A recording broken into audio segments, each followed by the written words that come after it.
the trial that's going on in Lawrence next week. And he's the lead investigator on that case, so we're going to put him on today. He did the search. He was part of the search team at the defendant's home. I don't think there's any objection, and actually I don't know if there's any objections to be made for his testimony. It's just coming in a little bit earlier than it normally would. Also, one of the individuals who did the phone download of the defendant's phone is going to testify very briefly today about the fact that he did the download and just a little bit about what he discovered. Most of that's coming in through the lead investigator. Obviously, the phone hasn't come up in testimony yet, so to the extent that there's any sort of, some of the stuff from the phone's already come in, so I don't think there's going to be an objection to, not having laid the proper foundation because no one has testified about taking the phone from the defendant yet. I don't think there's an objection to that, but he's another one that we have to get in because of conflicts. So just putting that on the record, I think we're okay there.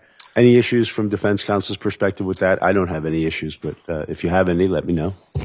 All right, that's fine. The other issue that Mr. Scully and Ms. Strazik mostly have been talking about this morning is the defense has let us know that they plan on putting in all of the text messages between Ms. Church and the victim between November 1st and his death. It would be the Commonwealth's contention that those are generally hearsay and not admissible.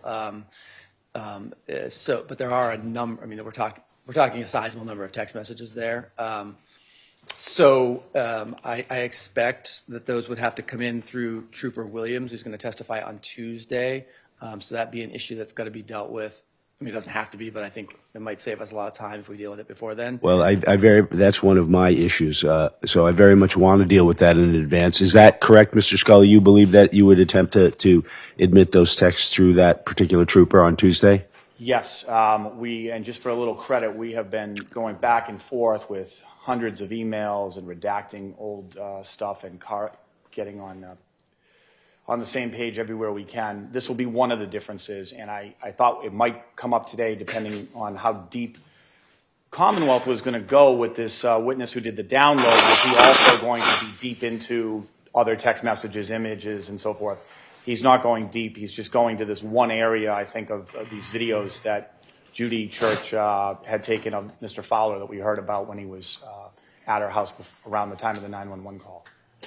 So a long way of saying, as a result of that, I've decided not to, try to bring in these things through this trooper who may never have seen them, save them for Mr. Williams. And as a preview, I think that the primary reason that the defense will submit them and submit that we should be able to question the trooper about them and then also introduce them as exhibits is this is part of the Bowdoin defense. Maybe the real core of the Bowdoin defense is that and you've heard this in opening and suggested through some other witnesses and at sidebar, is essentially that the police took some preliminary statements primarily all on one day in one place with the family members of Leroy Fowler and focused their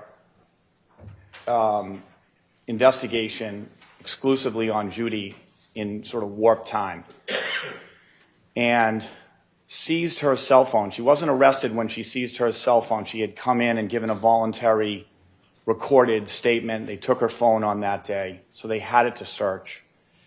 And later, when they went to the grand jury to present this case, what was revealed on the phone that we think is very relevant is that from November 1st until the phone is taken from her in her interview, which I think was November 14th, there are text messages throughout that show a very loving and positive relationship in November, which cuts against the grain of the Commonwealth's motive that she would want to kill him. There's the conversations about going to Florida, moving, packing, and then on the night of November 11th, they text each other all night.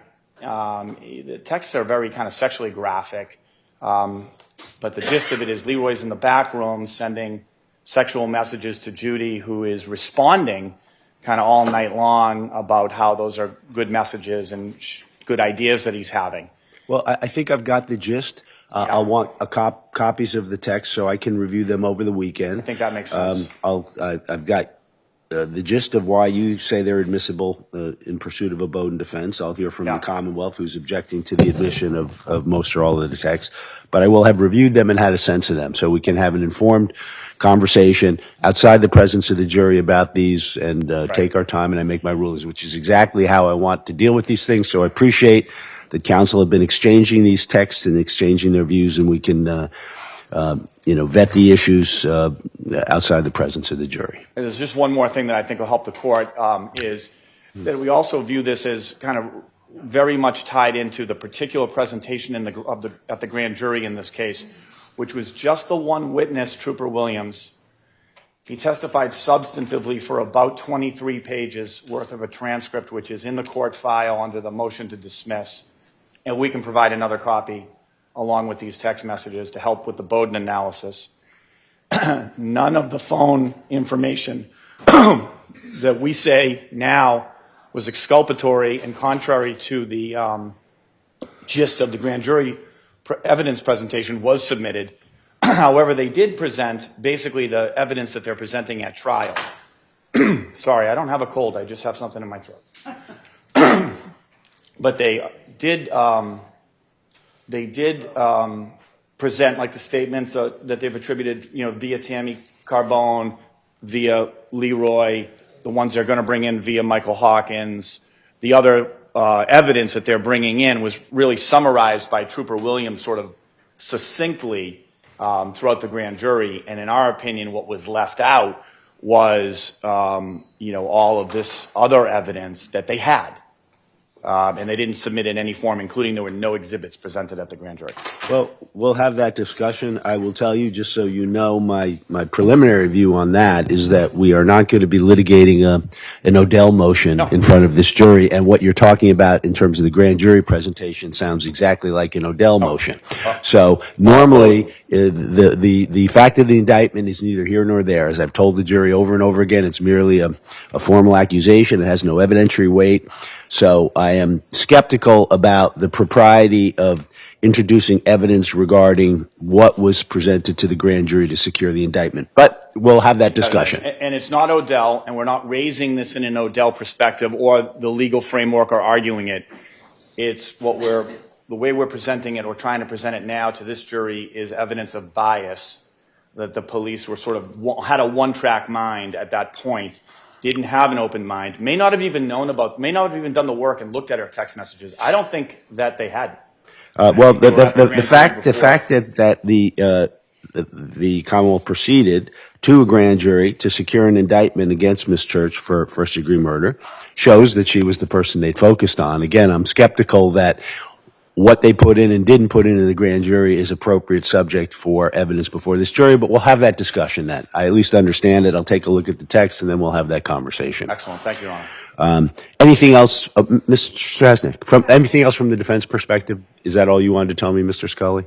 I think that's all, yes. We would need I think the clerk has certified copies of medical records that might come in today. Mr. Scully, they are right up here on the table. I notified counsel. Okay. Yes, That's all. Mr. Narkunis? Judge, the only other thing, and we had subpoenaed in under 279 the medical records from his personal doctor, Mr. Fowler, and I think they would just come in through that alone. But I believe that the son would talk about he may have taken him on occasion to his doctor, and then I'm not going to cross-examine him on them, but I just thought get them into the record, I would introduce them. I don't have to today, but I could do it.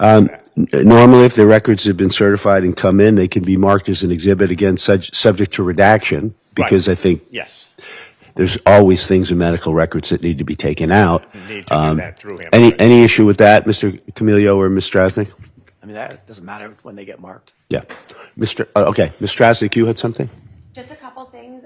When we were here on Wednesday, there was Exhibit 5 was entered by defense counsel, but only a portion of one of the text messages was...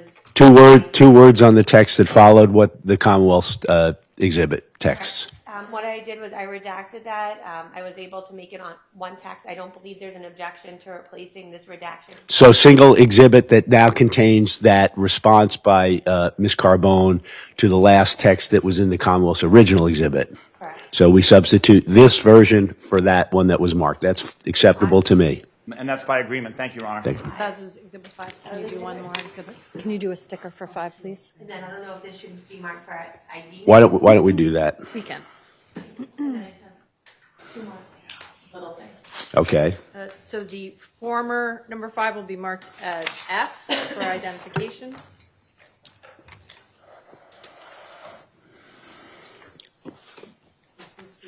That is. Did you mark that? Okay. And Mr. Norkunis, you have the medical records in your hand? We can have those marked as well. Okay. 5 has now been so marked. They would come in as an exhibit. Yes. 8, correct? Subject to redaction. Our next exhibit is 8. That's medical records. So marked. Ms. Strasnick. Thank you. Today we're going to be playing the first interview in time of the defendant. We've agreed upon the redactions. I'm just seeking to introduce the unredacted interview 1 as well as interview 2 unredacted as identification, just so the record's complete, and then we'll do interview 2 next week, the redacted version, once we agree upon that. All right. So for identification, the unredacted 2 recorded interviews of Ms. Church.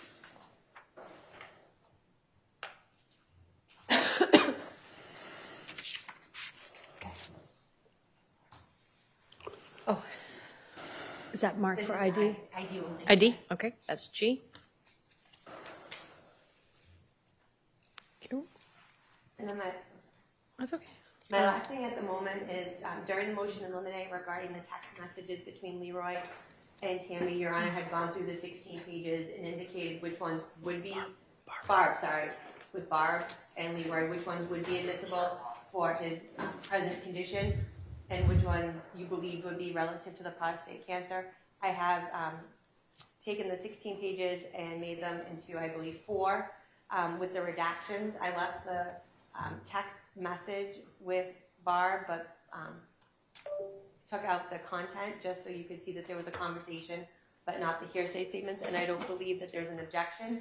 They don't need to be marked, but I don't know if the court wanted to review them. They'll be marked next week, just to make sure they're consistent with your order. I would appreciate that. So if I understand you, the responses, which I didn't view a single response as shedding any real light on the true declarant's statements, but you just leave that so they know that there is some response in between that, which makes sense. That's a good way to do it.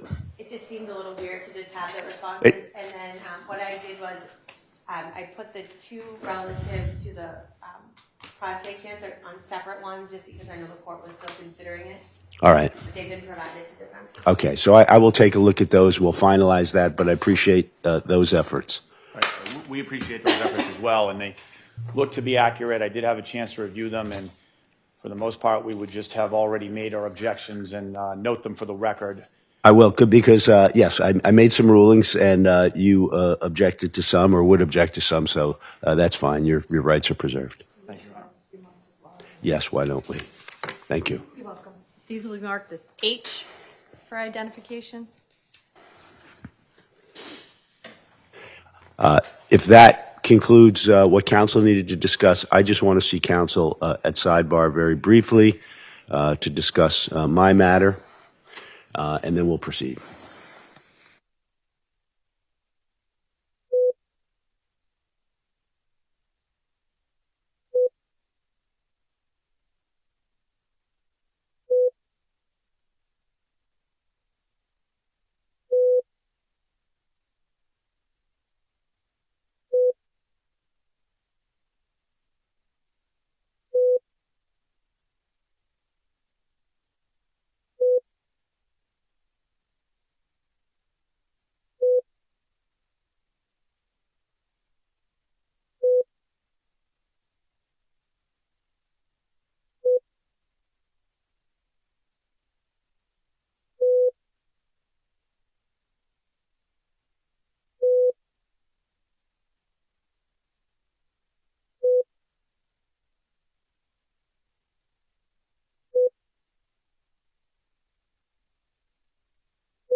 Ready for the jury, Your Honor? I am. Thank you. We're ready for the jury.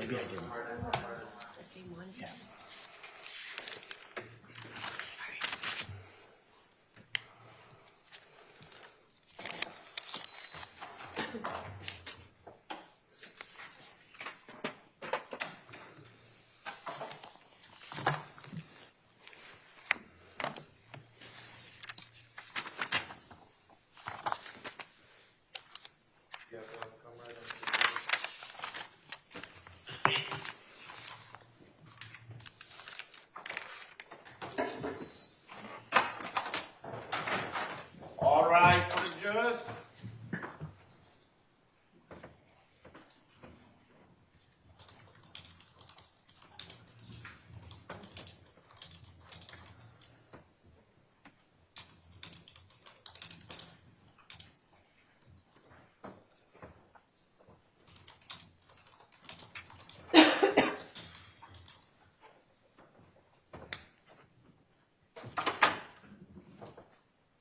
Be seated.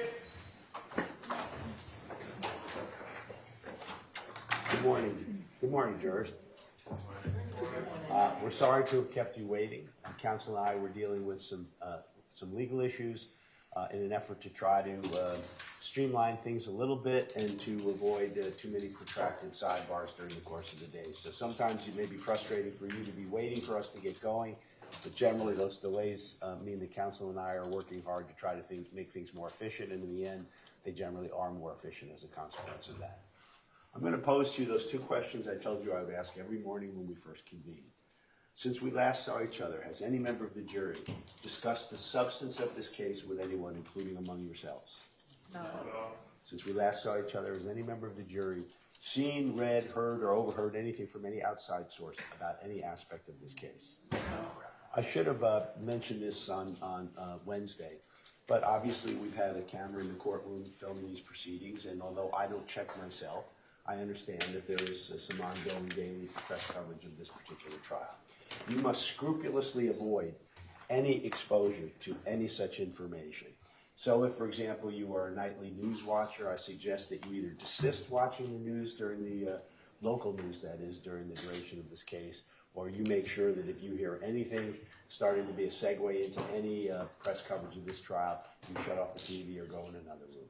You must not be exposed to any such information. For the reason that I've told you over and over again, it's fundamentally important to the integrity of this process that our jurors decide this case based solely on the evidence that's presented during the course of the trial in light of my instructions of law and not on any outside information, any expressions of opinion, or anything else you might hear from any person or through any press coverage. And I'm confident that each and every one of you will, in fact, follow those very important instructions. So we are continuing with the presentation of the Commonwealth's case. To my recollection, the witness, Leroy Fowler III, was on the witness stand in the midst of direct examination, I believe. Oh, cross. Cross. We were at cross with Mr. Norkunis. So we will have that witness recalled to the stand.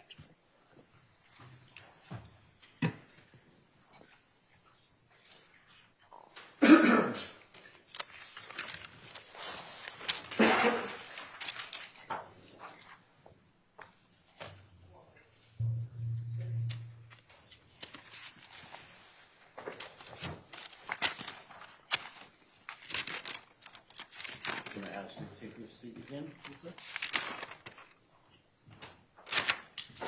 Mr. Fowler, I'll remind you that you remain under oath. Yeah, Be seated. thank you. Good morning, sir. Morning. Mr. Norkunis, you may proceed. Thank you. Morning, Mr. Fowler. Morning. My name's Stan Norkunis, and along with Sam Morrissey and Liam Scully, we represent Judy Church in these matters. And I'd like to ask you a few questions here about your relationship with your father. Sure. And you had indicated you believed that when Mr. Camilio asked you about that it was reasonably good, correct? Yeah. But there were times when, as in any relationship, that wouldn't have been as good, correct? Sure. And there were a couple times, or at least one particular time in 2020, when the two of you weren't talking, right? Yes. And nor were you seeing each other, correct? Yes. And how long did that extend for? Maybe a year or two. Okay. And that was at your instigation, correct? You had indicated to your father you didn't want to have any contact with him for a period of time, correct? It's kind of both, I would say, not just one-sided. Okay. Now, the relationship with your father, at some point in time, you and he moved in with Julie Haskins, correct? Who? Julia Hawkins, correct? We moved in with her? Yes. Yeah, when I was a child. And how old were you? It was maybe. Well, I seen him often. It was weird. So I lived with my aunt when my mother passed away, and then I see my father on the weekends until I was probably around 10, maybe 12.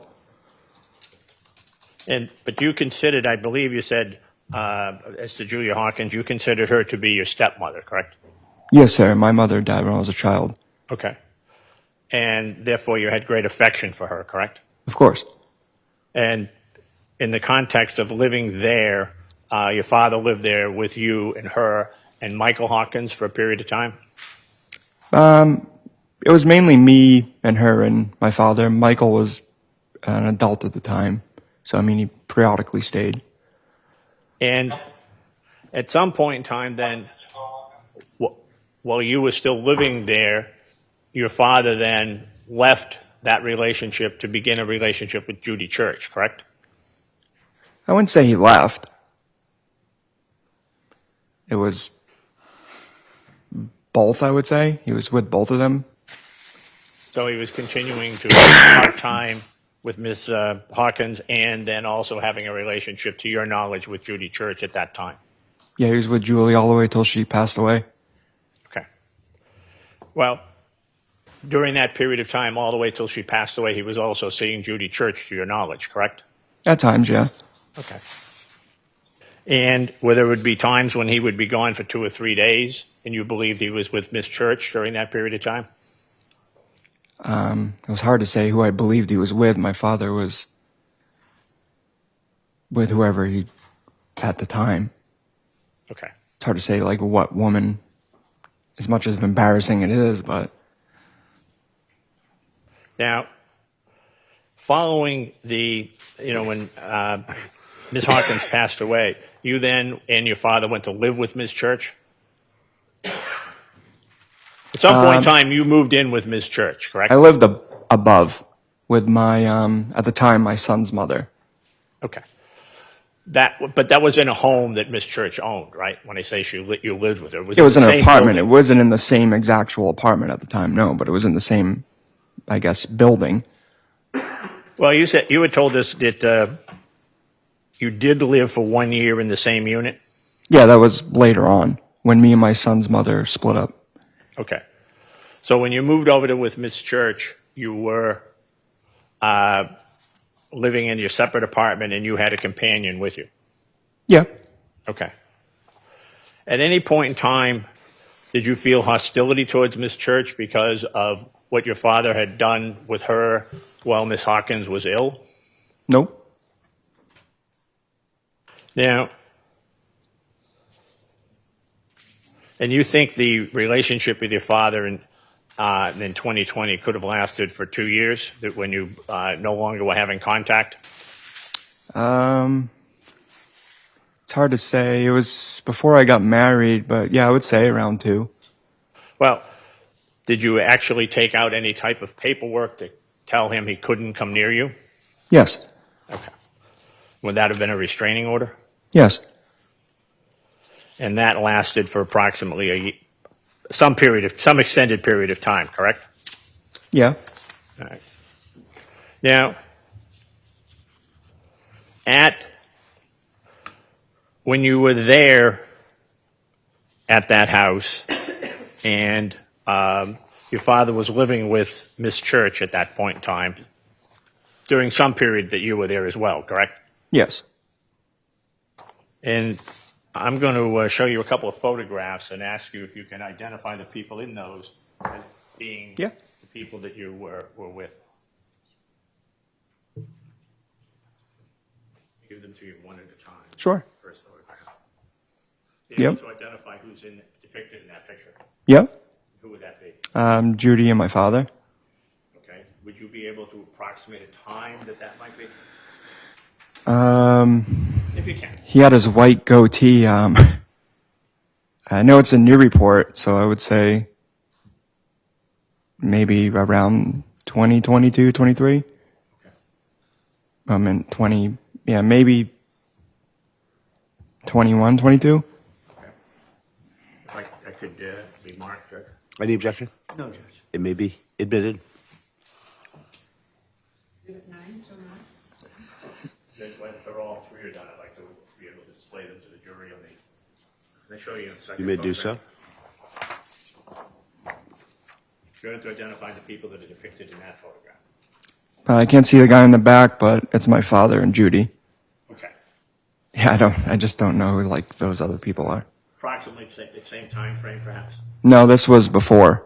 This was when they first kind of started dating, because it was my father's old motorcycle. Okay. So this is when he was with Julie. I'd move that into evidence, Judge. Any objection? No, Judge. Exhibit 10, so marked. And finally, this photograph. Yep, that's Judy and my father. I want to say this one's more recent. I think this is when they were in Florida. Would that have been 2022? Yeah, I don't want to say specifically because I don't know the exact date, but maybe 21, 22, yeah. Because I know they visited a few times. I'd move that photograph, Judge, into evidence. No objection? Exhibit 11. If I could display those to the jury through the E-mode or L-mode, Judge, Yes, you may. assuming I can.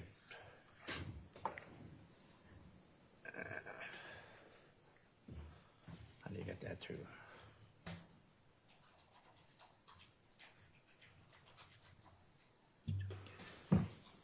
The younger generation goes to work. Thank you, Ms. Absolutely. Morrissey. That's good. This is which exhibit was just up there? Just tell us which exhibit's on the screen That's, at any time. Number 9 Number 9. Okay. and number 10.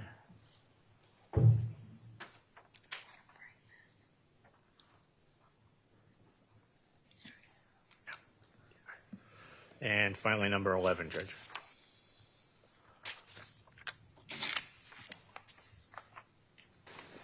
Thank you.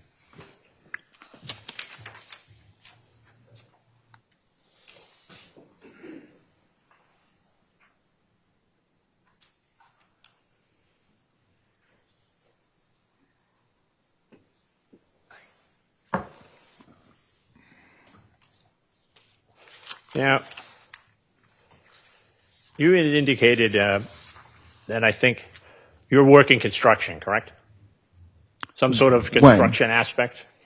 At what time? In 2022, No, I was working for the same company I work for now. which I thought that was it dealt with construction and you were management. It wasn't. What is it exactly? that your company- So basically, I go around properties that my company owns that other people can't figure something out or need help. I'll go there to problem solve. Sometimes it could be construction, plumbing, but not really a construction company. All right, but facility management could be a better term for it. Sure. Okay. And I think you had told us back on Wednesday, November 10th, you had been in contact with your father about collecting some money for one of the projects you had him work on. Yeah, I had to pay him for it. Okay. And that would have been the same thing, some sort of facility management project? No, that was separate. That was on the side. And nothing to do with my company that I work for. But you did indicate that your father was doing some jobs for your company, right? You did. Occasionally, you'd be able to give him a day's job? I would give him a day's job that was separate from my company, but never with the company that I work for, no. Oh, all right. Okay. And those would be the same thing, some sort of, if I say construction, might be Yeah. rebuilding something, reconstructing something, not a huge project, right? Yeah, my father was mainly good at construction, like framing, etc., stuff like that, windows, siding. Okay. Labor intensive. Sure, Okay. at And points. In November, September, October, November of 2022, you were giving him work such as that? One job, yes. Okay. More than one job? Nope, just that one. All right. That you were collecting the money for? Yep. And to your knowledge, was he otherwise doing any type of work? I'm not sure. I didn't really ask. I mean, I knew he always had little things going on, but he didn't have any like jobs that I knew about. Okay. But he was still physically active during that period of time? To an extent. Yeah. All right. And he was also, were you familiar with the fact that he was also redoing bicycles? Yeah, he told me about that. Okay. Was he himself riding bikes? Never that I seen. How often would you be in contact with your father on a weekly basis? Prior to the disagreement we had, Yeah. Well, from, say, in 2021, 2022. I would say at least once a week, sometimes more through text. I didn't always see him every week, but I mean, we communicated through text or, other things. He would show me what he found at yard sales and stuff. So once a week, you might have seen him. You might have had a text message with him, right? Yeah, once a week, because he would stop by and, see my son as well at times. Okay.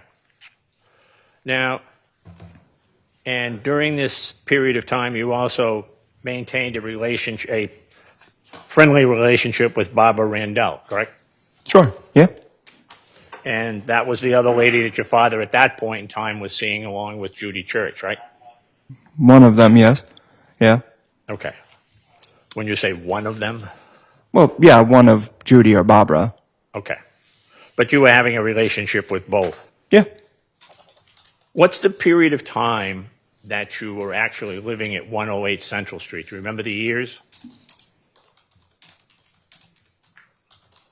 I don't want to say I don't know the specific year. But would that have been prior to 2019? Sounds familiar, yeah. Okay.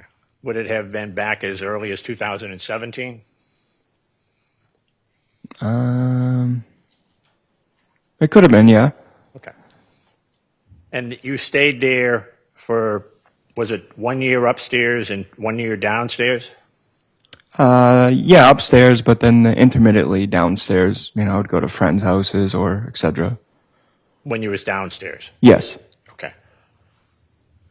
And it's during that time frame then, maybe back to 2017, that you saw the photograph, what's displayed in the photograph of the voodoo doll? Can you rephrase it again? Mr. Camilio had showed you a picture. Let me show you that to you.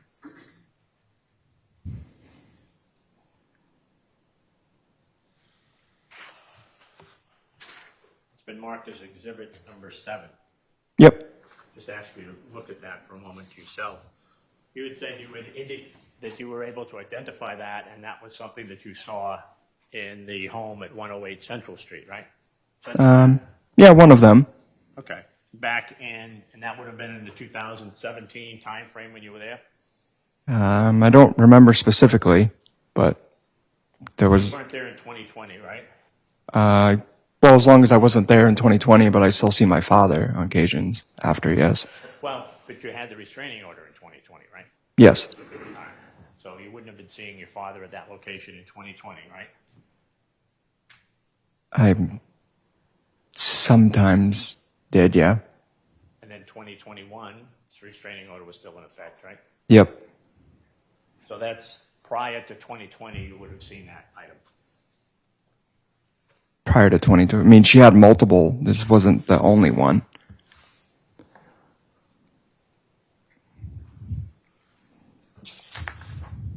So you're asking me like there was multiple different dolls. Wasn't just that one.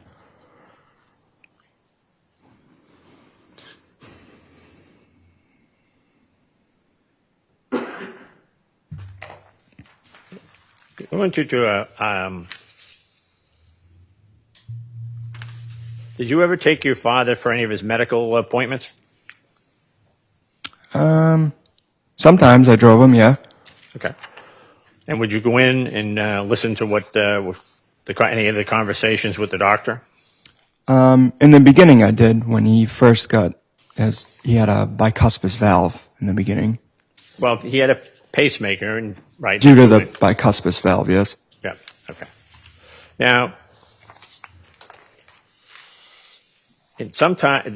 going into November of 2022, at some point in time on November 12th, you received a text message from Judy Church, correct? Yep. And in response to that, you were somewhat upset that you had gotten a message which you thought was late, correct? Sure, yeah. And your initial reaction to that, as you had stated when you were interviewed by the police, was you thought your father was in the hospital perhaps for a drug overdose, right? Yeah. And and therefore you weren't overly concerned because you thought perhaps that at that point in time he would be getting released from the hospital pretty shortly, right? I thought he would. Your father, if it was a drug overdose, right? Yes. Okay. Now,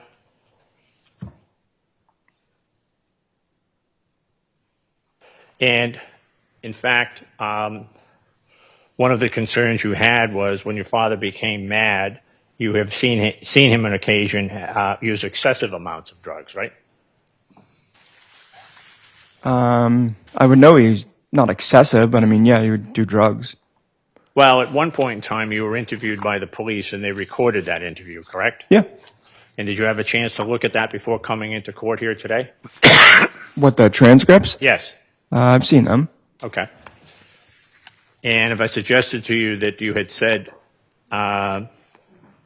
he's been mad enough where I've seen him use excessive amounts of drugs.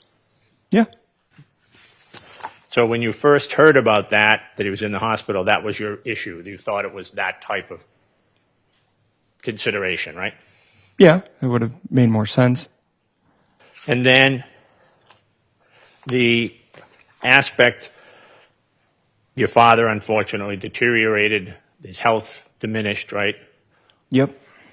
And then following, as that was taking place, you were contacted by someone to come talk to the police, right? Sometime in November 12th, you were asked to go somewhere and meet with some police officers, right? Yes, after I called them. Okay. And where did you go? To my Uncle Billy's house. That would be William Eaton, Yep. correct? Okay. Now, and present when you got there was who else? Was Tammy there? Yep. And Mr. Eaton was there? Yep. You and who else? We were there.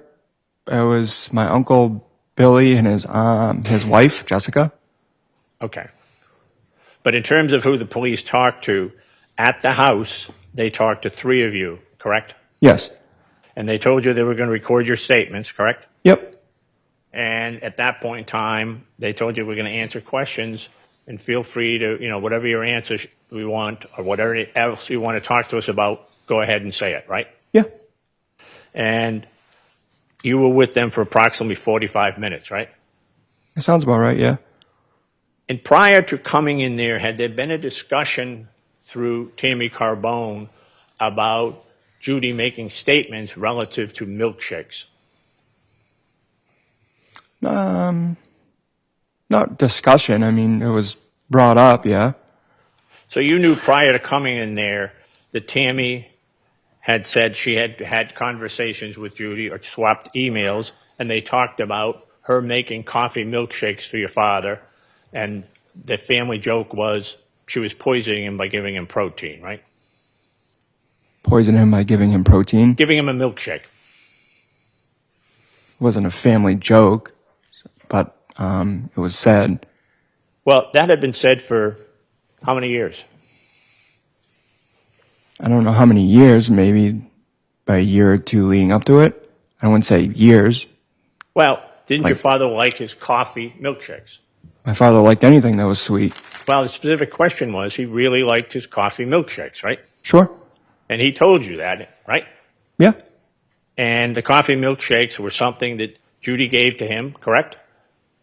She would, yeah. Well, and she had been doing that for years, right? Sure. Yeah. And because it was a coffee milkshake and not one of his other drinks, they referred to it as that she was giving him some sort of poison because it was a coffee milkshake, right? I don't understand the question. Well, sorry. His other favorite drinks were fruit punch Powerade, right? Yeah. Which is bright red, right? Yep. And Drink. you've seen him drink that, correct? I've seen him drink many Powerades. He worked outside. And the other was Fanta soda, correct? Fanta soda or root beer. Anything. Well, Fanta anything soda soda, is like what color is Pepsi. Fanta soda? Fanta soda? Fanta, F-A-N-T-A. Talking about the orange kind? It would be orange. It's orange, right? Yes. And even the can is bright orange, right? In a bottle? Yeah. Okay. And those were his three favorite drinks. The red Powerade, fruit punch Powerade, orange Fanta, His and the coffee milkshake, right? favorite drink was milk or like chocolate milk. Yeah. But they But- were one of them. I mean, he had many favorite drinks. Well, but one of the those were the three principal ones for him, correct? Sure. And not just a milkshake, but it had to be a coffee milkshake, correct? Didn't have to be, no. Well, wasn't the joke that he was getting coffee milkshakes, correct? Coffee or chocolate, yeah. And so all of you were together in the room at that point in time at Mr. Eaton's house, and you were all expressing your views about, Well, right? Let me finish the question Yep. for you. You're all expressing your views about conversations Judy would have with other family members about the coffee milkshakes she made for your father, right? no, we weren't all together in the room at the same time having that Well- conversation. You were all at the house, right? So my house was adjacent to Billy's, and I wasn't in there until I was speaking, and they took us all in one at a time. So we didn't all like sit in the living room and talk. No. But you knew the purpose of being there. You were all together, and you all had conversations before you talked to the police and after you talked to the police, right? Sure. It's your aunt, it's your uncle, and it's you, and there's a great worry about your father, and all of you are having conversation, right? Yeah, but it happened fairly quickly to have like sit down. I didn't speak to them a lot prior. I just showed up to talk to the police after I called them. Well, but you also had your aunt there and you had your uncle there, right? Sure. And they were very worried about your father, right? Yeah, of course. And you're worried about your father, right? Yeah. And your family, so you have conversations, right? About that situation. I mean, not after I talked to my aunt. Yeah, after the police, we were kind of trying to figure out what was going on. Yeah, of course. But you had talked to both of them before you got there about your father as well, right? Sure. Not in great detail, but Particularly yeah. Tammy, right? I talked to Tammy. Yeah, of course. When in terms of conversations, a lot of it might have been text messaging, which is still communication, right? Yeah, I talked to Tammy through text. And in the context of that was the issue that arose about, what about these statements that the coffee milkshakes were poison for him, right? Yeah, it was brought up. Well, it was brought up by you, it was brought up by Tammy, and it was, Yeah. right? And then the police suddenly decided to focus on that, right? It occurred in terms of conversations with you. When had you heard that statement? When had you not heard that statement, right? Yeah. And again, you ensured that you told them that was one of your father's favorite drinks for his, right? One of his favorite. And had been so for years, right? Yeah. Now, when you were there, again, there were no restraints on you in terms of what you could say in response to a question, right? No. They weren't trying to limit you down to what you could say. No. They were asking you if you had any other information that could help them in trying to determine, if you had any information of how your father could have consumed ethylene glycol, right? Yep. And was there a discussion then that ethylene glycol had a particular taste? Did they tell you it was a sweet tasting substance? Well, I don't know if they told me, Ethylene glycol? but I knew about it. I was a mechanic for years, so So you knew it was a sweet tasting substance, right? sure. And you knew your father had a particular taste for sweet tasting items, right? Yeah. And following that interview with the police at that point in time, did you ever go back and give them any other information that would relate to your father's consumption of sweet products, his appetite for products that were sweet? Probably, yeah. I mean, I don't know. It was a long time ago. Okay. So that statement was on November 12th of 2022. And then in March of 2026, you went in for an additional interview with the government, right? With the Last week, the government talked to you. The prosecutors talked to you, right? Brought you in and talked to you, right? no, I talked to them on the phone. Okay. And that would have been on Tuesday, March 17th. Yeah, And they told you what to expect, right? sure. And they also told you for the first time at that point in time, in March 17th, 2026, that there's going to be a discussion about a bitter tasting compound that may have been found in the Powerade bottle, right? I don't think they told me about they found a bitter agent, but I mean, it was brought up. Yeah, All right. Well, it was brought up, okay? they didn't That's say gonna it was. happen. Yeah, And at that point in time, then, on March 17th, 2026, upon hearing that, you told them that you currently then, in March 17th, 2026, had remembered a couple of times your father complained about a loss of taste, right? sure. Yep. And you had no time frame, right? What do you mean I had no time frame? Well, you didn't tell them, I heard this back in 2017 from him, or I didn't hear it until, Well, it would have been during COVID, which was 2020, somewhere around there. well, it would have been difficult for you to hear it then because you had a restraining order against your spoke to father my and you're staying father. away from each other, right? Still spoke to him. Yes, Well, he's my father. and so you believe it could have taken place in 2020 during the period in which you had the restraining order against your father, right? Say it again.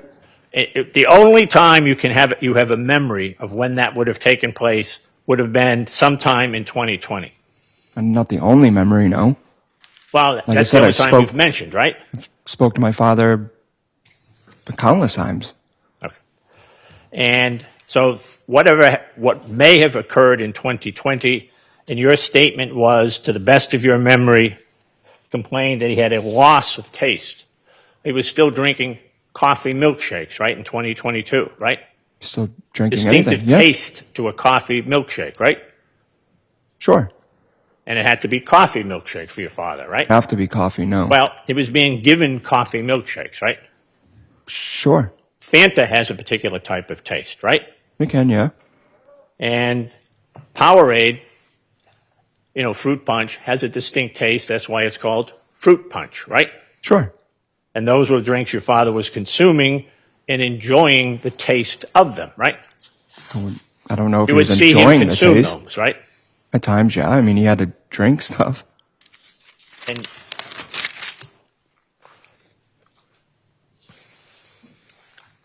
if I may have a moment, Judge. Yes, you may.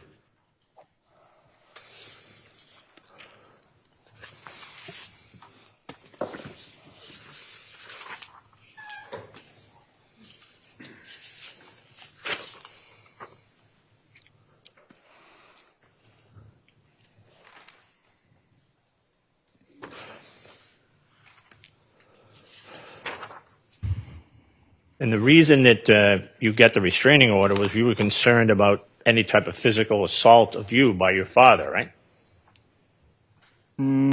Sure.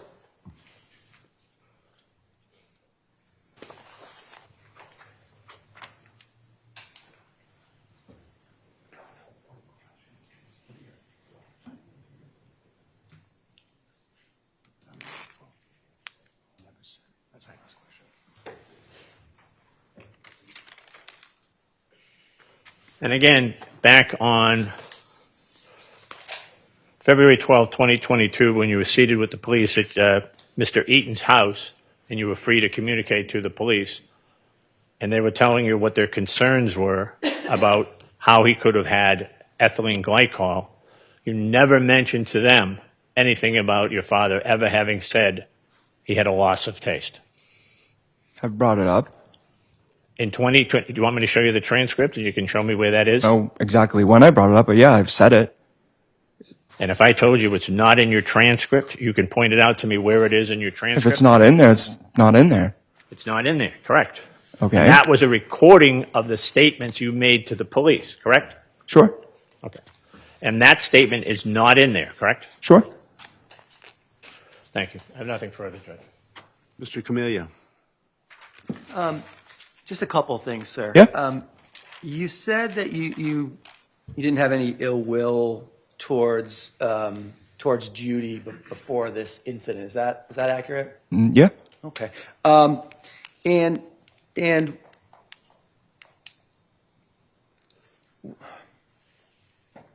what was your feelings about your dad, dating Judy or, being in a relationship with her? In the beginning, I thought she was a good choice. Why was she a good choice? She was nice. She had a good job, had a house. She was pleasant. All right. Did Barbara Randall have sort of some of those things going for her that Judy, you just mentioned about Judy? No. Okay. And did you ever talk to your dad about, his relationship with the two of them and sort of choosing one or the other? Sure. Okay. And who did who did you push for? Told him that Judy was the better choice. Why? Because she seemed better off in life, like More money? money, house. I mean, they seemed happy. And after after your dad became sick, after you learned that he had this antifreeze in his body, how did you sort of feel about having told your dad that Judy was the better choice? Something that I feel terrible about now. Thank you. Nothing further. Mr. Norkunis. Anything further on that? Nothing, Judge. No addition. Thank you very much. Mr. Fowler, you may step down. Thank you, sir.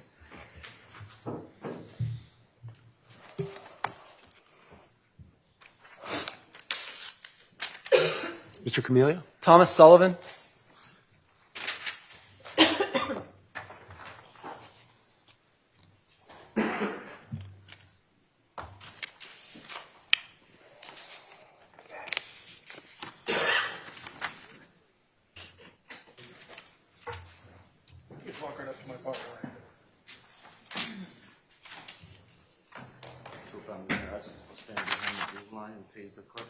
Morning. Sir, do you solemnly swear the testimony you're about to give in the cause now in hearing shall be the truth, the whole truth, and nothing but the truth, so help you God? I do. Thank you. You may be seated.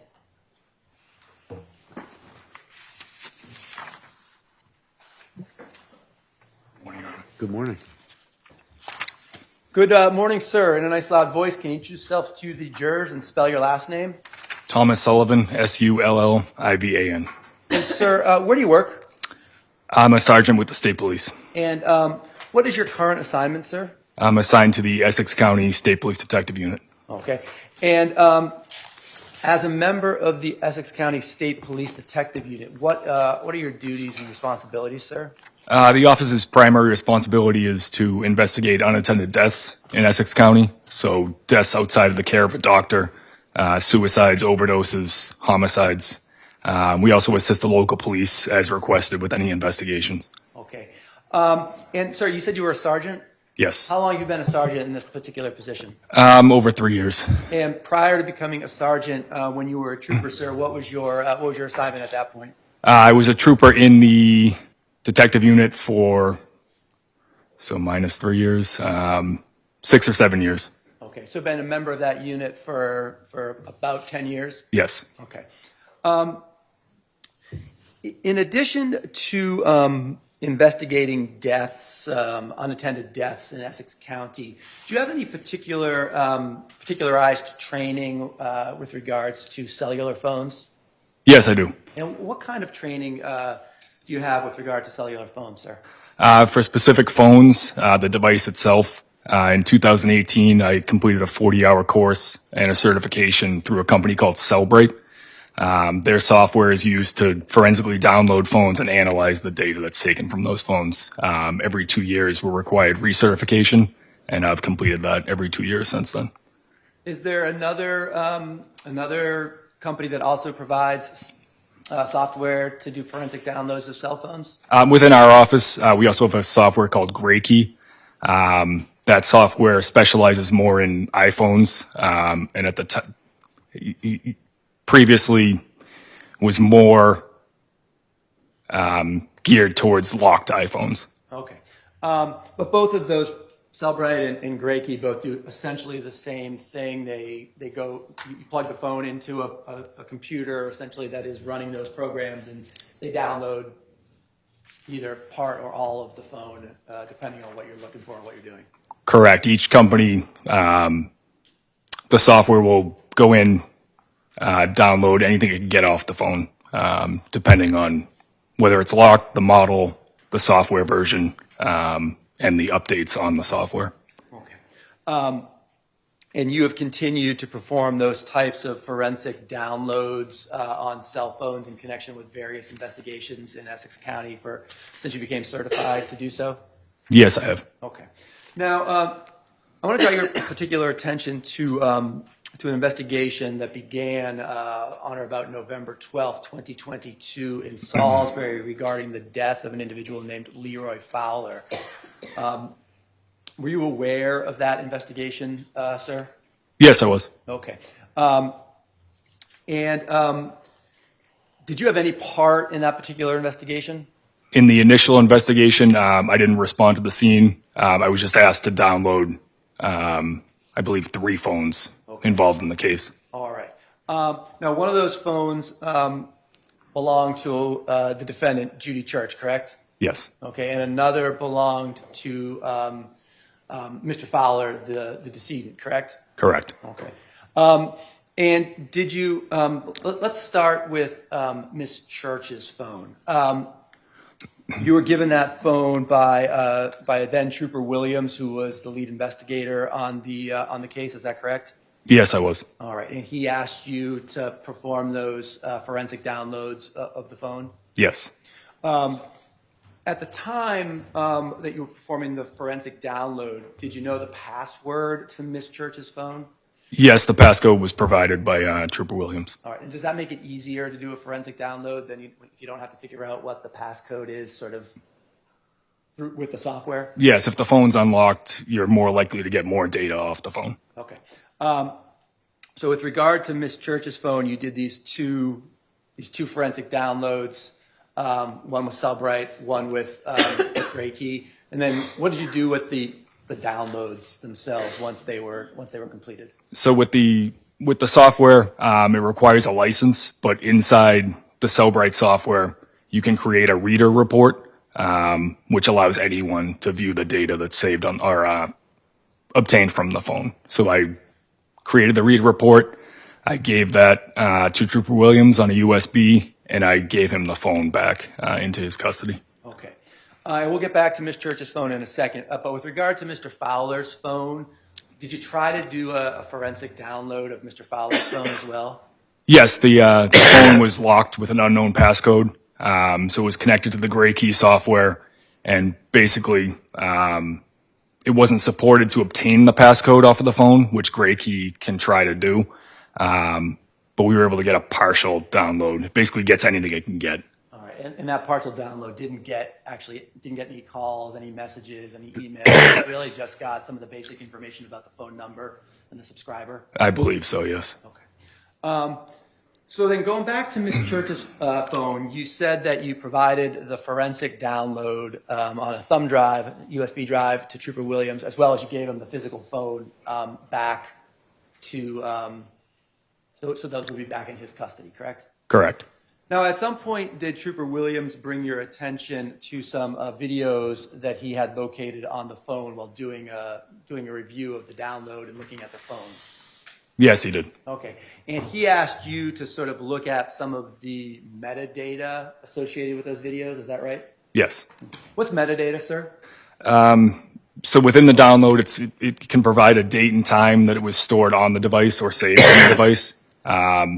In certain cases, it will show a model or a make of phone that was used to take the photo or the video, and it can also contain location information. Okay. And so did you go back and look at the download that you had done sort of with regard to certain videos that were taken on November 11th, 2022 between 7:30 and 8 o'clock in the morning? Yes, And you looked at the metadata associated with those videos for Trooper Williams? I did. Okay.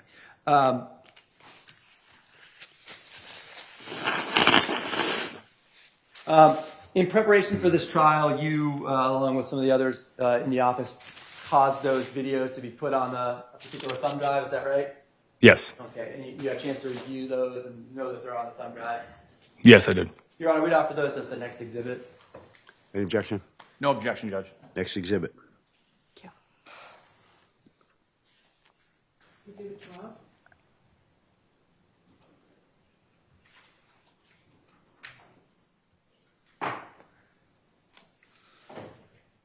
Oh, you did. Sorry.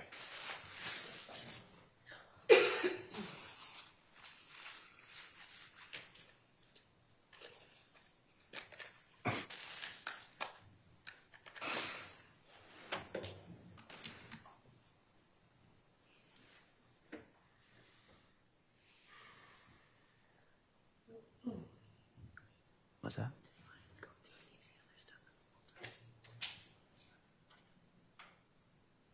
So with regard to the videos, sir, you told us that they were time-stamped November 11th, 2022. Is that correct? Yes. Okay.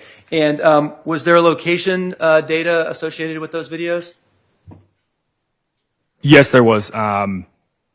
Within the PDF report that's on this drive, as well as the locations tab within the download, the locations exported just in a more user-friendly manner than in the metadata. Okay. And where were those videos?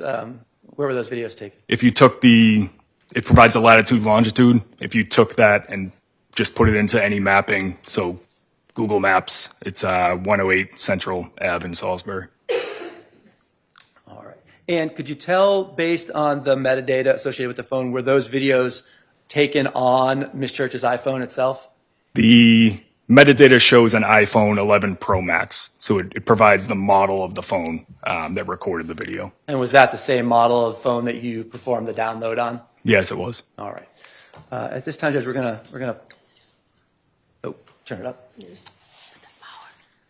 Oh, sorry. With the court's permission, play the videos. Yes, you may.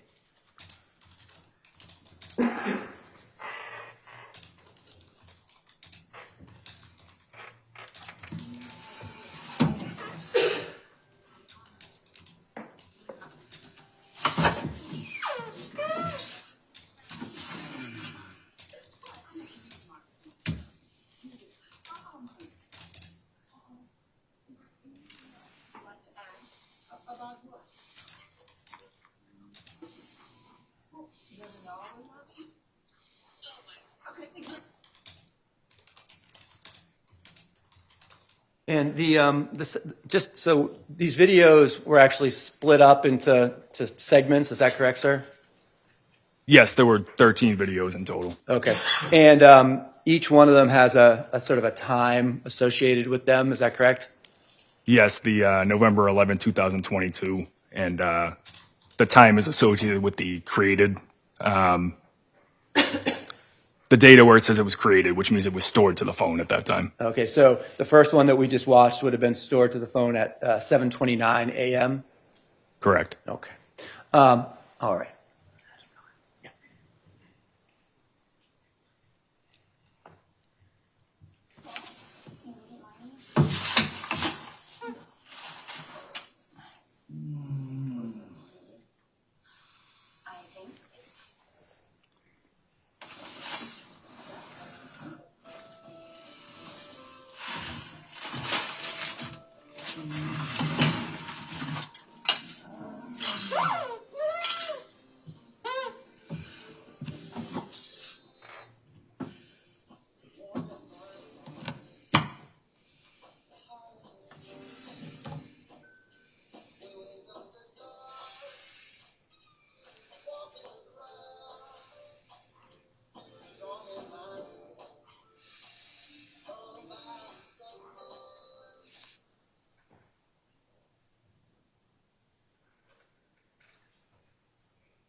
Hi, Judy.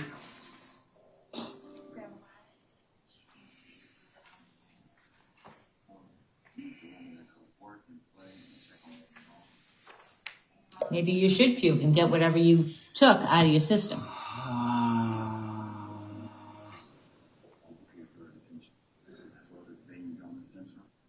Well, I can only imagine how difficult it must be being someone's daughter-in-law and trying to do the same job with your kids. My dad, he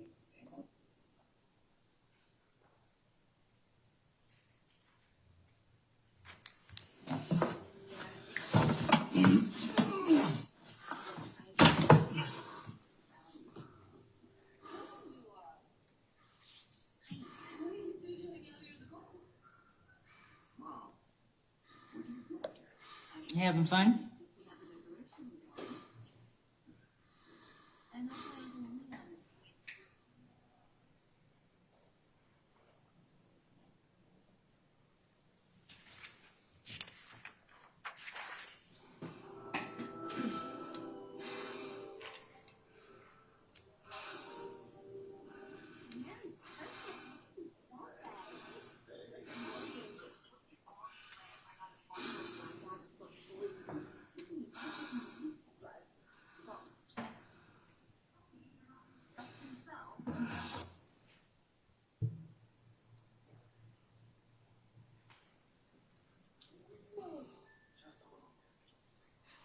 That's the way to the bathroom.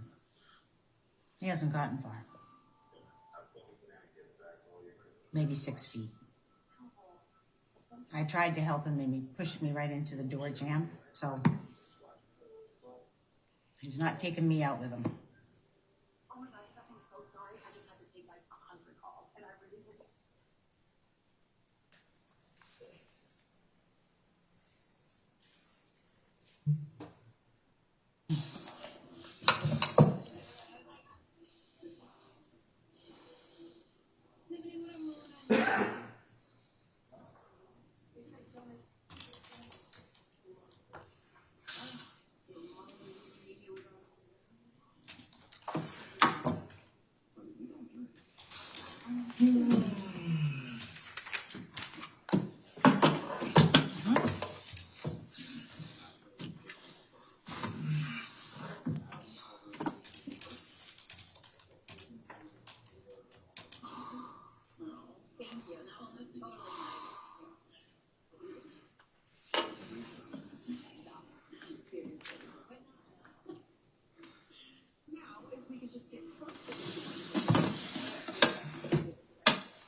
Why are you pulling that closer to you? You hit your head on it 5 or 6.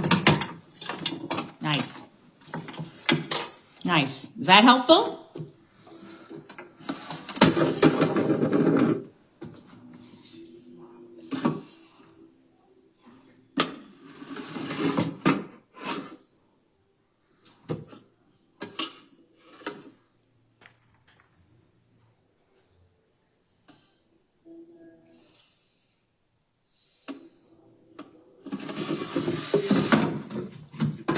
And there goes the head. That's 7 times.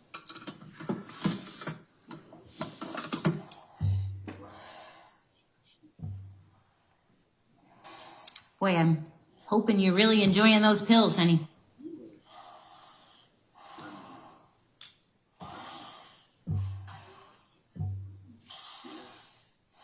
This has been going on for over an hour.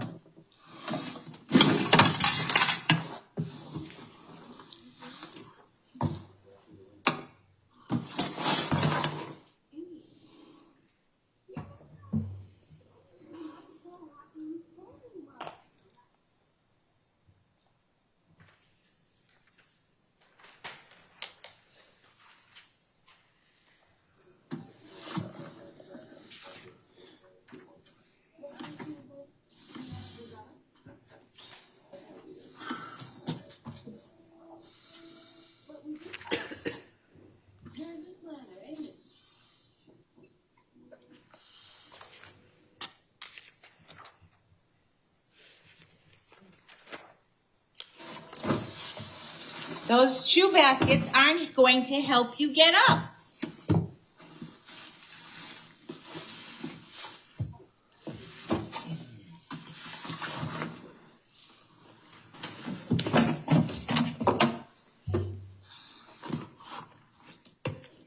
Okay, well, you made it almost to the bathroom and you fell backwards and you got to start all over again.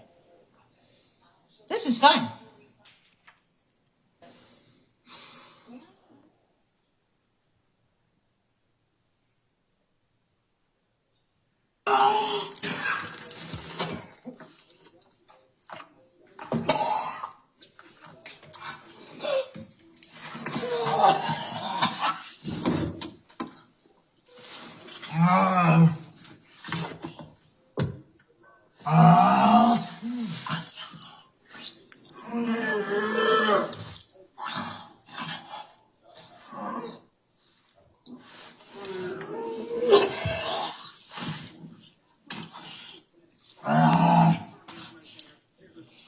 Oh, tore the fucking bedroom apart.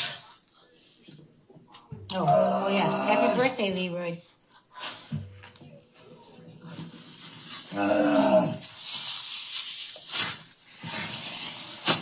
Spit in a bag, will you? Hey.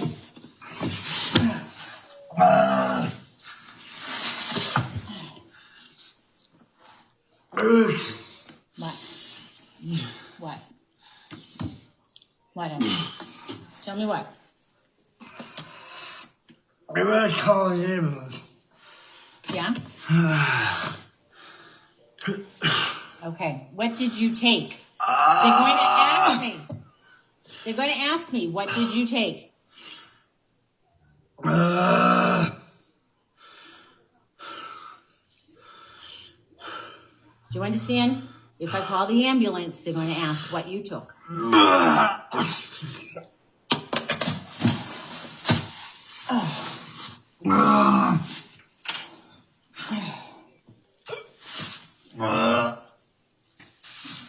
Throw it up. Just get it out of your system.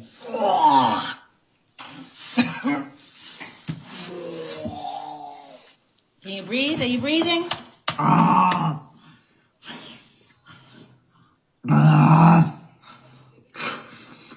Hey. Am I calling the ambulance? yeah. All right.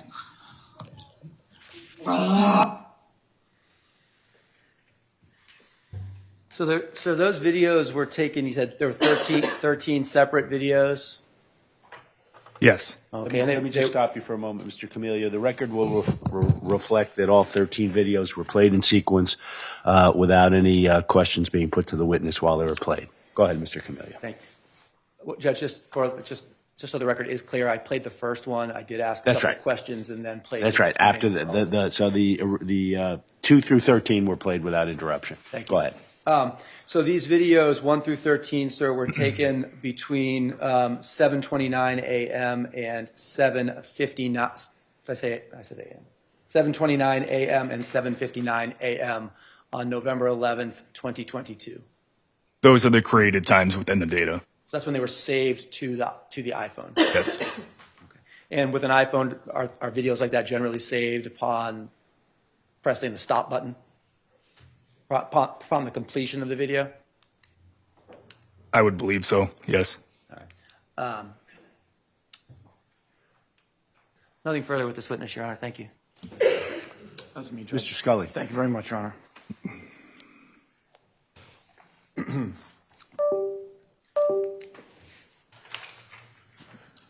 Morning, sir.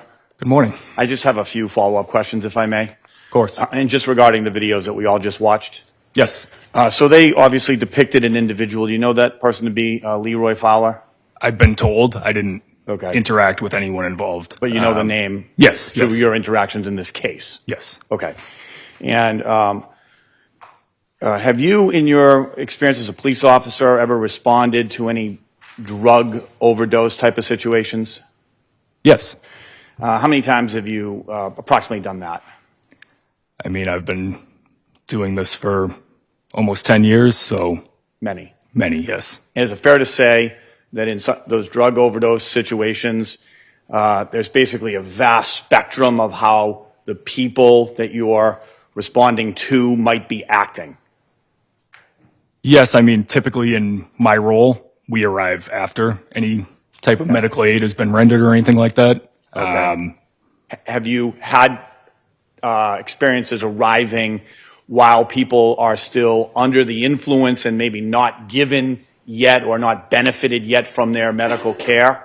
Yes, a handful of times, yes. Okay. And is it fair to say you see a spectrum of people acting on a spectrum at that time, right? Some in a lot of distress and some maybe not as much distress, right? It's fair to say, yes. Okay.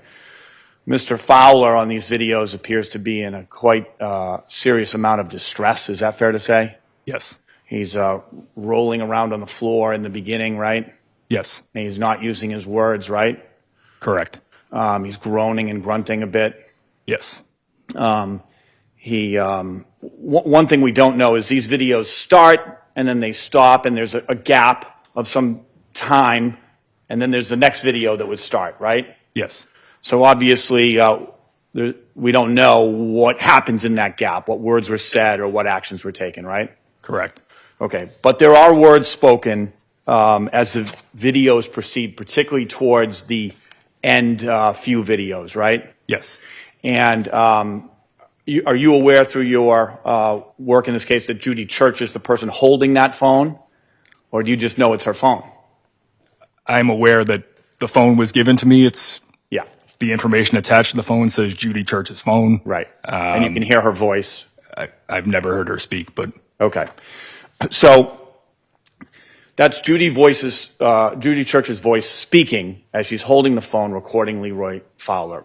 Fair to say? okay. And towards the end, she seems to be negotiating with him a little bit. Is that right? Regarding the ambulance? Well, regarding getting information from him just before she calls the ambulance, right? Yes. She wants to know, what did you take? What did you take? That's right? what she says, yes. Yeah.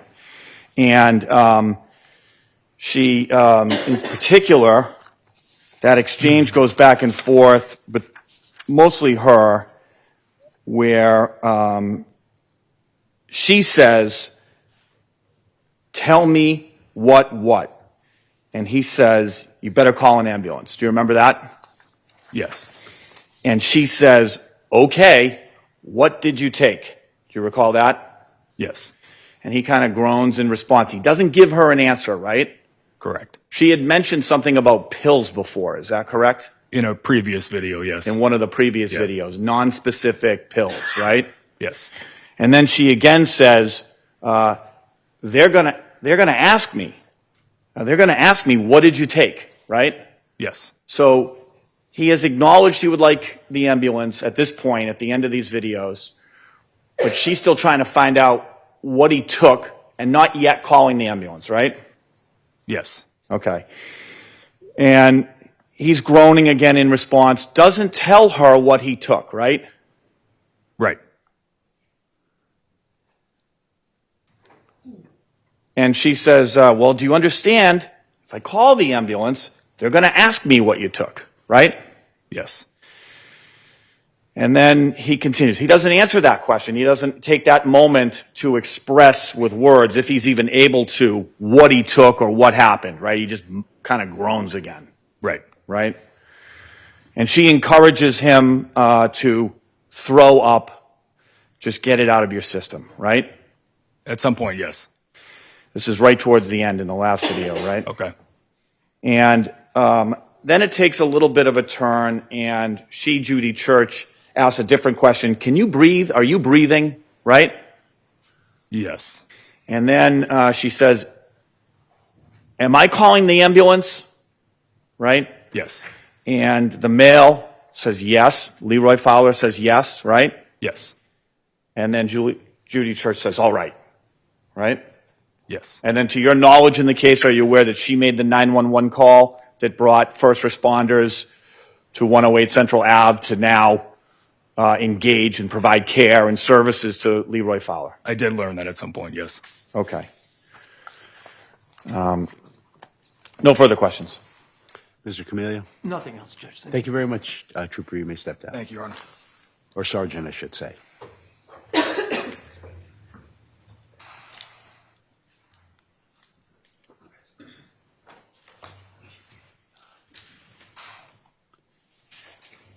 Sorry, Judge, we're just talking about scheduling for one. That's fine. Go ahead. Figure out who's next.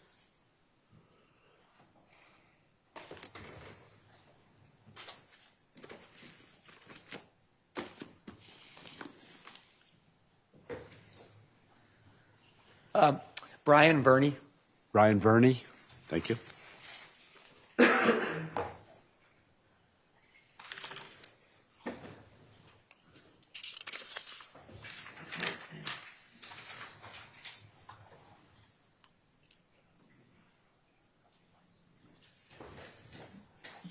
Here's Mark Greer.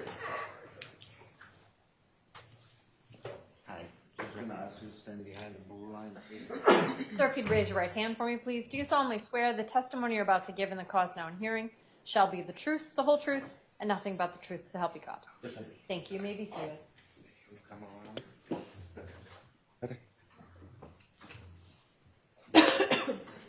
Morning, Your Honor. Good morning. Good morning, sir. In a nice loud voice, could you introduce yourself to the jury and spell your last name? Good morning. My name is Detective Brian Verney, Verney. And sir, where do you work? I work for the Salisbury Police Department. How long have you been a police officer in Salisbury, sir? In Salisbury, I've been a police officer since 2016. Were you a police officer elsewhere before that? Yes, I was a police officer in North Reading for 3 years before that. Okay. And sir, what is your current assignment? Currently, I'm assigned to our Criminal Investigations Division as a detective How long have you been a detective with the CID, sir? since February 2021. Okay. And as a detective in Salisbury, sir, what are your primary duties and responsibilities? Well, I'm our only detective, so any case that needs additional follow-up or any cases that are of more of a serious nature that require more investigation gets assigned to me. Okay. And I know there's not a number of homicides in Salisbury, but when those happen, do you take the lead on those, or do you assist somebody else in the lead on homicides that occur in Salisbury? So we always respond initially, but we include the state police. Okay.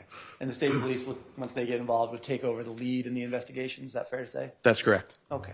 Now, sir, I want to take you back to November 12th of 2022. Were you working on that day? Yes, I was. All right.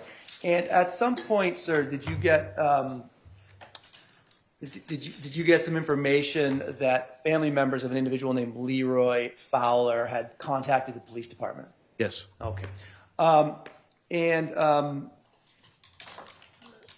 Had you been aware that there had been a 911 call and a police and ambulance response to Mr. Fowler's home on November 11th, 2022, when you first spoke to the family on the 12th?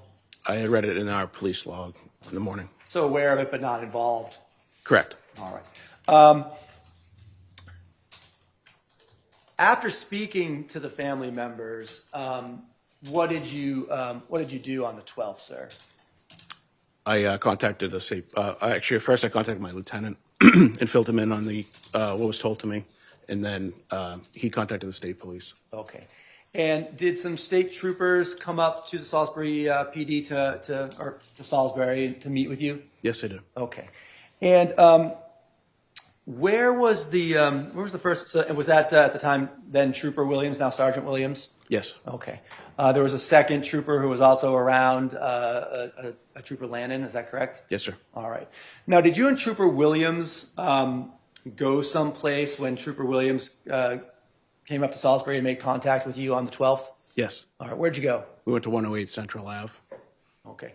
Had you been to 108 Central Ave, or at least the area, in connection with your duties previous to this day? In that area, yes. Okay. Did you know either Leroy Fowler or Judy Church at that point in time?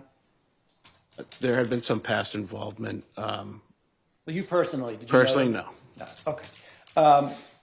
So you and Trooper Williams went over to 108 Central Ave and go in a cruiser. Is that fair? We drove in my unmarked car, yes. Okay.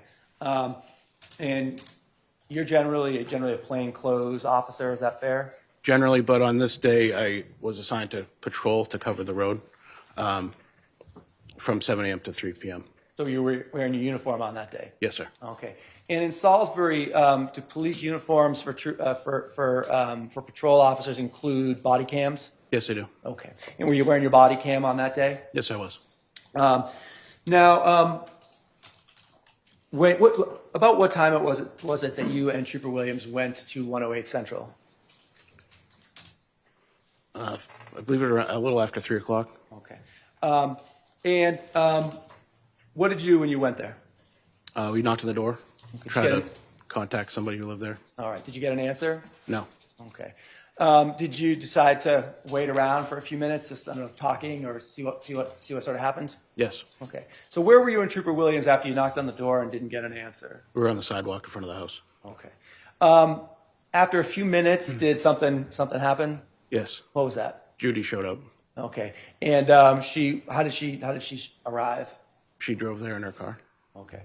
So when she got out of her car, did you realize who she was? Did you recognize her, sort of, or did she introduce herself? Yeah, Trooper Williams went over and spoke with her. Okay.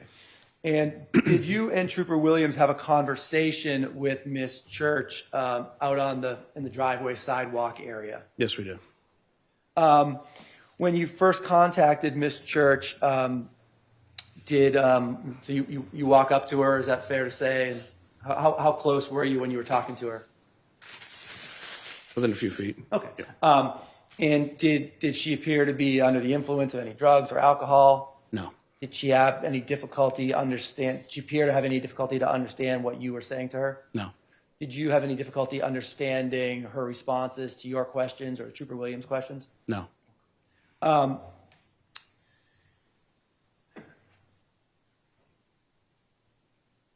Now, at this point, you only had your brief phone conversations with some of Mr. Fowler, Leroy Fowler's family. Was it just one family member that you had spoken to at that point in time? Yes. Okay. Had you spoken to anyone else about Mr. Fowler and his condition at that point in time? So we had spoken with a doctor at Mount Auburn Hospital. Okay. And did you know that there was a concern at that point in time regarding antifreeze or ethylene glycol present in Mr. Fowler's blood? Did you tell Ms. Church that you were going to use your body cam to record the conversation that you had with her? Yes, I did. And in connection, in preparation for today and your testimony, you and I had placed on a thumb drive the body cam footage of that interview. Is that fair? Okay. Your Honor, I'd offer this as the next exhibit. No objection, Judge. It may come in. You know what? I'm going to put it on I'm going to put it on one of these. And we'll tag it.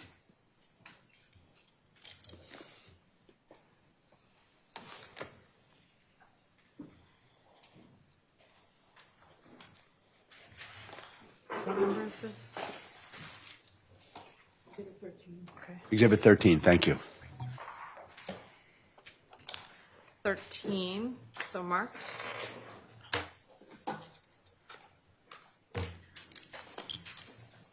You're welcome.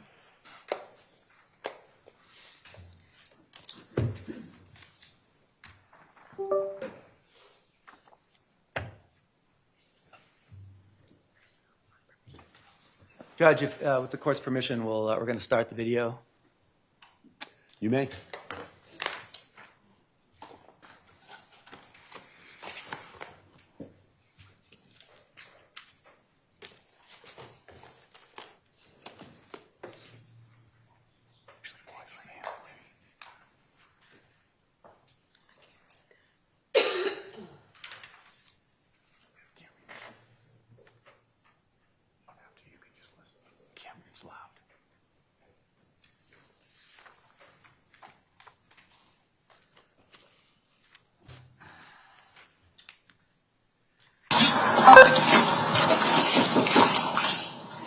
My son.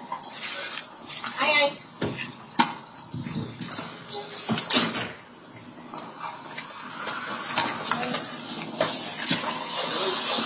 Hi, babe. Yeah, hon. Would you have my son come out with me? Would prefer us to talk to you. Okay. I don't know, big police, dog free police. This is getting better and better.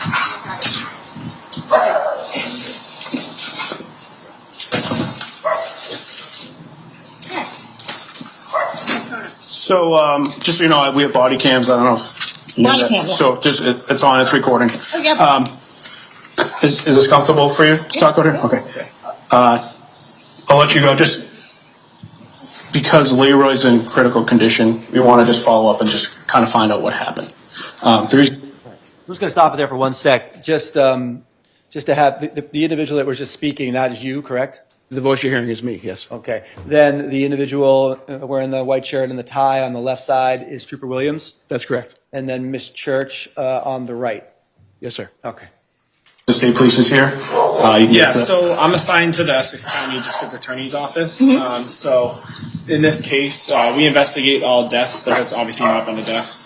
But Salisbury is preemptively reaching out to us because I know he's your boyfriend, correct? Yes. So he's in critical condition. Like, kind of give you an idea of what my job is. Like today I was in Lynn. There was a man that overdosed and died in Lynn. So we go, look, that's what we do. We had spoken to the doctor. We know that your boyfriend is in critical condition. There's a possibility. He's not in good condition. You were at the hospital today. So we're trying to just get ahead of everything and just get all our ducks in a row. So I just kind of want to know. I have to just go through a walkthrough of what happened yesterday. I heard that he had seizures. Is that accurate? He couldn't walk. Couldn't walk. So could you just, because I believe it was 8:30 in the morning it came in the calls. You think around 8 o'clock? Could you just walk me through like how he was the night before, and then the morning, and then what led to 911? Because obviously I wasn't here yesterday, so I just kind of need to know what happened, and then That's my dog. I just kind of need to know what happened, and then that's pretty much it. So around 9 o'clock, we were watching TV in the bedroom. That's our bedroom. We were in the back, and I put on like a Christmas, Hallmark Christmas. And he went out in the back room, which he does often. Was on his phone, and I checked on him every once in a while. We had done a lot of work that day. We're trying to get back to Florida. Are you telling me he's dying? No, I'm not saying that, but I'm just saying. But I'm saying We're trying to figure out how did he get there? Because when you said that, were the drugs involved? Like the doctor just said, he's in critical condition, right? So obviously that's just something where when we hear critical as state police, unfortunately, just. I heard last night they were going to do dialysis. Yes. Yep, they're going to do that. Yes. No, they are going to do that because all his numbers were coming down. So that's why we just, in these situations, the police departments reach out to us. We come out, and obviously, I've had plenty of times, like just last week, I was at a shooting in Lawrence. The guy gets shot. I don't care about anybody else. All right. I'm just saying we preemptively will do things, and then people. It doesn't result in death, though. Like this, unfortunately, this is just my line of work, and it's very uncomfortable. I understand that. So by no means am I trying to add stress to you. It's just with the district attorney's office, it's just what has to be done for these type of incidents. Just from our perspective, it's a lot easier to kind of figure out what's going on rather than a week or two from now. Yes. Coming back and trying to say, you remember what happened last night a lot better today than you would a month from now. So we just try to, it's just part of what we do. I have a tremendous amount of empathy for what you're going through. I'm not trying to add stress to you. She just rolled over to the hospital and they said that she couldn't visit, so just. He wasn't taking visitors, and that I wasn't the proxy. I know every medical issue. Well, see, that's an important reason why we want to talk to you. That's exactly the reason we're here. Yeah. So you probably know more about him than anybody else. Yes. So anyways, he goes out in the back room and he watches his true crime stories, and I'm watching my Hallmark, and every once in a while I hear him get a soda, and he pokes his head in, and or I get up, or the dog's out, anyway, so it was a few times that we had kind of talked, and everything seemed fine. He was doing what he does out in the back room. When you say back room, It's up here? At the stairway. Okay, that's like his hangout. So like he was like coherent, performing, like nothing that was out of it. Right, and talking and having a conversation. And around 4,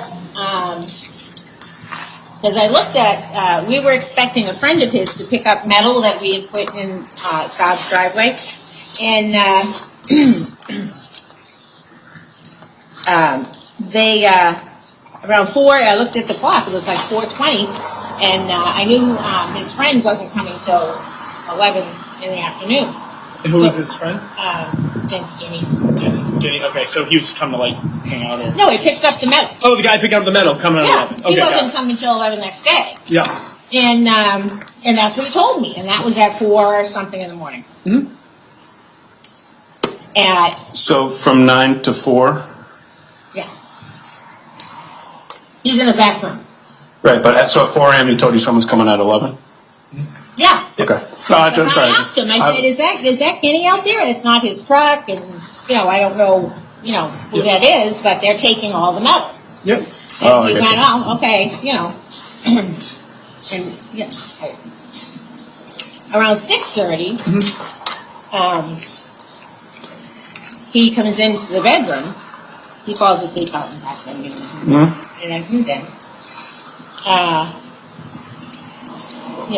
we had some relations between the two of us, I'm not going to say it on camera. Yeah. And everything was fine.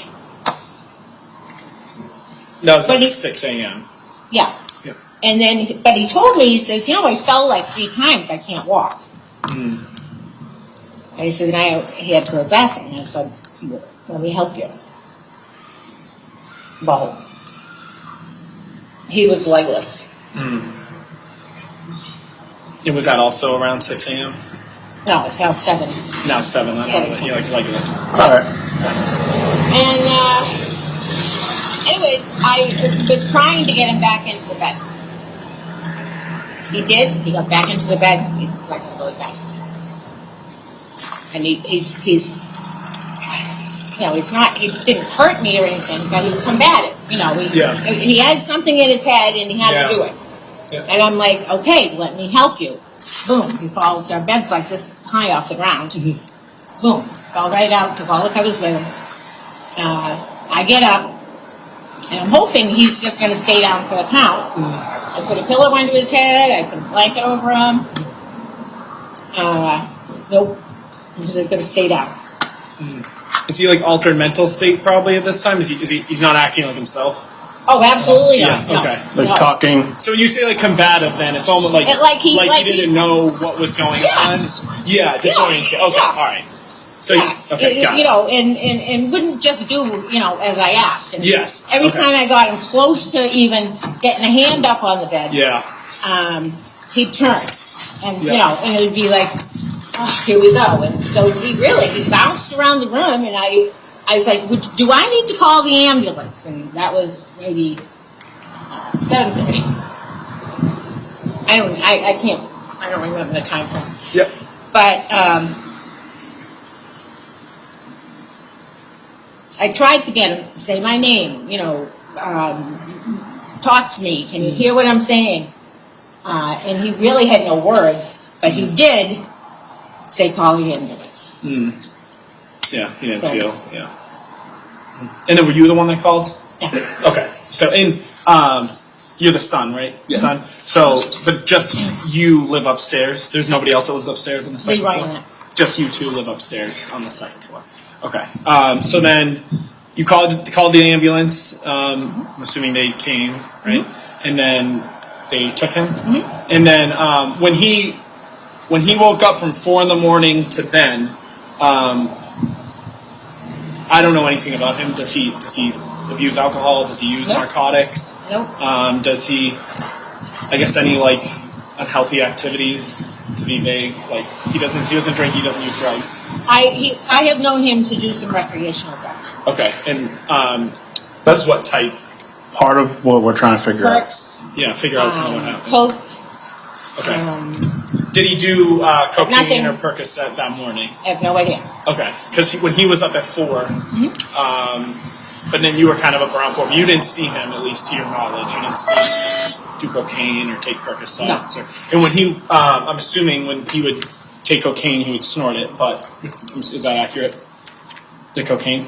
I guess so. Okay, and then have you ever seen him take Percocets? Does he snort them? Does he ingest them orally? I don't know. You don't know? Okay. And then I don't know how he, how he ingests. I guess you take a pill and you snort cocaine. Okay. Did he eat breakfast? Did he drink anything? He didn't have any alcohol? It was too early. I mean, Too early. he was Okay. out of it. Okay, so he didn't eat anything, didn't drink anything? No, Okay. he really didn't. Okay, because I heard that you thought he might have ingested something. So that's what I was, because I had seen this before. Yeah. Like right when COVID had happened, it was like 48 hours of hell for me. Oh, wow. Because, like I said, he was out, and he had left before, and then came back, and he's got his, little secrets, and And what do you mean by secrets?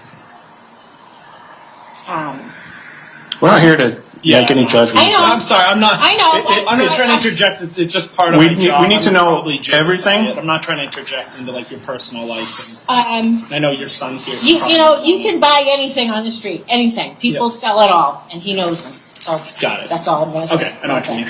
Okay. So he left, and then came back, and then. Out of it that morning? No, back this is the other time. The first time? 2019. Because when you've seen him, I'm assuming you've seen him after he's either taken Percocets or cocaine in the past. Have you seen him like high on those before? I wouldn't know what to look for. Like, because Percocets. What he was displaying the other day, like his physical, what he was Was displaying. Have you seen that in the similar past? to, like I said, those hours, days actually. But he had more words, but a lot of gibberish. A lot back of in gibberish. 2008. He'll run off and do the stuff. There's nothing that goes on in a second. He does. He'll he leaves for days. Yeah, he'll leave for days. He's not always would here. you say, Let's put it that way. He's not always here. He likes to party. Like going on like a bender type situation. Yeah, he's where got did he go? he's got another. He loves me.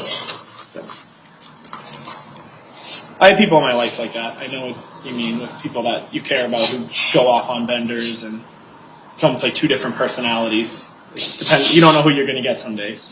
That's at least my personal experience with people I know and care about. It happens a lot more than you think. Yep. So, he works hard, plays hard. Yeah.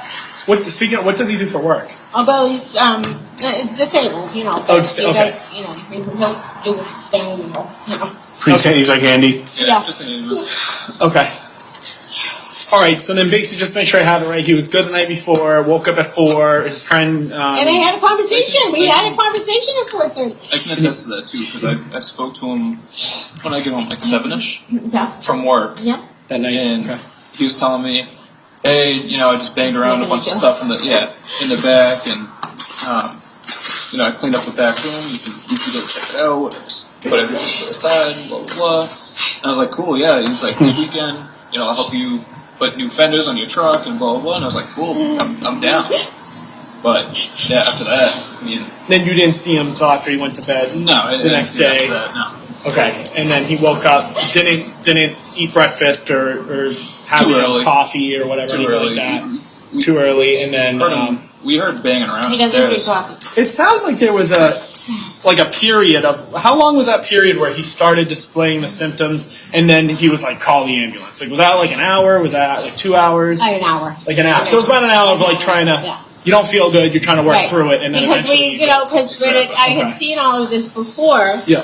I could get him to calm, down, and I was hoping for that. And, Yeah. he was just clutching at everything in the bedroom. Tore down the curtains, and and I kept telling him that rocking chair is not going to help you get up. Let me help you, and just make sure he wasn't hurting himself. Yeah. Well, and speaking of that, like, has he ever in the past had any suicidal tendencies or ideations or suicidal attempts? No. No. So he's not. So you don't like it couldn't have been like he. No, woke up I and- don't think so. He's very, he's very in his mind a lot. Okay. He's a thinker, and he gets, So he's enjoying life. He's not. No sort of like depression or anything. Nothing like that. No, it's not depression. It's more of a, he hates the things he does to me, and it makes him sad, and when he just reverts into his head, and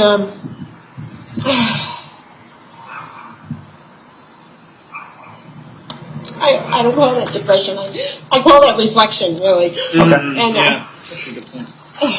Okay. but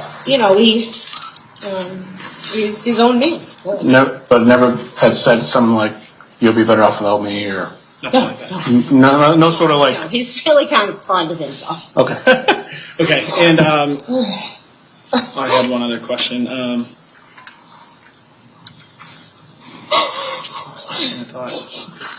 So after, so when he originally went over to the hospital, What's that? when he originally went over to the hospital at Anna Jake's, Yes. was he still kind of like in and out? What was he So like? you saw him when they took him out in the chair. I Yeah, was he going to was take thrown care of in the and- dog so I could get my dress lace up. He Yeah. was definitely out of it. You mean taking him out of the house? Or? In a stair chair, yeah. Yeah. Did you go to the hospital to Anna I said, oh Jake's? God, I was there all day. So What was he like there, though? That's what I'm asking. Was he still just couldn't talk to him, nothing? They had to, when I got there, he was combative still, not. Okay. Or what's the word? You know. Yeah, we see that all the Just time. struggling to get out of Yeah. this. Yeah, this, no, that's you know, and his feet were sliding between the poles. I might even break his leg. And I said, "Have you given something for this?" And you know, finally, you know, it was a short time later, and they sedated him, so they pumped, and that was the rest. He really had no worry. Where's my dog? That's what he was concerned about. And, you know, he's not with me or anybody. It's my dog. And you've never seen him like how you saw him yesterday, without the use of like narcotics or drugs.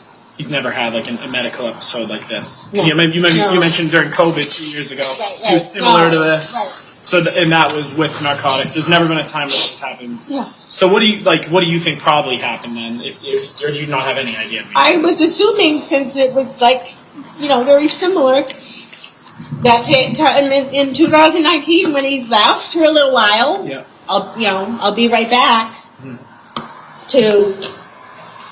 Does he store any narcotics in the house? Like if he takes Percocet or like cocaine, does he have any of that in the house? Like where could he have gotten it? Because I'm just thinking if he woke up at 4 and then, you know, fire and EMS are here like 8:30ish and he never left the house, like, so he must have had it if that's what it is. I mean, I don't have a crystal ball. Yeah. But based on everything you're saying, am I correct in interpreting that's probably where it's going? You know, that's how at least I'm interpreting what you're saying. Yeah, You know, I hear what you're saying. so there had to have been some place in the house that he must have stored it, but you just don't know where that was. It could have been a private place. How long has he lived here with you? Because I was under the impression he didn't live here. 10 years. So he's lived here for 10 years with you. So he doesn't just come over and visit. No. Oh, This is his home. I must have misheard. I thought that, but you're his girlfriend, right? Who Not his did you wife? hear from? When I was talking to my lieutenant who called before I came up, so it's kind of like a third party thing. They were like dispatching me. Right. They were like, "Yeah, I guess he was visiting his girlfriend." So I thought he was visiting you, so he didn't live here. Yeah, I'm not the visitor girlfriend. No, he was visiting you because I know this is your house, right? But it's both of your house. Okay. And he's been here for 10 years. Yeah. Okay, that's kind of the telephone game when Salisbury calls our duty office. Oh, you should have heard the telephone game I heard this morning. Yeah, that's why I like to come to the source and ask because. Stupid telephone.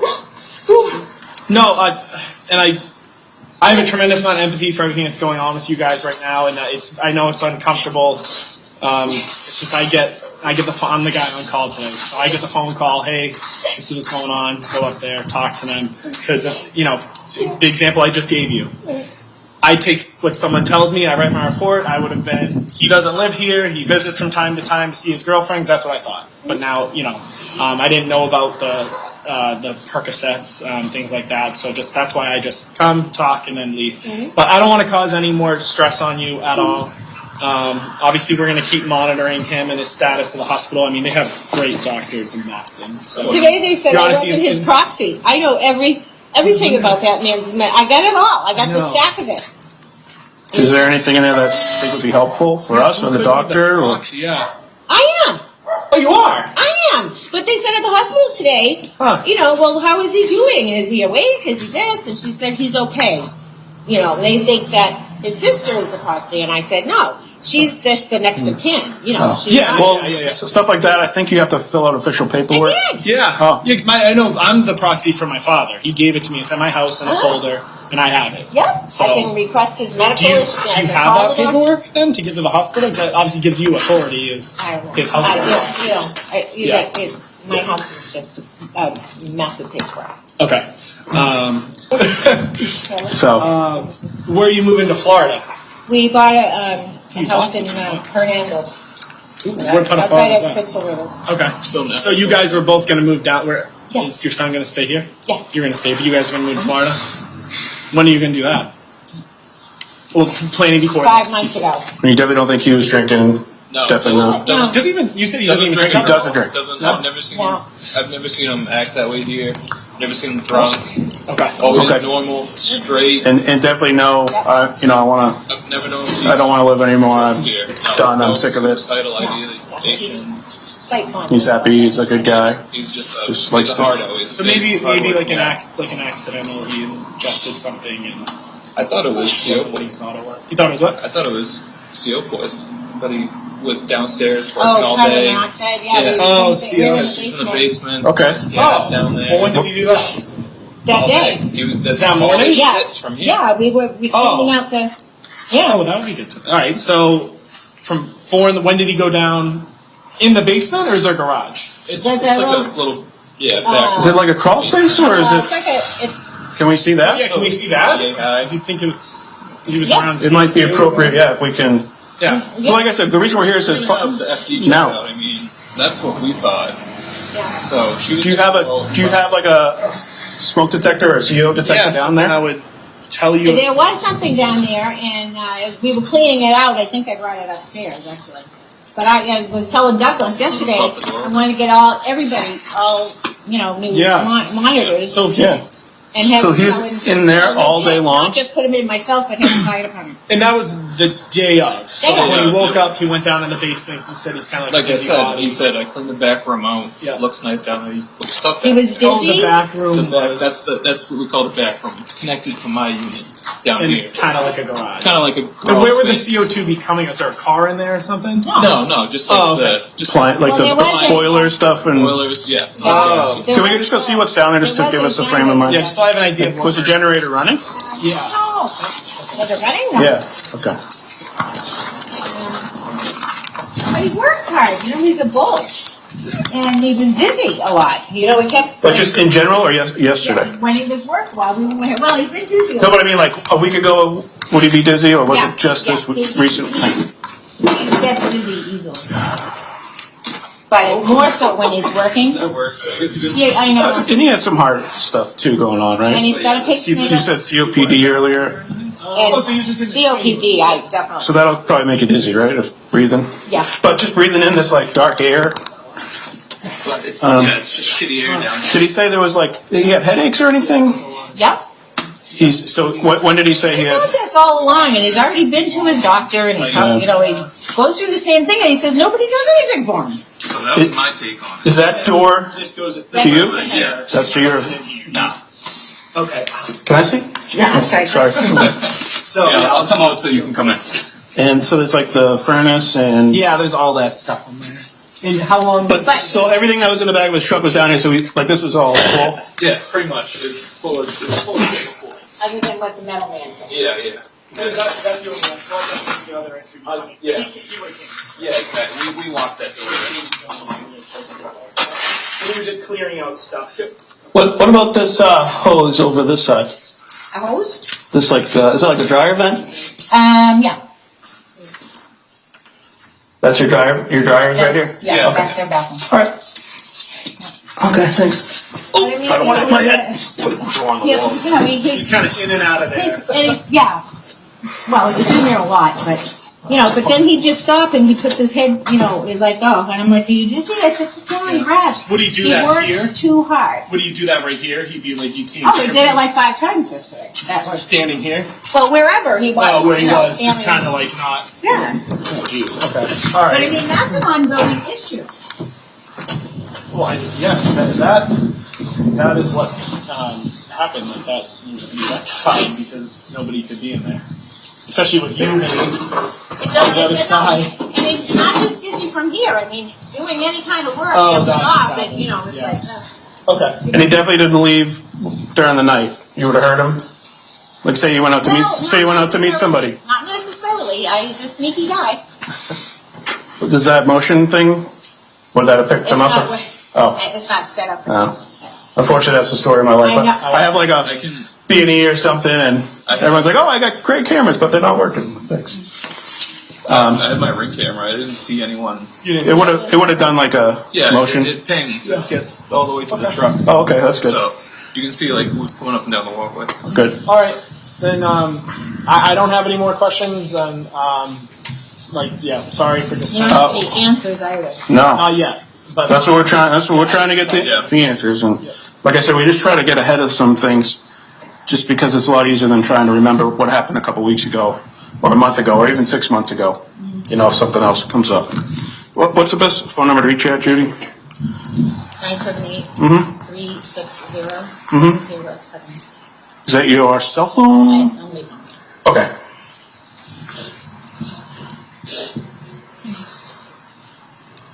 Okay. Do you have any questions for us?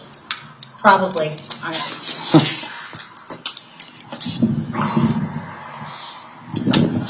just want you. Think in my car. I'm already. I'm sick of my stomach. I couldn't even see it.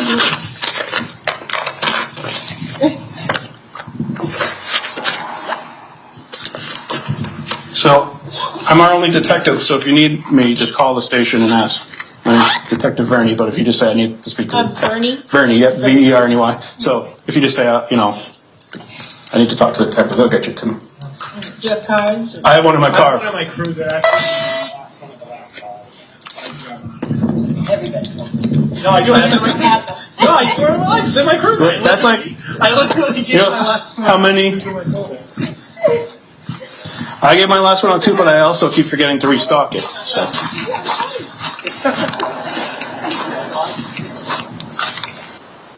The rest of the video is just giving out phone numbers and talking about your business cards. Is that right? That's correct. Okay. I think Mr. Camellia will stop for the Okay. morning break here. All right. Jurors, before I let you go for the break, you may have noticed occasionally what looked like a jump cut in the video. Just as with a document where I told you things may get blacked out or redacted because either I've made a determination that something's irrelevant or the parties by agreement have agreed that something's irrelevant. The same may occur in various videos that you may see during the course of this trial. Don't speculate on what's been removed from any video or document. It's been removed because it has no bearing on anything that you have to decide in this case. With that, we will take a 20-minute morning recess. All right. Just leave your notebooks on the chair.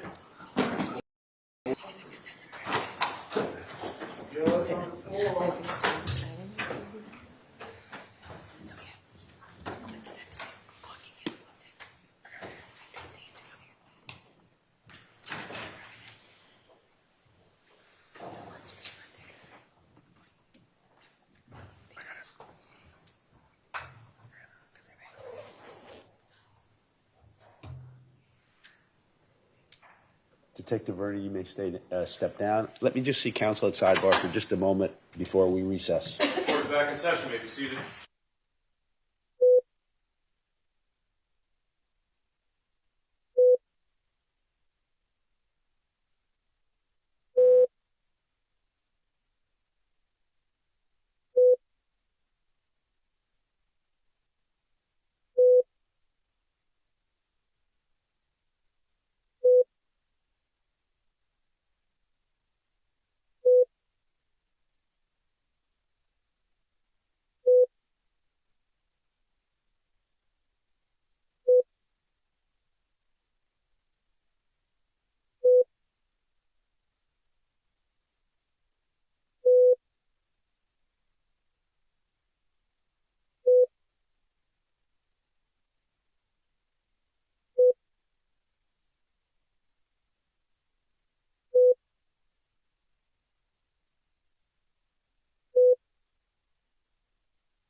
Those ones I think are the Beth is real.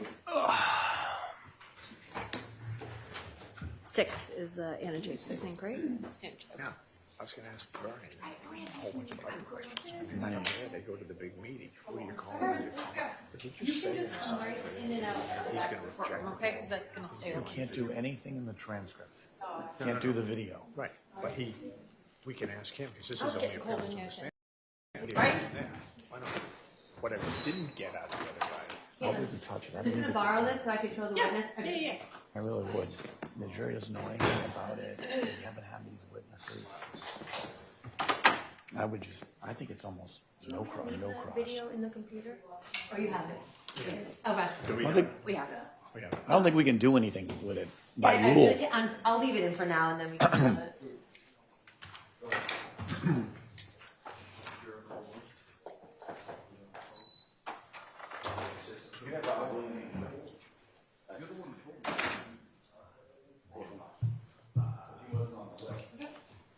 No, it wasn't.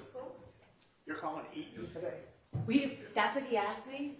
I think because we were running fast on He witnesses. was not on the list. He wasn't. No. So I don't know if we brought the transcripts with him. We made questions and everything. I'll look. Yeah, I mean, like I said, that's what he said to me. He's like, see if we can get another witness here.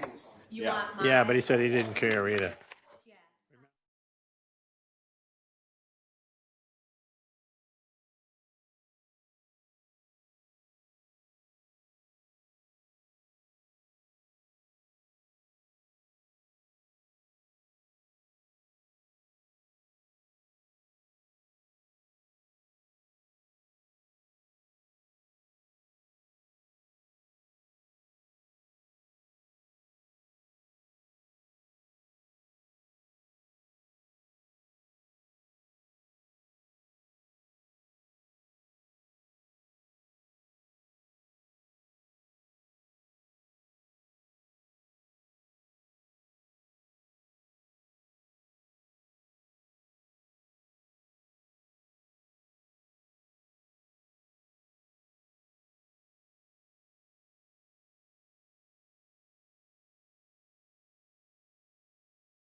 This court is back in session. You may Judge, could we see? We're you back at on the sidebar? we're Yes. back on the record. If Mr. Norkunis wants to see the court.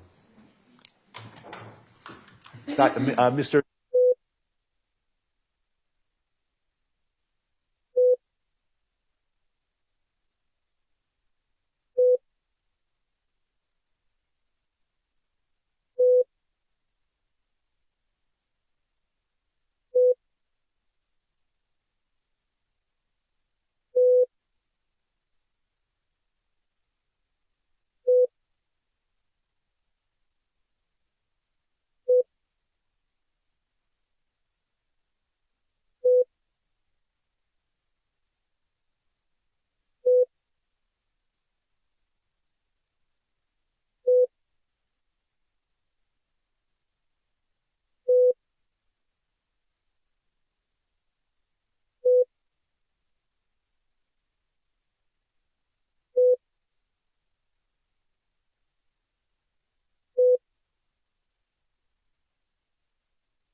Do we have our Yes. We had to detective? step out because Mr. Norkunis wanted to see the court. He can resume. Detective stand. Verney? Thank you.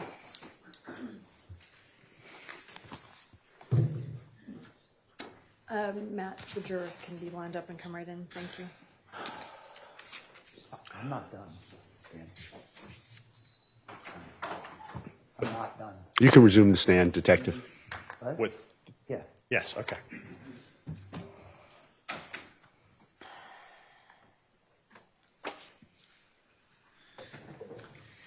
Duck right in next to me best you can.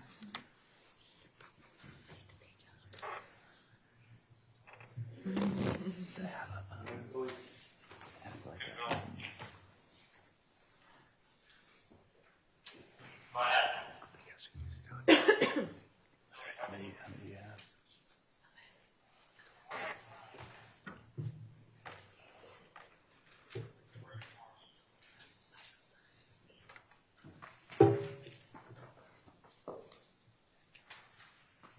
Give that to Liam. He can do it.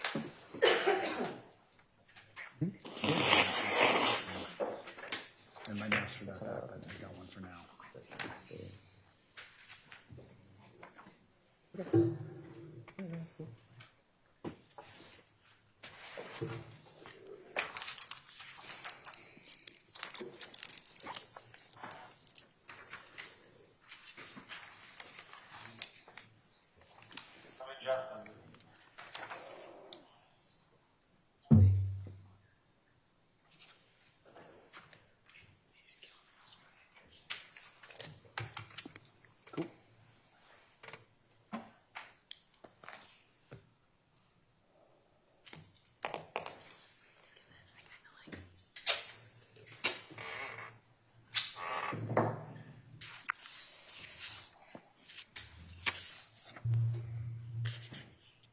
Good to go, comrade.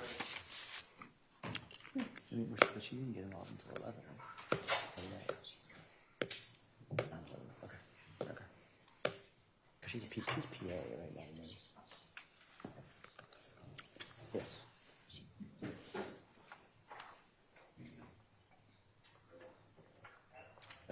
Okay. Well, Shin was kind of like that too. Yeah. All right, for the judge.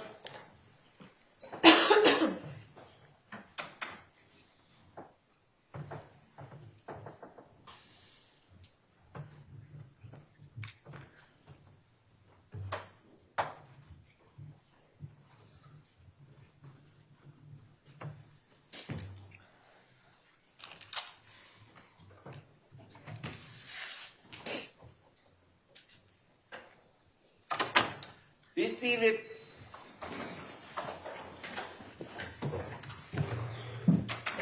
Detective, when we broke, we had just finished watching the body cam of the interview that you and Trooper Williams did on November 12, 2022, yes? Correct. All right. Aside from what I had mentioned when I stopped the video, that there was some discussion about phone numbers and business cards, did you have any more conversation about the case, about what had happened to Mr. Fowler with Ms. Church that day? No. Okay. Did she ever mention to you having taken any videos of him prior to the arrival of the emergency medical personnel on the day before, November 11, 2022? No, sir. Would that have been information that was helpful to the investigation? Yes.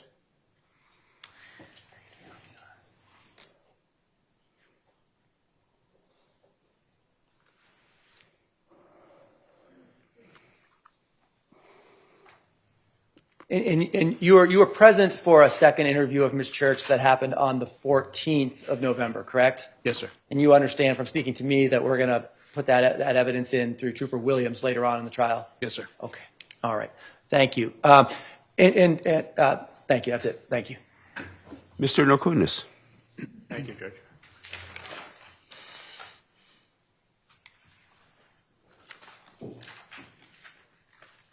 Detective, it's fair to say that when you were there, you were directing the interview with Ms. Church about the condition of Mr. Fowler and what she could shed on the condition of Mr. Fowler to you, right? Correct. And you were giving her a particular timeline And in terms of her responses and the last questions by the district attorney, did she talk to you about any videos?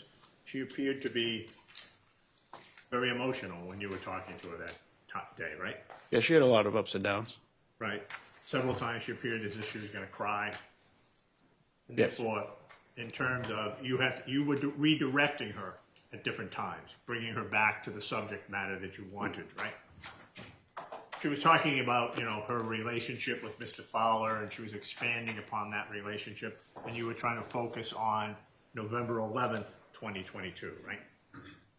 Well, we wanted to learn as much as we could about what happened. So Now, following that meeting with Ms. Church, and that lasted, a period. You were there at that site probably, an hour? between a half an hour to an hour. And it started at 3, so you got out of there around 4. I believe so. No, I think it started around 4 o'clock. And at some point in time, you had already set up a subsequent meeting to take place at Mr. Eaton's house, right? That evolved as the day went on. Sorry, what? That evolved as the day went on. This was the first appointment we had made. And we You go to the meeting at the Eaton house? yes. Okay. And that was around 5 o'clock, November 12th, right? It was later in the day. I'm not sure exactly what time. Okay. And how had you selected the people to come to that meeting? We had spoken with the family, specifically Leroy Fowler III. You lean a little bit into that mic. Yes, sir. Sorry. So we were speaking with Leroy Fowler III, and we were just asking, anybody who had any information they wanted to share with us, we were willing to speak to. Well, you brought Tammy, right? Did she come to that meeting? Tammy was there, yes. Yeah. William Eaton, right? Billy, yeah, Williamine, yes. Leroy Fowler III, right? Correct. Okay. And had you and Lieutenant Sullivan sat down and said, who should we bring to this meeting? I didn't think. Judge, I think there might be some confusion. I don't know who Lieutenant Sullivan is. Lieutenant Sullivan, Williams, Trooper Williams, or someone else. Trooper Williams. I'm sorry. Trooper Williams. I elevated him, Judge. I'm sorry. And you gave him a different last name too, I think. Right. So somebody had to select the people to come, right?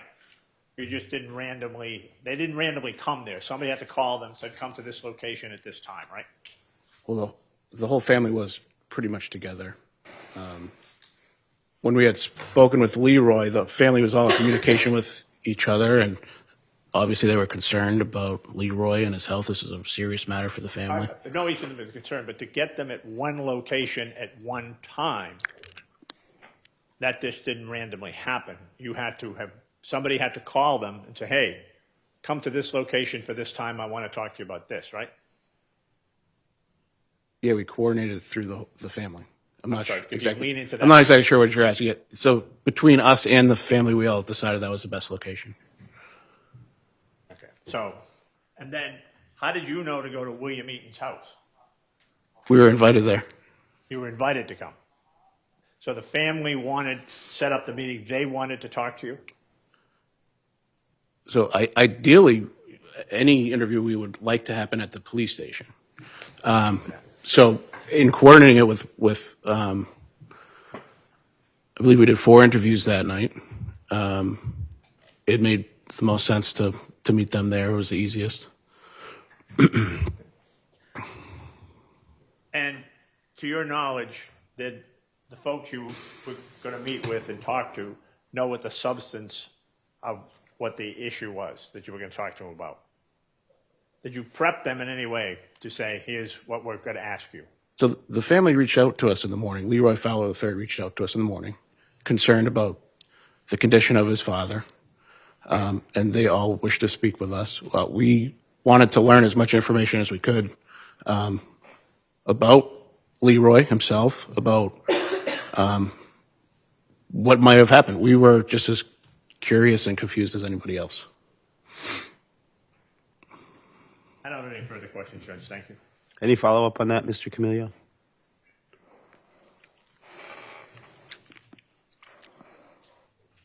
You were asked a couple questions at the beginning of the cross about Miss Church's demeanor during that interview. You remember those questions? Yes, sir. When was it that Miss Church got most upset during that interview? Most upset would be when we referenced the other girlfriend, or she said, "I'm not the other girlfriend." Thank you. Anything further, Mr. Nokunis? No other questions, Judge. Thank you very much, Detective. You may step down. Thank you, Your Honor.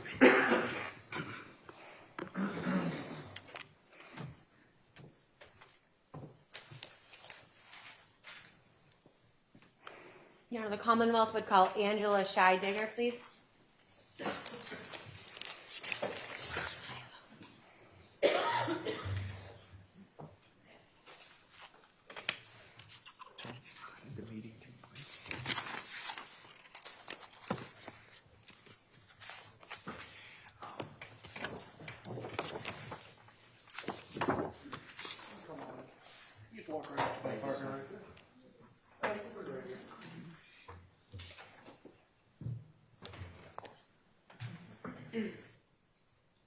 I'm just going to ask you to stand behind the blue line and face the clock. If you'd raise your right hand for me, please. Do you solemnly swear the testimony you're about to give in the cause now in hearing shall be the truth, the whole truth, and nothing but the truth, so help you God? Thank you. You may be seated. Come around. What's your step? Come on. On that chair. Then we put on the microphone before we May I proceed, Your Honor? Yes, you may. Good afternoon. Introduce yourself to the members of the jury, telling them your first and last name, and then spelling your last name. Sure. I'm Angela Scheidiger, and I'm a physician assistant in the emergency room. Last name is Scheideger.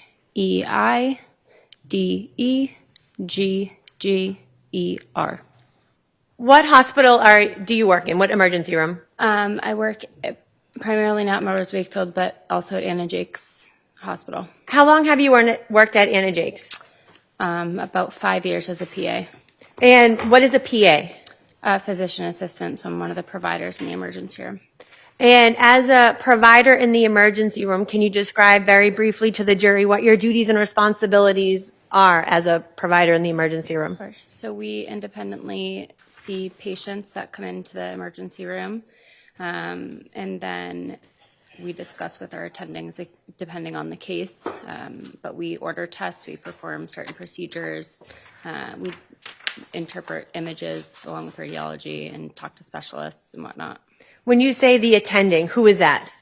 The primary doctor that's on with me in the emergency room. So there'd be an emergency room doctor, a physician's assistant, and then potentially nurses who are assisting you? Exactly, and nurse practitioners, which have the same role as my job. In the emergency room at Anna Jake's, how does a physician's assistant differ from a nurse in terms of your responsibilities and duties? Sure. I place the orders typically, and then nursing would draw blood or help care for the patient in other ways, give vital signs, that type of stuff. They're, I think, more involved with being at the bedside with the patient. And as a physician's assistant, are you more involved if, as you indicated, the orders, but also looking at the results of certain tests that you ordered to make determinations of how to treat a patient? Yes. Very briefly, what is your educational background? Sure. So I went to PA School at Franklin Pierce and graduated in 2021. And I have worked in the emergency room ever since then. I worked previously in the emergency room as a technician prior to PA School. Prior to PA School, you were a technician. What were your duties and responsibilities in the emergency room as a technician? Sure. Vitals, I did EKGs, I transported patients to tests, helped providers if they needed help with certain procedures. Excuse me. Can you kind of take us through when a patient comes into the emergency room at Anna Jake's via ambulance, what happens? It depends. So if they are, if there's a room available and they're a critical patient, they go right into a room. Nurses will be at the bedside. They'll triage them, talk with the EMS, and then the patient if they're able to provide information. And then one of the providers goes in to evaluate the patient. And are I want to specifically turn your attention to November 11th of 2022. Were you working in the Anna Jakes emergency room that morning? Yes. Do you remember what shift you were assigned, what your hours were? Yeah, I was working at 9 a.m. to 6 p.m. that day. At some point, did you have an occasion to be the physician's assistant for a patient by the name of Leroy Fowler? Yes. And was he a patient at Anna Jakes when you came in at 9 a.m.? I don't remember if he was there before I got there, but I saw him pretty quickly after I got to work. So. And what observations did you make of Mr. Fowler when you got to work around 9 a.m. that morning? So he came in and he was altered. He was not really able to provide any information. He was thrashing around in the stretcher and not making any, valuable sentences or words that made sense to kind of tease out what was going on at that point. Were you asking him questions and there was some type of a response, but not something that was in response to your actual question? Yeah, correct. I don't remember him ever giving me like a specific word that I thought was valuable in what I was asking him. When you say altered, could you describe to the jury what you mean by altered? Sure. He was basically incoherent. He, again, was not able to provide information or communicate like a normal person would. He wasn't following commands, was thrashing around in the stretcher. Did you make observations of his eyes at any point? Yes. So he had equal pupillary response, but it was slightly slower than usual. What does that mean? I believe it can be from a lot of things. So you can see it with certain medications. You can see it with head injuries. There's many different things. Light can affect it in general. Is it fair to say when you first got there, because he was unable to appropriately or in any way answer your questions, you didn't have any information as to what had caused him to come to the emergency room? Right. When I first saw him, I had really nothing except that he was altered. And I believe we didn't have like good records on him for review. So I had very limited information in terms of past medical history, medications he takes, stuff like that. When someone comes into the emergency room altered and provide that type of information to you, what is the procedure? What did you order to happen? So altered mental status is very common in the emergency room, and some of the stuff is pretty standardized, but it also varies based off how severe their symptoms are. But we, check labs for abnormalities, look at glucose levels, look for infection, look for signs of trauma. There's a lot of different things that can cause altered mental status that we kind of gauge out. Based on the observations that you are making of Mr. Fowler upon your immediate interaction with him around 9 a.m. that morning, what was your plan? Yeah, so he came in and was very altered. His vital signs, I believe, were pretty normal, but I knew that he was going to be a critical patient. So I pretty quickly spoke with the doctor that I was working with that day and was trying to figure out if we had ICU beds available for the patient, and we didn't. And that was just an assumption based off how he presented that he would need a higher level of care. So I knew pretty early on that he probably was going to have to be transferred to another hospital. And when you said needed a higher level of care, is that why you deemed him critical? Yeah. And is that common if Anna Jakes doesn't have an ICU bed available, that you would make arrangements with another hospital to get an ICU bed? Yep. Specifically going back to those initial observations of him, at some point, did someone come into the emergency room with Mr. Fowler? Yes. And was it a male or a female? Female. Was she there when you got there, or did she arrive shortly thereafter? I think she came shortly after. Was she providing you information as to what had happened to Mr. Fowler prior to him coming to the hospital? Yes. And what, to your memory, did she tell you?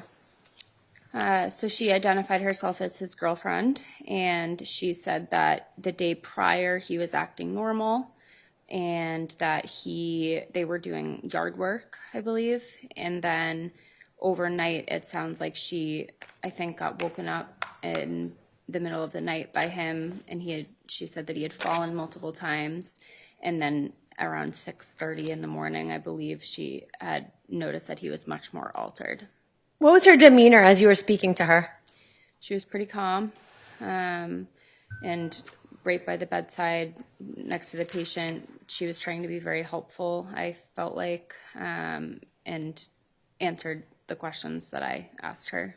Is it fair to say that any observations that you made of Mr. Fowler during your interaction with him, as well as any treatment that was given or requested, is documented in medical records that are kept by the hospital? It should be, yep. In this case, you've had an opportunity to review those medical records, correct? Yes. And in those records, did you actually document the conversation that you had with the female identifying herself as Mr. Fowler's girlfriend? Yes. With the court's permission, I'm going to show a portion of what's previously been marked as Exhibit 6. You may. Just one moment. Sorry.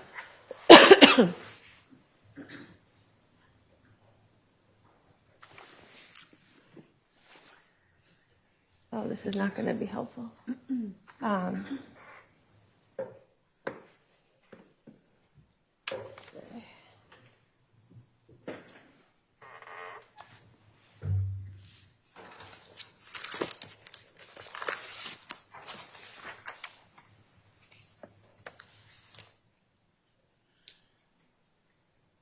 If I can.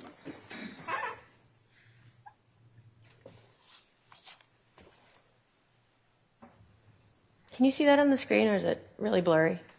I can read it. Okay, let's see what we do. So, Ms. Scheidegger, in the history of present illness, did you specifically document the conversation that you had with the girlfriend of Mr. Fowler? Yes. And did you indicate, she states that yesterday he was behaving completely normally and they were doing a bunch of yard work together. He woke her up from sleep at 3:30, stating that he had fallen 3 times and she did not think that he was particularly altered at that time. This morning at 6:30, she found him and he has been extremely altered since. She tried to bring him to bed, but states he was dead weight and then fell out of the bed. Yes. Regarding no recent illnesses, he has not vomited. He has complained of abdominal pain to his girlfriend prior to arrival. Are all of those things that were provided by the girlfriend while she was in the emergency room with him? Yes. Did she also indicate that he may have taken a Percocet last night, but she is not sure? Yes. As part of the labs that you had ordered initially, was testing for narcotics part of that? Yes. Excuse me, I'm sorry. And what narcotics specifically are you testing for? I think there's a list. There's a list of the ones that we tested for. There's a lot, but there's opiates, and then we have fentanyl, and there's other types of drugs that we test for immediately in the toxicology screen. And in your review of the results of the blood test that was taken for Mr. Fowler on that day for any narcotics, did you see any indication that he was positive for Percocets? No. I'm going to show you another portion of Exhibit 6 with the court's permission. It's page 4 of the summary, including the lab results. And if you could just kind of take us through what is depicted in this page. Sure. Judge, I would object. I think that speaks for itself. Pursuant to our conversation at sidebar, I will allow both counsel, if they wish, to highlight a few selected portions of the medical records. Jurors, you need to understand that you'll have the entire medical records in front of you, but if counsel wish to draw your attention with a witness on the stand to a particular portion, I'm going to permit them to do that. Unless the witness is someone like the present witness who may have some particular expertise and is construing the record, you can read the records as well as anybody else. I will simply allow them to be highlighted for you right now. Go ahead, Ms. Strasnick. Could you just kind of take us through what this is? Sure. So this is the urine toxicology screen that we do. And the thing that came back positive was cocaine, but oxycodone, which is one of the active ingredients in the Percocet, is negative addition, and the opiates are negative as well in there. And I think somewhere there's a specific fentanyl test. I believe it's maybe on another page, but that's also negative. So there was no indication in, I believe you said it was a urine test, not a blood test, I apologize, that Mr. Fowler was positive for Percocets. Correct. In reviewing the, actually, before I get into that, in the medical record, did you also document observations that you made of him during your interactions with him? Yes. I'm going to show you page 2 of 12 in Exhibit 6. You indicated that the vital signs were fairly normal? Yep. And in the general, thrashing around, eyes closed, grunting, and not answering any questions. Are those the observations of you that you made of him upon going into the emergency room? Yes. Then you went on to talk about his skin, his head, his eyes, specifically bolded is pupils with decreased response to light and accommodation bilaterally, pupils round. What does that mean? So, like I said, that can happen with certain medications that people are prescribed or take. It can happen with injuries, brain injuries, and your eyes respond to light in general. So if the room's super bright or dark, it can change that. And the other portion that was bolded is under neuro, alert, altered, does not answer any questions, uncooperative. Why is that under the neuro section of that assessment? Because altered mental status and assessing if someone's alert and oriented is part of a neurologic assessment. So that's where we would document that. So based on what you were seeing and what you were observing in his pupils, did you order a CAT scan? Yes. Why did you order a CAT scan?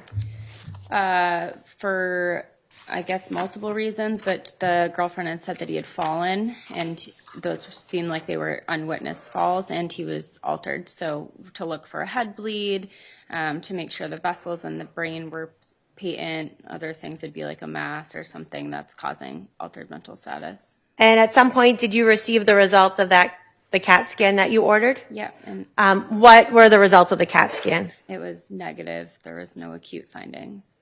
And at some point, did you also order a lumbar puncture to be done? Yeah. What is a lumbar puncture? Sure. It's when you put a needle in the back to obtain cerebrospinal fluid to look for infection. You can also sometimes measure the pressure in the brain that can cause altered mental status if it's high. So that's why we were looking for other causes of the confusion. And what were the results of the testing of the, what did you say, the cerebral fluid? Yeah, so I attempted, and the doctor I was working with also attempted, and we were unable to get it. It was hard with him in particular because he was not a cooperative patient, and it can be dangerous, to put a needle in the spine if they're thrashing around. So we did attempt, but we didn't get it. I don't know if it was obtained at another hospital. At some point after the blood was drawn, obviously we've talked about the results of the cocaine and the Percocets. Were other lab results coming in for your review, as well as were you ordering additional labs throughout the time that Mr. Fowler was at Anna Jake's? Yes. And were any of the lab results coming back abnormal? Yeah.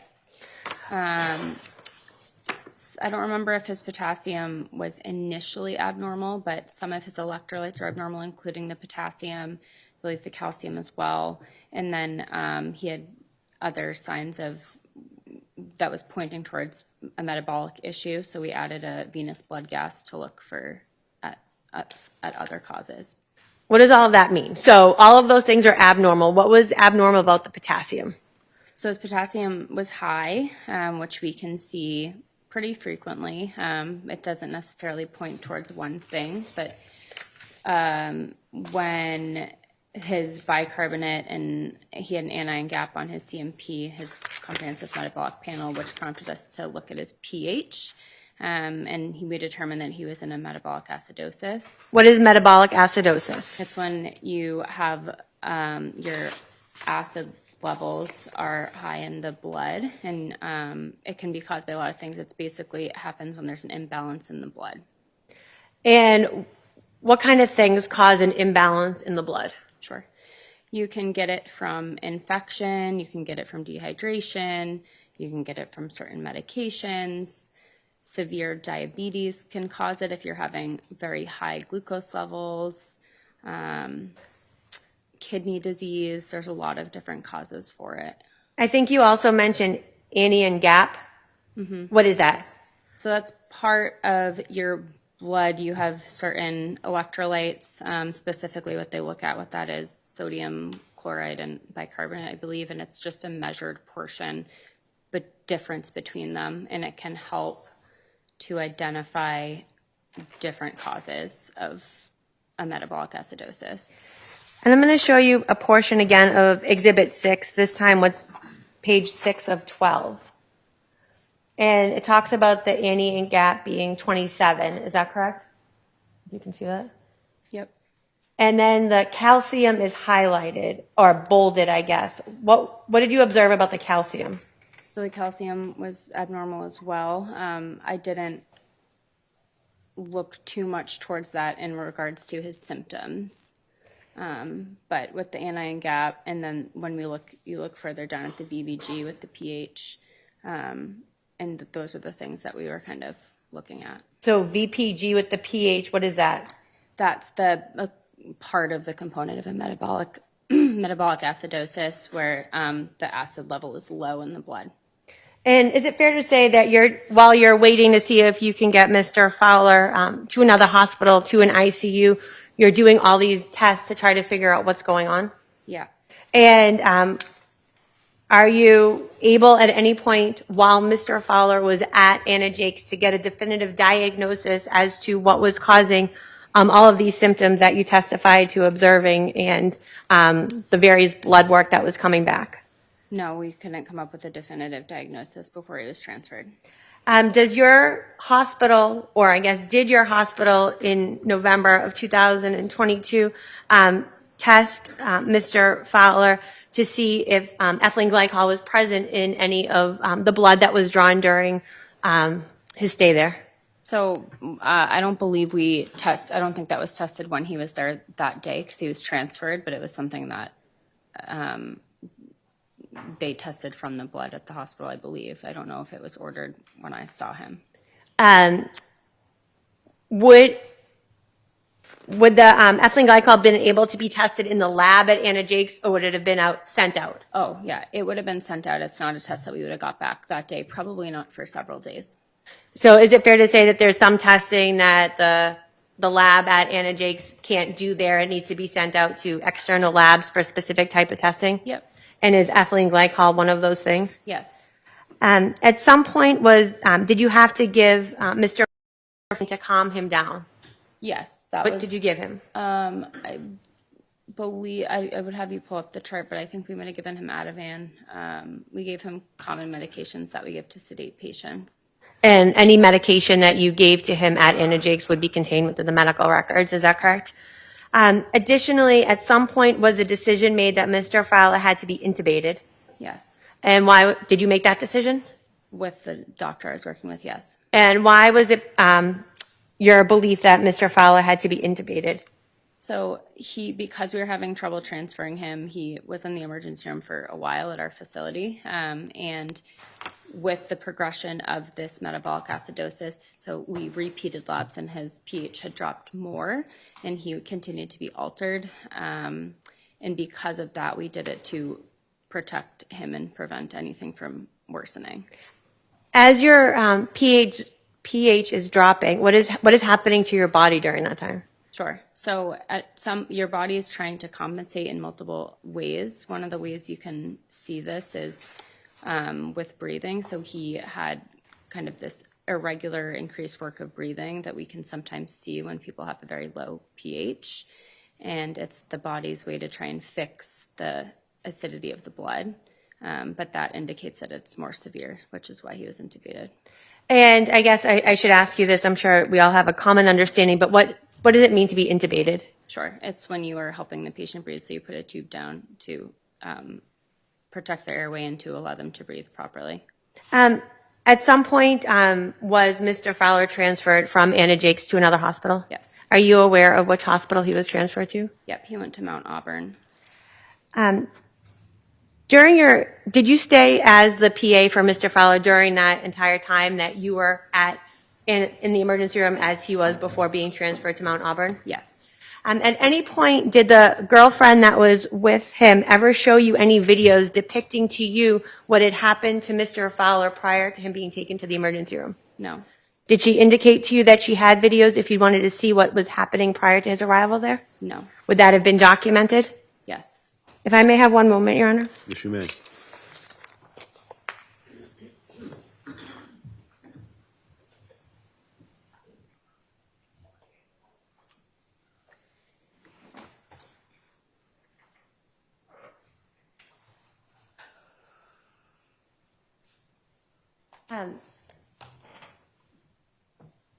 Ultimately, during the time that Mr. Fowler was at Antigen, did you ever come to a conclusion as to what was causing this? No. And is it fair to say during that time you were just trying to triage what you were observing before he could get to the ICU bed? Yes. I have no further questions. Mr. Norkunis. Good afternoon. Hi. Now, it's fair to say that this took place back on November 11th of 2022. Yes. Is that correct? Okay. And for the record, you have to give me a positive or negative answer. And you've had a few other patients since then till the present time, right? Yes. And you saw this gentleman along with what you were seeing. It's a hospital, so you had more than one patient that night, right? Correct. And you were running between the patients, right? Sure. Yeah. Right. And in terms of coming in here today, you have to go out and read a whole bunch of stuff or you wouldn't remember to think about this, right? Yes. Okay. So you gave a statement to the police at some point in time, right? Mm-hmm. Yes. Back in February of 2023, right? Yep. And you had an opportunity to read that before you came in today, right? Yes. To try and refresh your memory, right? Yep. And did you, in fact, did the government present you with a copy of the medical records and ask you to review those as well? Yes. Now, one issue here was that it appeared that Mr. Fowler's condition was deteriorating while he was at your hospital, right? Yep. And he came into your hospital sometime around 9 a.m. Yes. And he left sometime around 8 p.m. I believe so. Somewhere around, so he was there like 12 hours, right? Approximately. Yep. And during those 12 hours, you know, reasonable as a medical professional that he was not improving, right? Correct. He was deteriorating, right? Correct. And at some point in time, the care that you, Jake's Hospital, could give to him was kind of stopped, right? You couldn't do anything more for him. Correct, which is why we transferred him. Right. And that was probably after he'd been there 3 hours, maybe? What do you mean? Well, he was there 3 hours, and then you're doing the blood work, you're doing the CAT scan. You were progressing him as rapidly as you could through the process of the hospital, correct? Sure. Yep. And that probably took 3 to 4 hours? Probably around that. I mean, you can see what time CAT scans came back and lab work came back in the record, but yes. Okay. And the lady that came in, you indicated when you were talking to the police that she was very helpful, right? She was willing to provide information, yep. Right. She was appeared to be also, you had indicated, comforting to the gentleman that was the patient, right? Yep. And she stayed with him the time he was there, right? I don't remember if she was there the whole time, but she was there. All right. Again, it's hard to remember. Yeah. 4 years ago, one person, one room, one patient, right? And she appeared to be sympathetic to him, right? Yes. Now,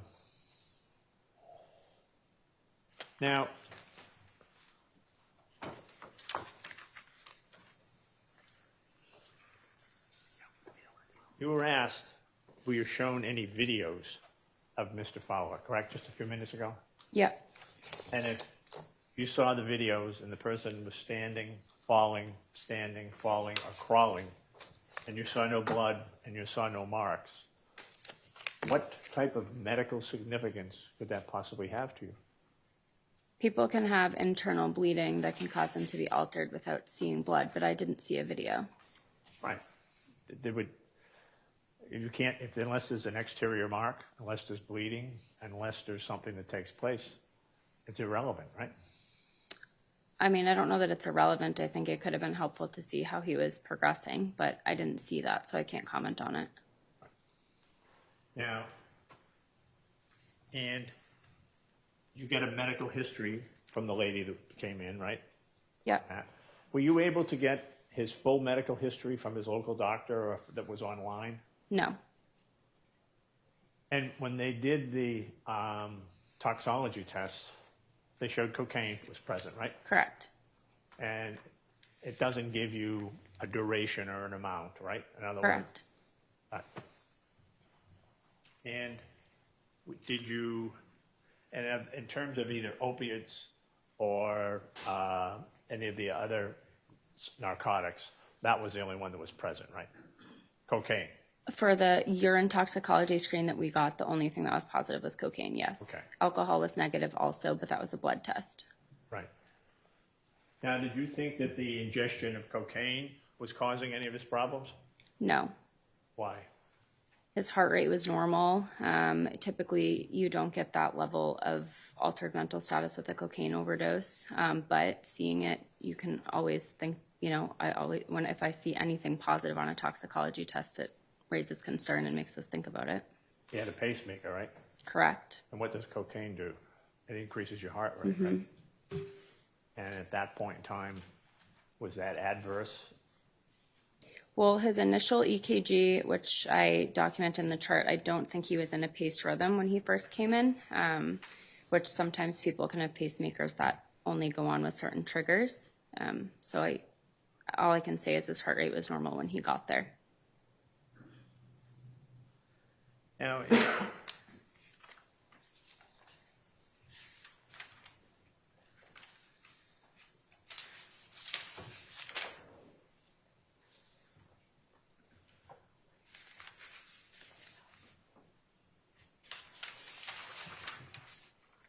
and you're not a toxicologist, right? No.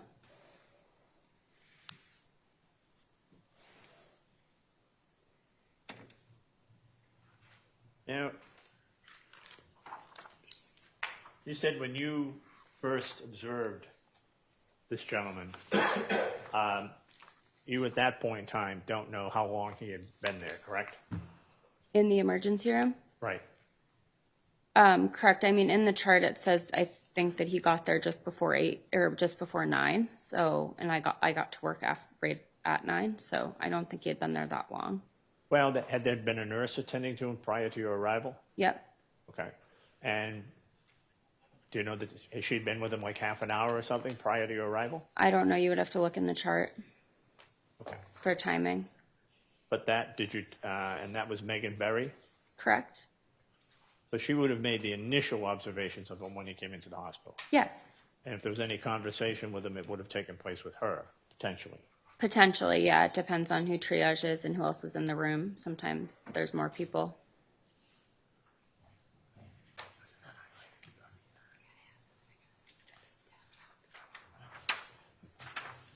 And again, you did the CAT scan because the girlfriend, and she identified herself as that, right? Correct. And she had told you that he had fallen and banged his head, and that's why you did the CAT scan, right? I don't remember if she told me he banged his head, but she said he had fallen and he came in altered. And she had also mentioned he had abdominal pain, so we ended up getting imaging of his chest, abdomen, pelvis to look for other injuries or causes. He had fallen several times, she told you, right? Mm-hmm. And you did an initial assessment of his head. There was no bleeding, there was no swelling, there was no bruising, right? Correct. So therefore, and that context, it did not appear to have been a head injury, right? So I've seen head injuries without external signs of trauma, but there was no obvious bruising or signs of trauma when he came in. Well, it's the old bit, anything in life is possible, right? But generally, from your observations, it did not appear to have been a head injury. Sure.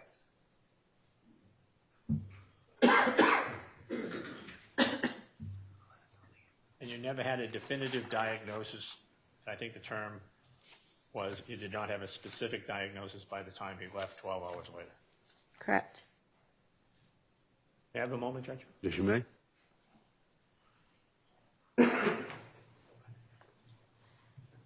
Nothing further, Judge. Ms. Strasny? Just very briefly, if I could approach with Exhibit 6, since You may. it was not very clear. You had indicated that, I'm going to show you the medical records.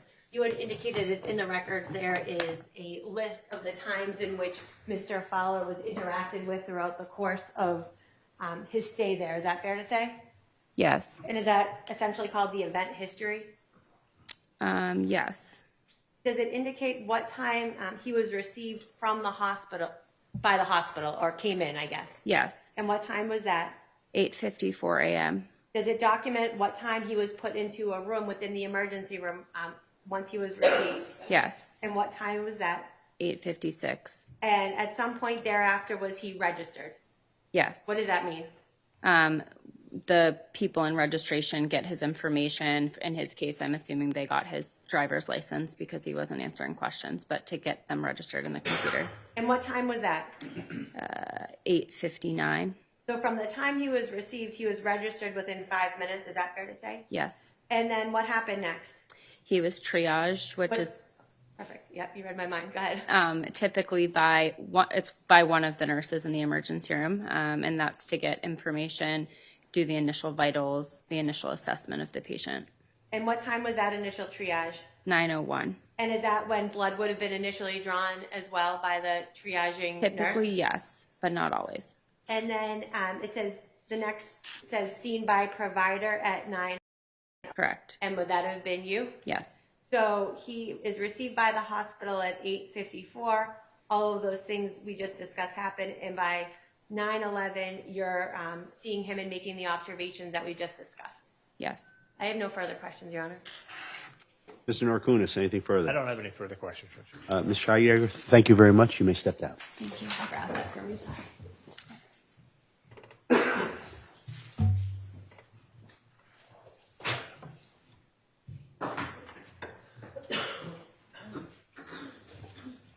William Eaton.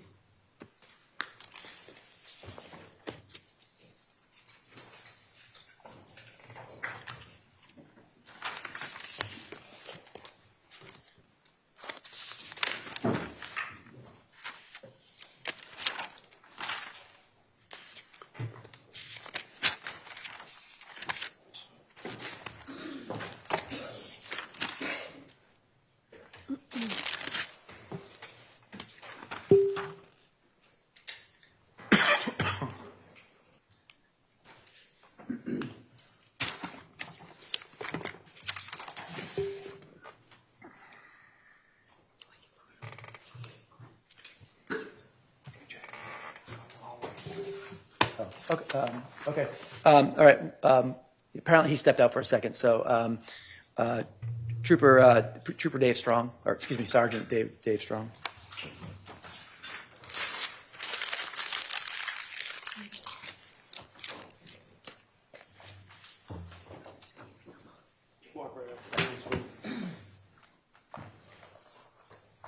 I'm going to ask you to stand behind this blue line, face the court. Sir, do you solemnly swear the testimony you're about to give in the cause now in hearing shall be the truth, the whole truth, and nothing but the truth to help you God? Thank you. You may be seated.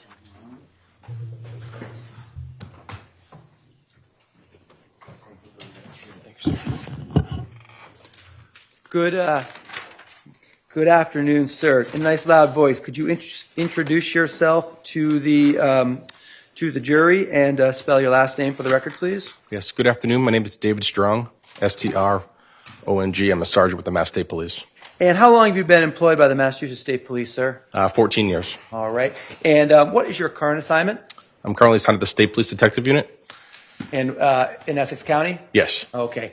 And how long have you been a member of the State Police Detective Unit, sir? I began in 2018. Okay. So 8 years or so? Yes. Okay. And as a sergeant with the detective unit, sir, what are your duties and responsibilities? We investigate deaths in Essex County. homicides, unattended deaths, suspicious deaths, and we also do drug offenses and narcotics. Okay. And so for the last 8 years, you have been you've been both the investigator and supervisor on these types of cases and investigations. Is that fair? Yes, I was promoted in January of 2025 to sergeant. Okay. And so I want to take you back, sir, to November 14th of 2022. Were you working on that day? Yes. Okay. And prior to November 14th, 2022, had you been at all involved in an investigation into a death involving an individual named Leroy Fowler? I had not. Okay. And on that day, the 14th, did one of the, so you were still a trooper at that point in time, fair? Yes. Okay. And one of your supervisors, request, but really order, you to participate in something that was going to be going on in that particular investigation. Yes. Okay. And what was that that you were asked to participate in? It was a search warrant. Okay. And that was a search warrant that was going to be executed at 108 Central Ave in Salisbury. Is that correct? Now, did you and a couple of other state troopers go to that location in order to conduct the search? We did. Okay. And the appearance of 108 Central Ave was documented with some photographs during the course of the execution of the search warrant, correct? Yes. Okay. And you had a chance to look at a number of those photographs yesterday, fair to say? I did. Okay. Now, when you first entered the unit at 108 Central Ave, what were your first observations as you entered? We entered through the back door, back of the house. It was dirty. It was cluttered. There was like a back porch area, which I believe a couch or maybe a futon. As we entered the residence, it was a kitchen, a bedroom, and a bathroom. All right. Just the kitchen. What did the kitchen look like? It was dirty. It was cluttered. Miscellaneous items scattered throughout the house. Okay. Same with the bedroom and the bathroom. Yes. Where did you start your search, sir? The kitchen. Okay. And as you were searching the kitchen, sir, did you notice anything? Did anything catch your attention in particular at that point in time? Yes. Several empty bottles. I located a bottle of de-icer behind the kitchen island. It was orange. All right. So I should have been paying a little bit more attention. I was looking for something that we got a little confused with our witness order here. So you mentioned that you found a Powerade bottle? No, I found a bottle of de-icer. De-icer, I'm sorry. And where did you see this de-icer at first, when you first saw it? It was in the kitchen. In the kitchen, there was an island, and so it was behind the island. Okay.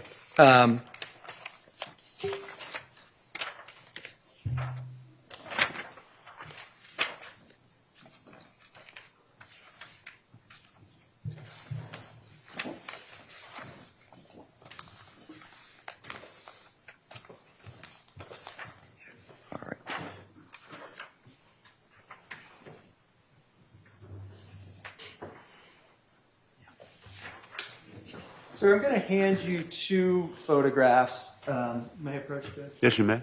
Hand you two photographs and just ask you to take a quick look at those and let me know if you recognize those two, what's picked in those two photographs.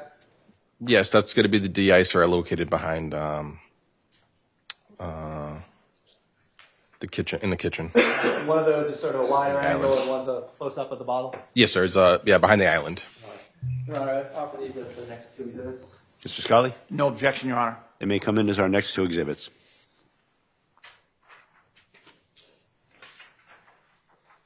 Exhibit 14 and 15, so much.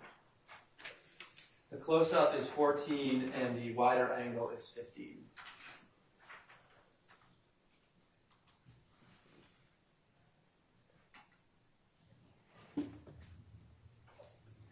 All right. And now calling your attention to the monitor, which just cut out. This item right here, the clear bottle with the orange liquid in it, That is the de-icer that you were referring to? Yes, sir. All right. Did you continue to look around the kitchen at that point, sir? Yes. All right. What did you see next that was relevant to you, sir? Underneath the kitchen island was an open space for a recycling bin. Okay. And did you take a look in? Did you take a look? You know what was contained inside the recycling bin? I did. All right. Hand you the next photograph, sir, and ask you if you recognize that what's depicted in that photo. I do. That's the recycling bin underneath the island in the kitchen. And was there something particular in the recycling bin that sort of drew your attention as you looked into it? Yeah, I noticed a fruit punch Powerade bottle, which should have been red, and I noted the bottom of the bottle was an orange liquid. Your Honor, after this is the next exhibit. Mr. Scully? No objection, Your Honor. Thank you. Thank you. Exhibit 16, so marked.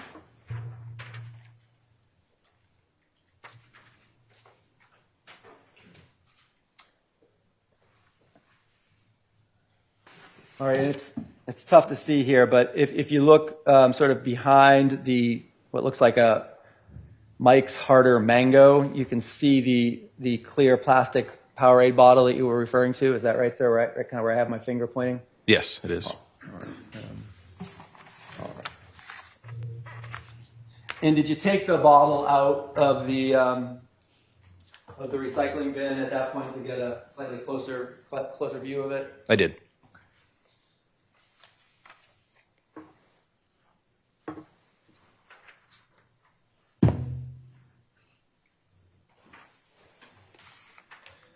And handing you another photograph, sir, do you recognize that to be a picture of that Powerade bottle that you get now placed on the countertop? Yes. I'd offer this as the next exhibit, Judge. Any objection? Very good. Exhibit 17. Exhibit 17, so marked.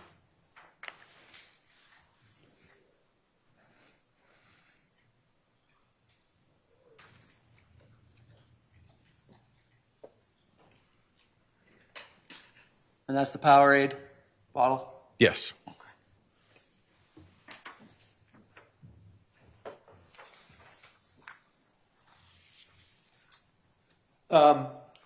Find anything else in the kitchen, sir? I located a blender in the kitchen. And there wasn't a picture of the blender, but where did you locate that?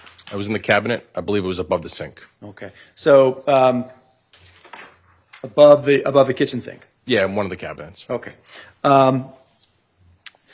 Now, did you also go into the bedroom of Miss Church? Yes.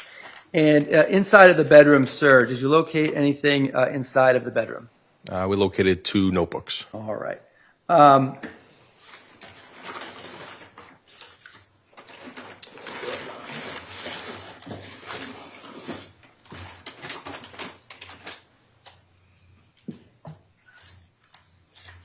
Just with the court's permission, hand you a couple of pairs of gloves.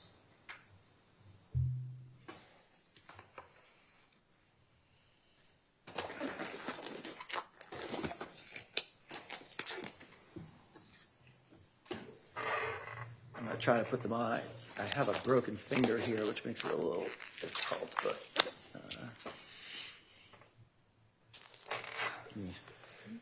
I'll just put this one on. I think that'll be better.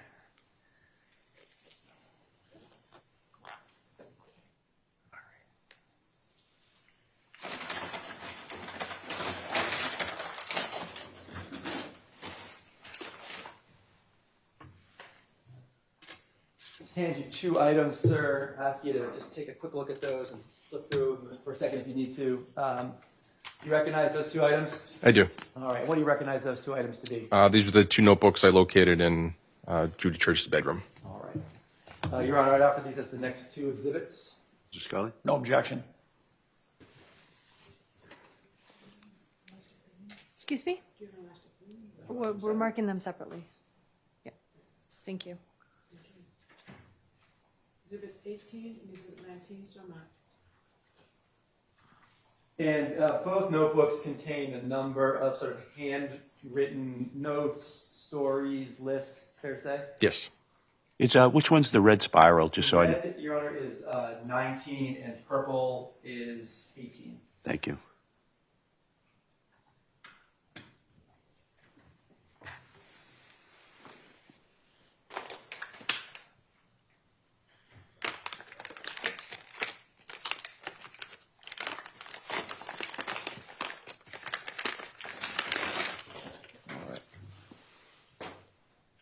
Sir, handing you an item, asking if you recognize that. I do. Okay, what do you recognize that to be? This would be the fruit punch Powerade that I located in the recycling bin. Okay, and is it different today as you look at it from what it was when you found it? Yes. Okay, what's different about it? There's no liquid in it. All right, and you understand that that liquid was taken out during the course of the investigation and tested by various people? Yes. All right. Your Honor, I'd offer That's this true. as the next exhibit. Any objection, Mr. Scully? No objection. Thank you, Your Honor. Exhibit 20. So marked.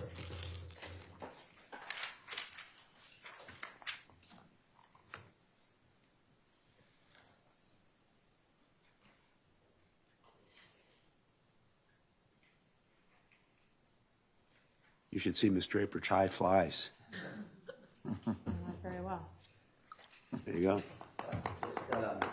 This is just showing the jury now, with the court's permission, what's now been marked as Exhibit 20, the Powerade bottle that you found in the recycling bin.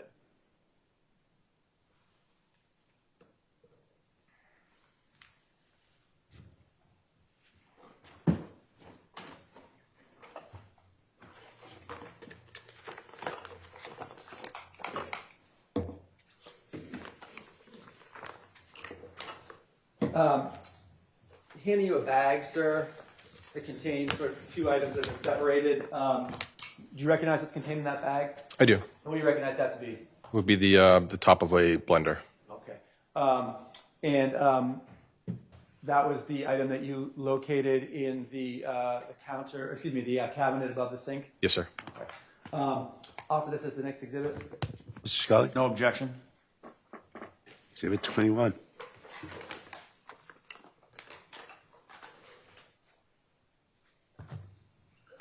Can we keep it in the bag, Sure, of please? course. Thank you.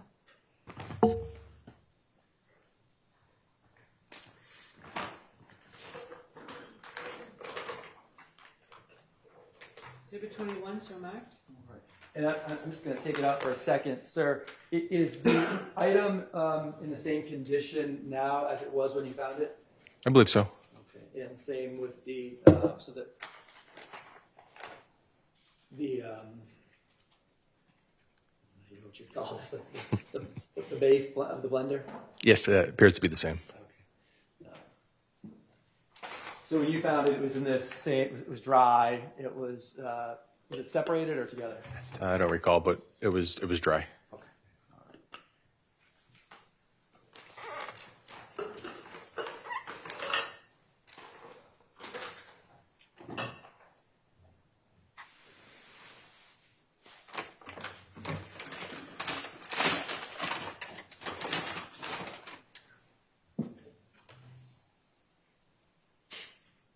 And then just going to hold this item up for you, sir.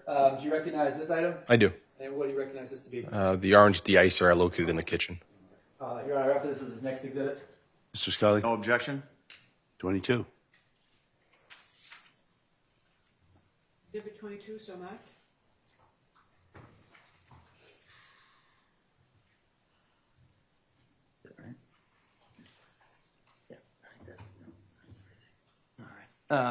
Oh.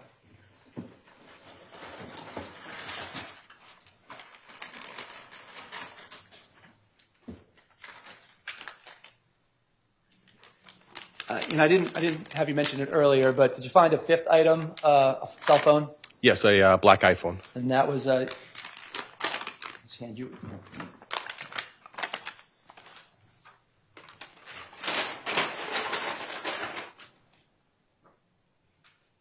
Yes.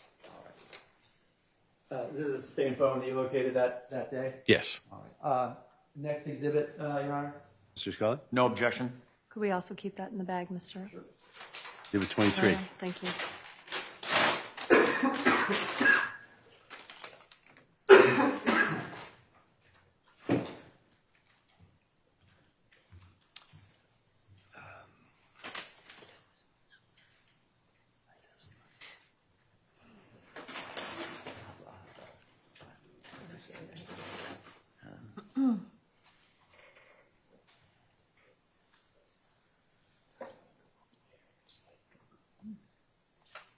Was there a second trash can / recycling bin that you also went through during the course of your search of the residence? I believe so, yes. Okay.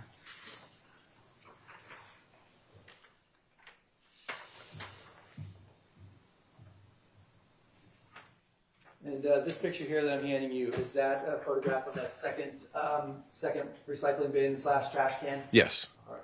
Your Honor, I offer this as the next exhibit. No objection. Exhibit 24.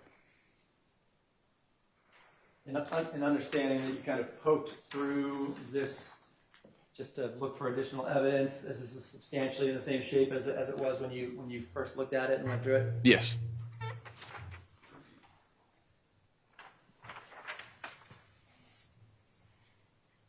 All right. And so just, again, a number of cans, Fanta, the same Mike's Harder Mango, and some other bottles. Is that fair? Yes, sir. All right.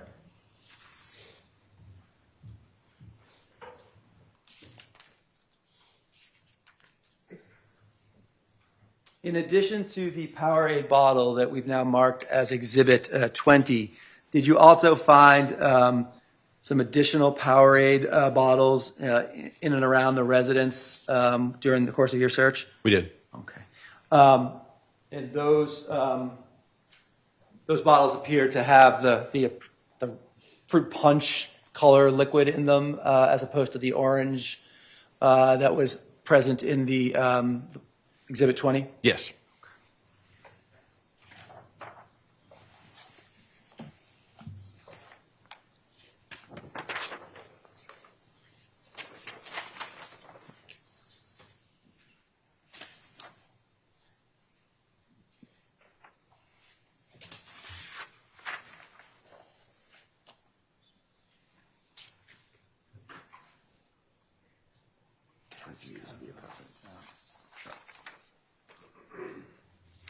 And sir, finally, I'm going to hand you four photographs. Just ask you to look through those real quick. Just ask you when you're done if you recognize what's depicted in those 4 photographs, just generally.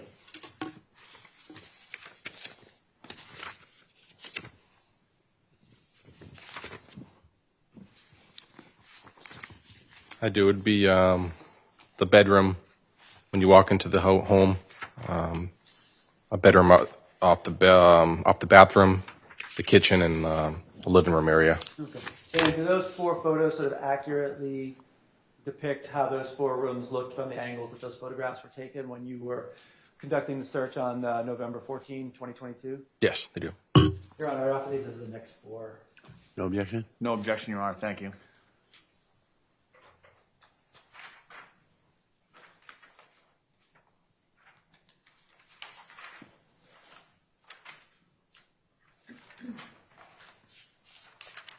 Exhibit 25 through 28, so Matt.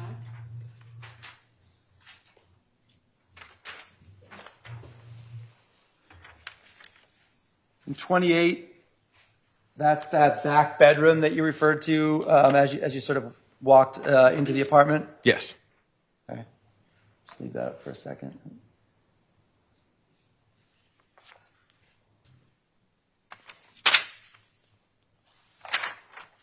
'27, that's the bedroom that you referred to that is closer to the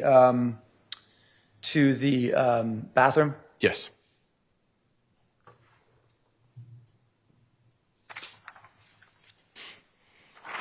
'26 is the kitchen? Yes. Is that correct? Yes. And you can, and in the sort of bottom right-hand corner-ish, you can see the recycling bin where I have my finger. That is the recycling bin where you found the Powerade bottle? Yes, it is. And the Rain-X would be on the other side of that counter to the right? Yes.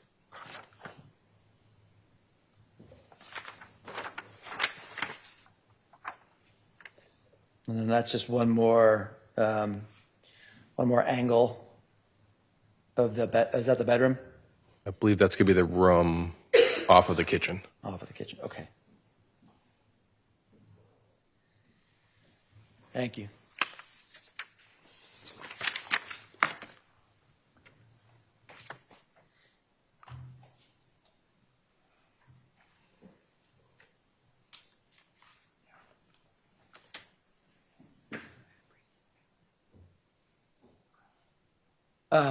Nothing further with this witness, Your Honor. All right, then we will take the lunch recess from 1 to 2. So jurors will reconvene at about 2:02. For everybody to pull out. All right. Just be getting no book here.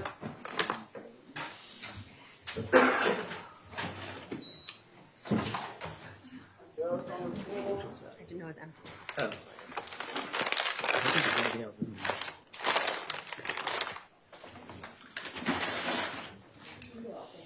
Recharge these. Oh, yeah. That's for you. Well, I'll take one back, yeah. And one for the court, Your Honor. Yeah, I think one copy, right? Would you make two? I'll go make two. Okay. I'll have Be in recess for an hour. printed, Thank you, Judge. if you don't mind.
This court is now back in session. You may be seated. Your Honor, we're back on the record with case on trial. We are waiting for a juror, but Okay. I know the court wanted to address the parties. Yes, counsel, I think you've become aware that there was some issue perhaps with the audio feed going out on the live streaming and some people hearing some sort of whispering that may be counsel speaking to each other. So I haven't heard that anybody can actually hear any words, but let me just see, do counsel have any concerns about continuing in the same manner of recording, or are you asking that something be changed because of your concern that either that you may be intercepted or that it may chill your willingness to freely confer with fellow counsel? Mr. Camilio, Ms. Strasnick? Chasnick and I are fine, Judge. Okay. You're gonna No, we hadn't realized that before, and we had backed up to the camera, and they, thank goodness, after we started chatting, they did tell us that it was kept live. Okay, so. That was, we were concerned. Oh, so you understand you were being perhaps slightly overheard, not from the electronic audio feed, but from the fact that you just were in some proximity to the camera itself? Right. Okay. So do you think you can deal with it as is now? I think for today, yes, and then maybe we'll, think it over. We're concerned because we're no longer having conferences amongst ourselves. I'm no longer speaking to my client at table. Well, that's not inconsequential. I want counsel to be able to freely confer with each other and, of course, with Ms. Church. So if that's a concern right now, I want to address it right now. We've got a portion of the trial day left. So based on what you've heard, you feel like you may be overheard if you just continue to confer seated at counsel table with Ms. Morrissey, Mr. Norkunis, or Ms. Church? Right, and what we don't know is, and I believe we received some communications that people specifically heard what we were saying to each other. I don't think any attorney-client stuff has gone out over. They could hear the actual words. I think they heard words. It was communicated to us. It sounded like they could hear the actual words. What we're not sure is Were you talking about me, Mr. Scully? We were wondering, what are we going to do next, Judge? Now, what we're not sure is it coming from this microphone? Is it coming from microphones back there? We don't know where we're getting picked up. We think it was from here because we had somebody from outside send us a text message, and then when we did this, they said, we're hearing you. And then when we shut it off here. When you hit, you're referring to hitting the mute button. Mute Yeah. button. They weren't able to pick it up, but we didn't realize that was also going nationwide. Okay. Yes, our videographer has his hand raised and would like to provide some information. I did want to apologize. Some courtrooms are different sometimes when the judge leaves the room, the clerk or the recorder hits a button and it stops the audio completely. So when you had stood up and walked away, I had gone over to my equipment and then I looked over, everybody was moving out of the room and I realized the audio was still going through. So now I know when court goes into recess, I have to turn the audio off myself. So moving forward, it won't happen again. But I do always suggest when you do have private conversations, I wasn't hearing it because I got like the best audio coming through my ears here. So when they're talking, I can't hear them, especially if they hit mute or anything like that. But the thing that happened was a moment of recess when I could see the audio was going through. But was that was coming through audio on your camera versus the microphones? I only get audio from your microphones. So that's the only way that this cord is plugged into your audio feed. I don't have any audio coming from they can't hear me hitting my camera or anything like that. So while we're in session, however, and counsel want to speak to each other in some proximity to the microphones we have at their counsel table, that's my concern, is that if they don't hit mute. They should hit mute, but I've been paying attention and I can't hear. Sometimes I hear like a little whisper, but If that's all you can hear, does that mean that that's all anybody live streaming can hear? and usually the audio going out is a little bit less than What you can hear. Counsel, if you know that you can hit, if, for example, Mr. Scully, you're in immediate proximity to Ms. Church, if you just lean over and hit the mute button, which you probably have been trained to do anyway, That should cover that. It may be harder to hit the mute button and then lean all the way over to Mr. Norkunis, but you could gather by one microphone and hit the mute button right by that microphone. I'll give you the opportunity to confer as much as you need to. I appreciate that, Judge. And we think right now that we've been learning as we go that the problem, and I'm still learning, that the problem is with these upfront microphones, so the mute would be a solution that we would be content with. Okay. What we have to stay alert to is that correct? Is there any audio being picked up independently from the camera equipment? Apparently not. We've been told. I'm sorry, your name, sir? My name is Richie Morgenstern, Your Honor. Richie Morgenstern? Yes, sir. Thank you for your information, Mr. Morgenstern. I'm correct that you're not getting any audio from the camera. It's all picked up through the microphones. Correct. And you are going to remain vigilant, listening on your headphones to make sure that if it appears at any point that you're hearing something from counsel, you'll immediately flag that for us. Yep. And Yep. all right. Let network know. We're about a minute delay as far as what goes out live, so I can stop something from going out. That's also helpful to know because sometimes these counsel curse a lot. All right. And even just another suggestion, and obviously you guys do your thing, even like blocking, like with your paper, like the football coaches do, if you block your voice to the microphone, or put your hand over the mic, grab the mic. Okay. Also, good advice. All right. So we content to continue? Content. Very good. We don't want the mics, Your Honor, we don't want the mics grabbed. Okay. Sorry, that It's not the best. interferes Yeah. with FTR, so. All right. Stay off of Miss Hart's No, mics do not touch the microphones. or you'll deal with her. Just one really quick thing. I spoke Yeah. to defense counsel. Mr. Fowler's son, who finished his testimony this morning, so Kamal was unaware of his desire to actually watch the entire trial. He did reach out. We told him no until we got some permission. I spoken to defense counsel. There's no objection to him being removed from the sequestration order as long as it's okay with the court. It is. Thank you. All right. We will bring our jury in, and we've got the cross-examination about to begin of who was it that was on the stand? Sergeant Strong. Sergeant Strong. And I am going to ask, before I do any questioning, to mark an exhibit, which is a thumb drive. I don't know if you want to do that now, Judge, or just when we get started. This is you're going to have ask for it to be admitted? Yes, it's the thumb drive. It's the complete set of photos for the search warrant execution. Oh, all right. So it's photos in addition to what have already been marked? Correct. Mr. Camilio, this was your witness. Any objection to that? We can mark that right now. Okay. So the way I have it right now is in this envelope. I have the thumb drive inside. Mark it. And I labeled it. We could replace the label.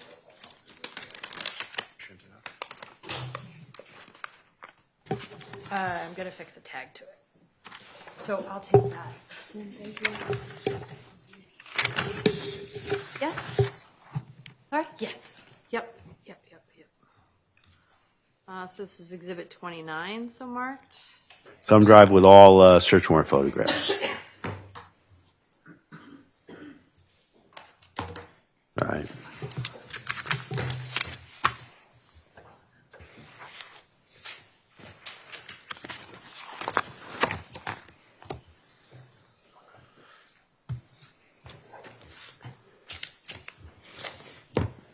You're welcome.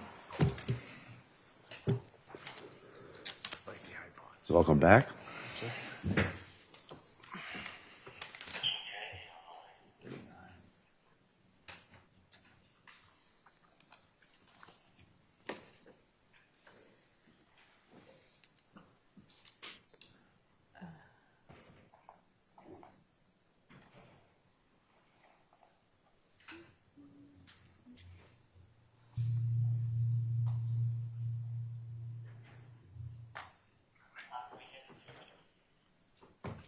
Very good. Yeah, we're ready, Mr. McMahon. Roger that, Bill. We can come right in.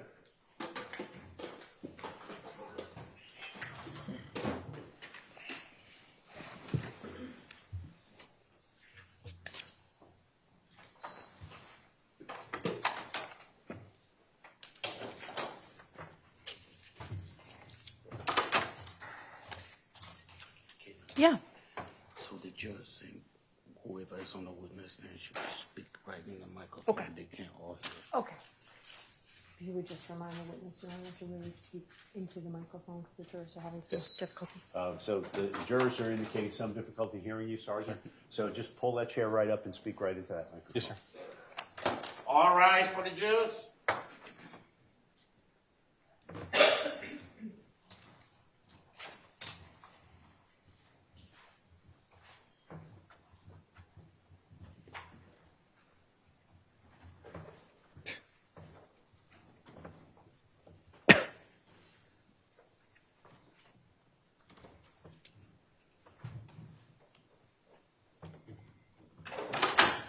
Be seated. Jurors, I understand that some of you have had a little difficulty hearing Sergeant Strong. You've done exactly what we want you to do. Whenever that's an issue, just make sure you let us know, and we will make sure that we make whatever adjustments. So Sergeant Strong's going to speak right into that microphone, and everyone will be able to hear. Mr. Scully. Thank you very much, Your Honor. Cross-examination. Thank you.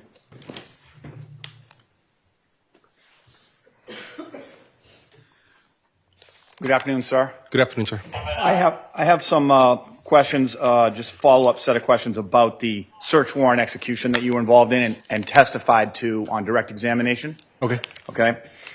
So first of all, the date of the search warrant execution, was that, do you recall that date? I believe it was November 22nd. Okay. 2024. Okay, and it was the, so you went to 108 Central Ave in Salisbury, right? Yes. Okay. Do you think the date could have been, well, the 14th of November, or do you think it was that late, the 28th? I don't recall exactly. Okay. All right. I'll come back to that. And so when you go to execute that search warrant, you were one of a part of a team, is that right? Yes. Okay. And present in that team included Trooper Lewis Williams, right? Yes. For at least part of the search, right? Yes. And David Strong, correct? That's me, sir. Yes, sir. That's you, yep. John Lannon. Yes. Gary Camo. Yes. There was Captain John Costa. Yes. Lieutenant Peter Sherber. Yes. Sergeant Michael Kerrigan. Yes. Okay, and were there more people than that, or does that sound like about the full crew? It was Trooper Cameron Ortiz. He's the one that authored the report. And Trooper Cameron Ortiz, right. Okay, great. Thank you for that. Now, so this team arrives and is there to work together to enter the premises, make a complete search, take items of interest, and also document the search with photographs or the like, right? Yes. Okay, and do you recall how long you were in the unit that was searched? I don't. Okay. Would you estimate that the search took an hour, 2 hours, 3 hours? Yes, between an hour and 2 hours. Okay. And you had sufficient time to do the search, right? You were Yes. there long enough to get the job done. Yes. Okay. With the court's permission, I'd like to show Exhibit 29, which was marked during the break, thumb drive, including search warrant pictures. Yes, jurors, outside your presence, we had by agreement marked as Exhibit 29 a thumb drive that contains not just the photographs during the execution of this search warrant you've been hearing about that were introduced during the direct examination of Sergeant Strong, but all of the photographs that were taken during the execution of the warrant. And so, yes, you may pull those up if you wish and ask questions about them. Thank you very much, Your Honor. They should appear on the screen. So the first photo, I'm going to go through some of these pretty quickly and then focus on a few, but this is the full set in order, and we're just going to click through them like a slideshow. Okay. So the first picture represents the exterior of the building with the number 108 on it, correct? Yes. And the next picture is actually the search warrant, which is photographed. It's brought to the location of the search to document that, okay, we have a search warrant and probably give it to anyone who might be there, right? Yes, sir. Okay. The next picture is an exterior photograph of a yellow hose, right? Yes. And the next one is a staircase going up, right? Yes. These photographs seem to be proceeding in somewhat of a sequential order as if you were walking into the unit and taking them as they go, right? Yes, sir. Next photograph is more of a close-up of that staircase, right? Yes. All right. Now, as you enter the unit, the first picture here is appears to be sort of that back room space. Is that correct? Yes, it is. And there are 2 photographs in a row of that space. And if we could just click forward one. Okay, that's the second picture that zooms out a little bit, right? Yes. Okay, and in that picture, you can see what looks like kind of a bed or something with pillows on it, right? Yes. Did you come to learn later that this was an area that was used by Leroy Fowler in this case? I don't recall that. Okay. And looking at that, you can see what looked like some record albums or something up on the top shelf. Yes, sir. And you can see some photographs and decor on the walls, right? Yes. And I see a ship's wheel, right? Yes. And I see some, looks like an ashtray and a lighter on the bed. Judge, in the interest of not objecting to every single photograph, I am going to object to Mr. Scully describing what can be seen in the photographs going forward for all of them. So I don't want to have to make that objection Okay. multiple times, but I am objecting to that. I will give a little leeway to point out a couple of obvious things if need be, but otherwise we don't. The photos speak for themselves, and so if there's no particular insight this trooper who was on scene can provide, I will sustain any such objections. Okay, so you look, thank you, Your Honor, and I'll try to keep it as tight as I can. So looking at that, I see 2 cans of what look like Fanta Orange. Do you? Yes. Okay, one is on the left, and it looks like it's in some kind of cup holder. Is that right? Yes. And one is on the right, and it looks like it's in some kind of cup holder. Is that right? Yes. All right, were those cans, both of those cans of Fanta Orange, taken as pieces of evidence? I did not take either of those. Okay. Do you know whether there's any liquid? Did you learn whether there was any liquid in either of those cans? Not that I'm aware of. Okay. Are you aware that a can of Fanta Orange was taken at some point during the execution of the search? Yes. Do you know whether it was one of these 2, the one that was taken, or was it from maybe somewhere else? I do not know, sir. Okay. Now, just flipping back to the prior picture, there's a Clorox bleach bottle there, right? Yes, sir.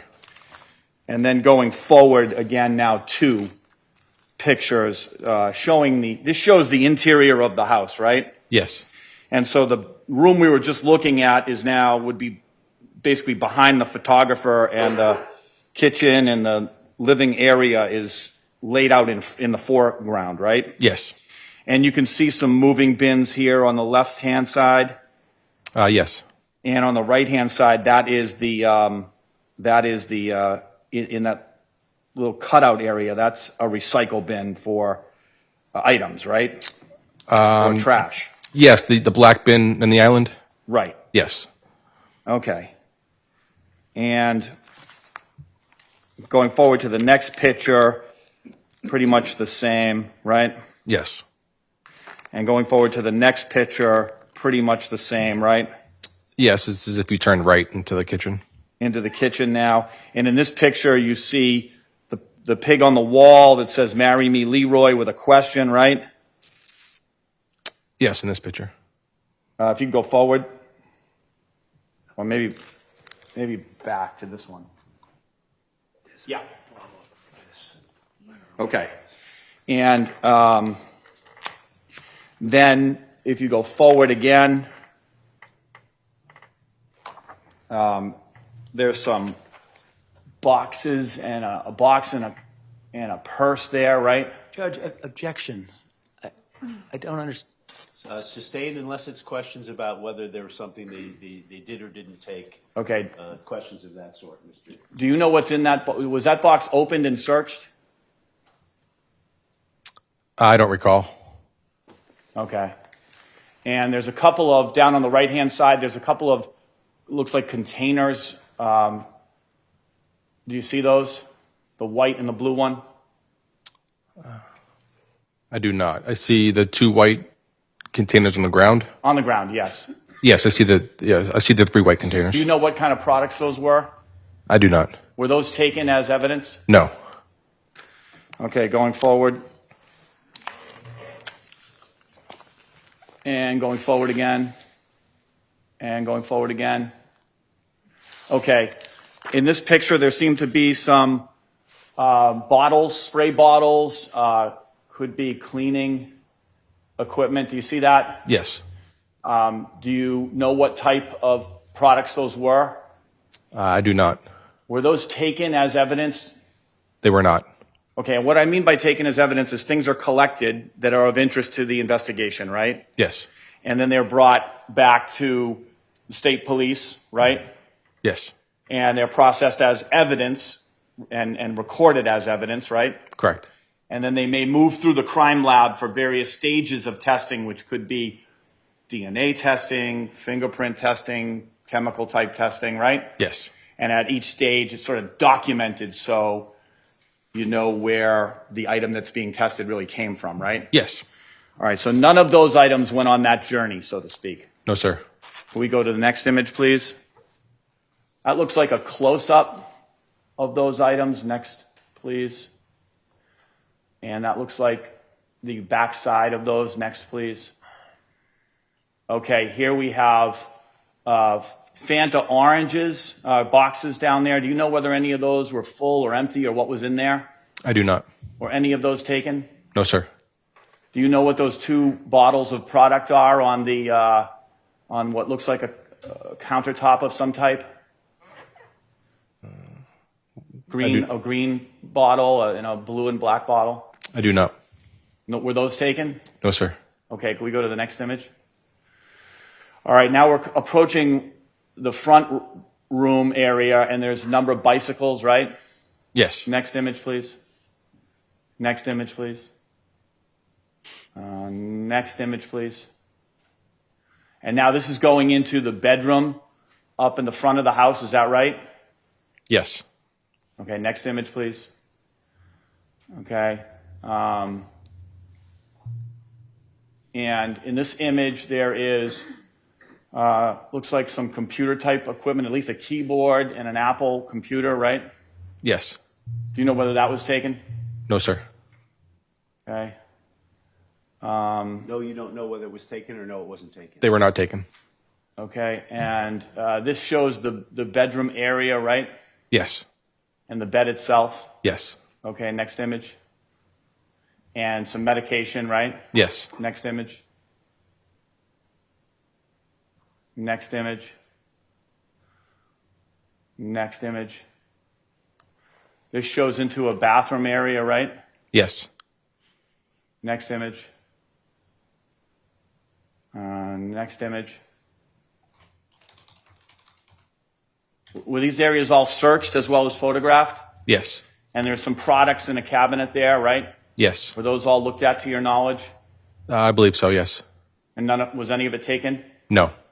Next image. Next image. Okay, and this is a trash bag with a little red stain under it of some sort, right? Yes. Was that taken or collected or swabbed? No. And you know what I mean by swabbed, right? Yes.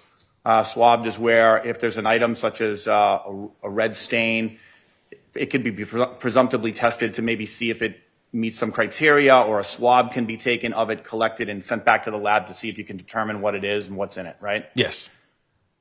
And that was not done with this particular stain, right? No. Was that bag opened and looked in, do you know? I don't recall. Next image. It's the same one. Next image. Next image.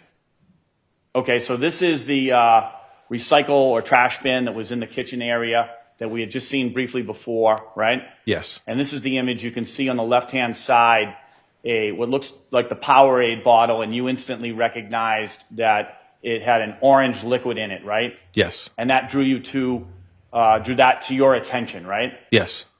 And so as a result, next image.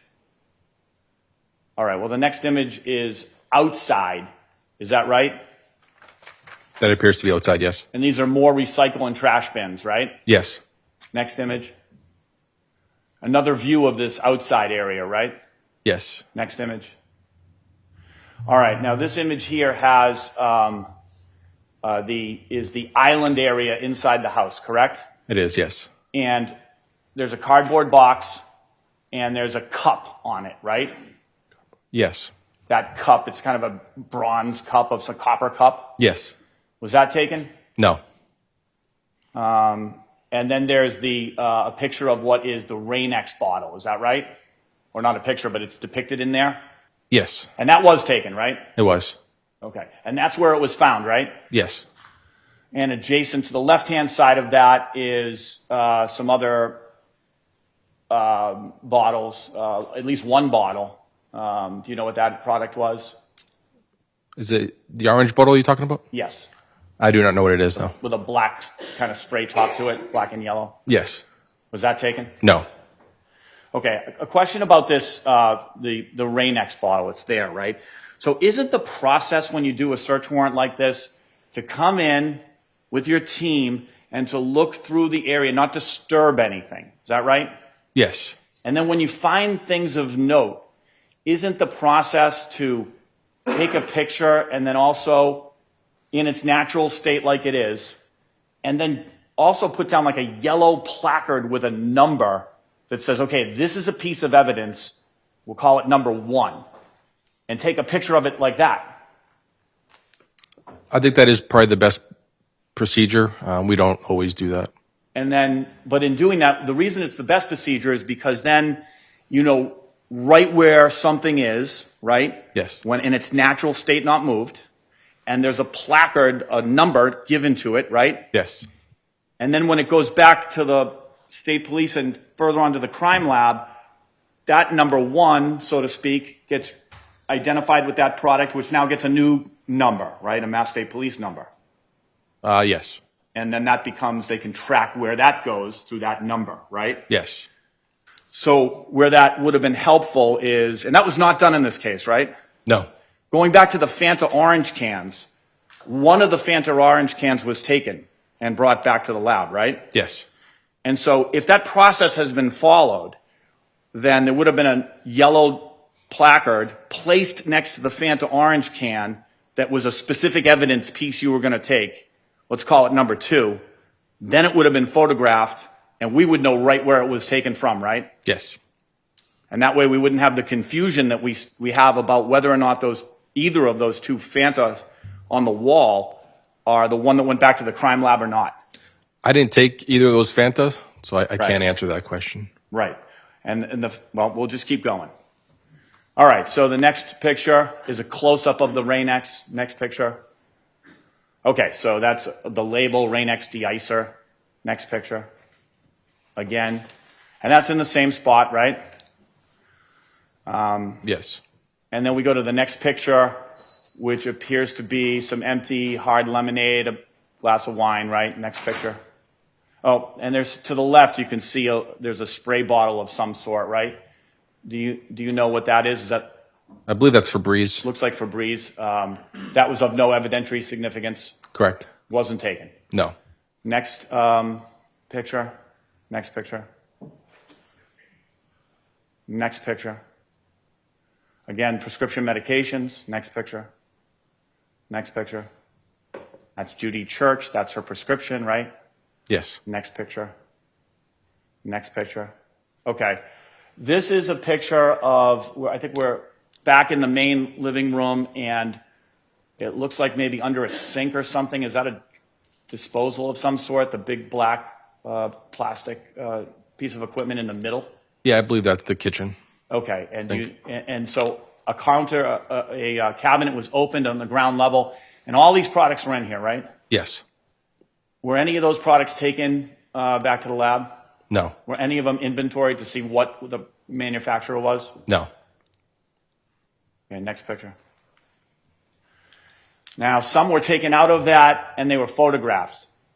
Fast Orange hand cleaner, Magic Zing, stainless steel dishwasher gel, right? And 2X metallic. Yes.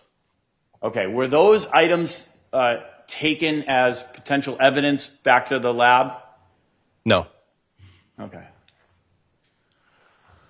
Next picture. Okay, so this is Powerade bottle with the orange fluid at the bottom, right? Yes.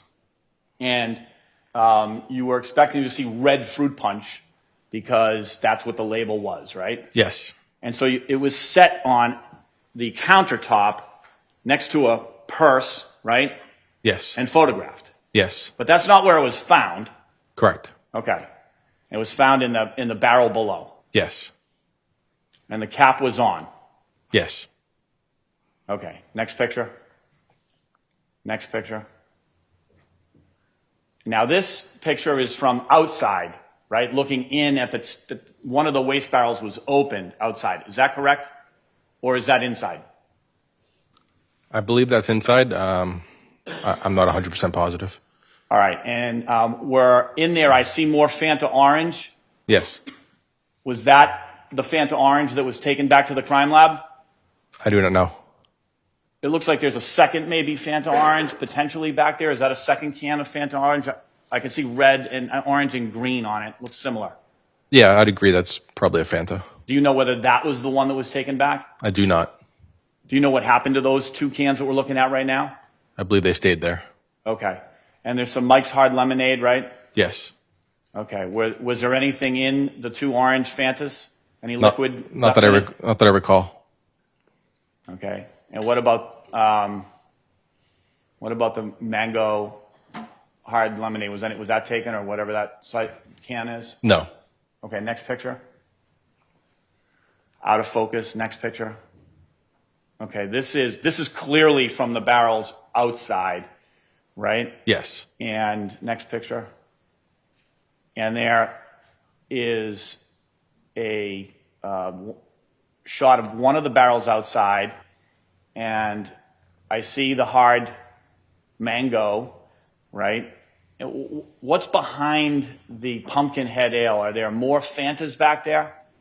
I don't know. Was that looked through? Was that emptied and looked through to see what was in there? I do not know.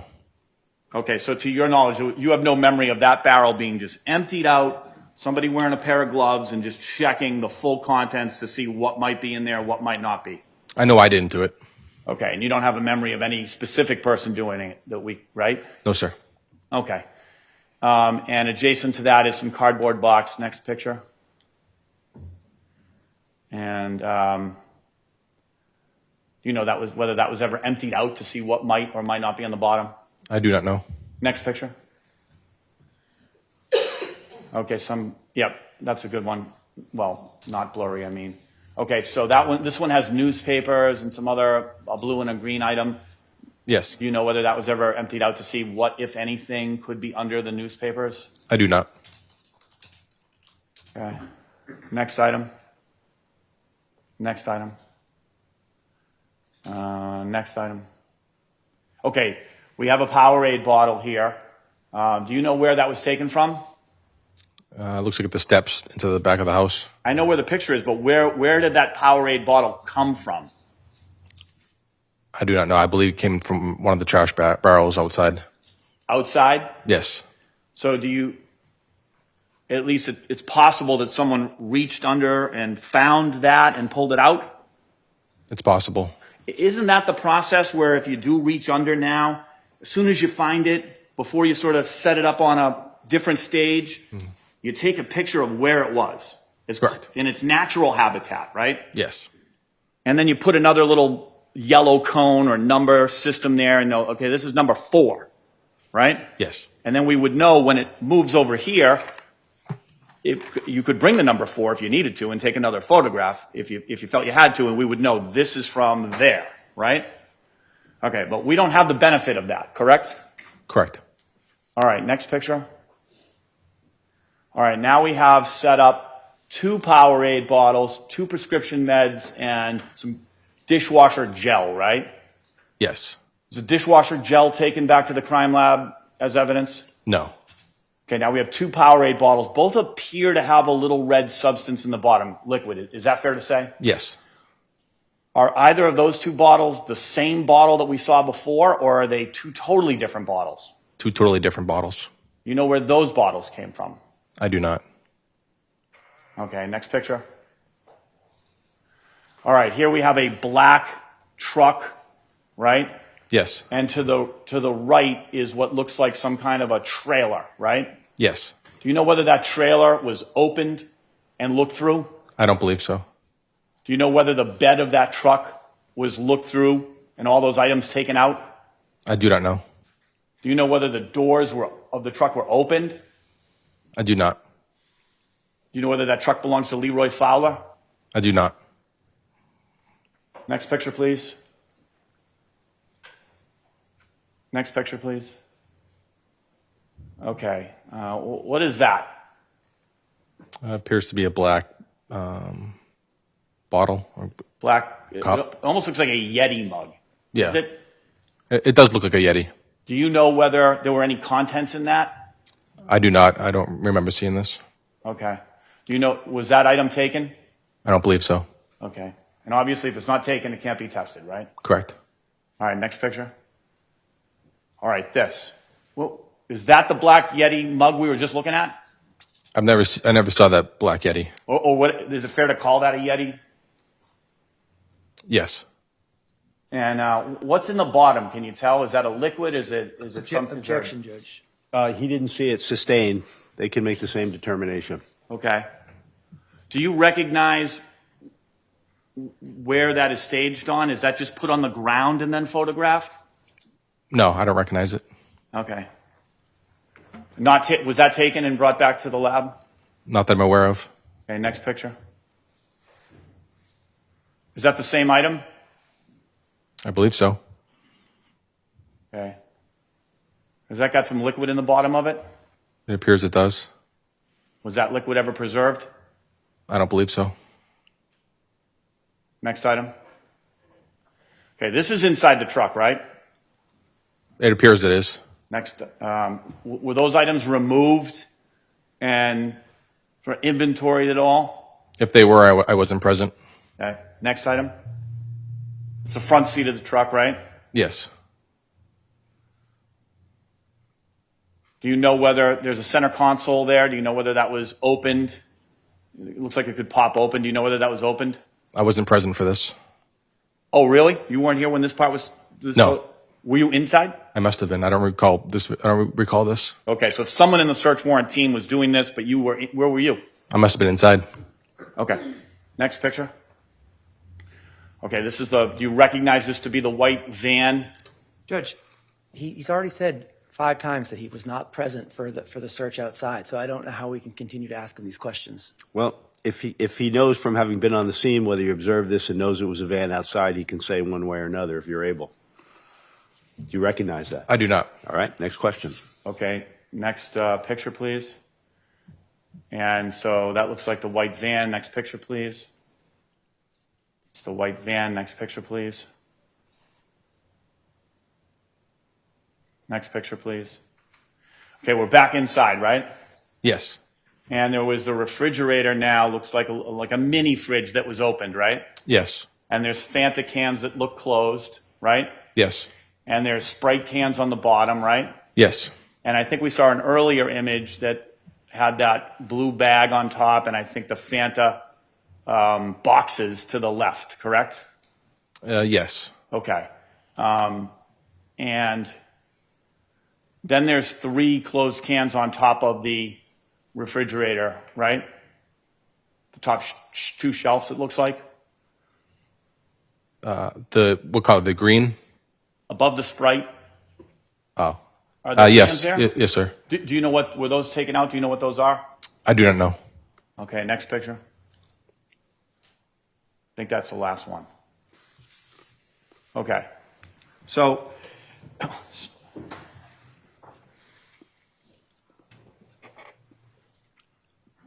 some of the evidence that was seized, right, was this item, which was exhibit number 21, which is the blender, right? Yes. Was there a specific photograph taken of the blender? Did you see it as I went through all those photos? I did not see it. Do we know specifically where this was? I know it was in the kitchen in a cabinet above the sink. Kitchen in the cabinet? Yeah. Okay, was the cabinet open or closed? Any knowledge? I don't recall, no. Okay, do you know what other items were around it? No. Okay. There was obviously the de-icer. This was taken and photographed. Yes. Number 22, right? There was exhibit number 23, which is black eye foam, right? Yes. Do you know where that was found? I believe there's Specifically? in the bedroom. In the bedroom, okay. And that was the first room or that you came into and there were photos taken, or the bedroom up front? The bedroom up front. All right. And did I miss a photograph of where specifically this was found?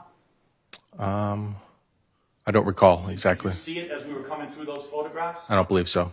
Wouldn't it be the normal practice, if this was of evidentiary significance and the state police were going to take it, when they find it, to take a picture of it so it's documented exactly where it was? Yes. Do you remember anything specifically about where it was? I do not. Okay, fair enough.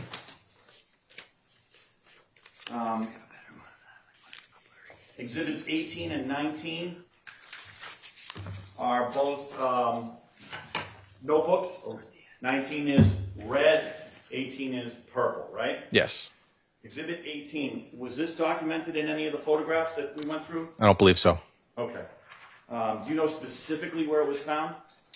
In the bedroom in the front of the house. Okay, and where in the bedroom?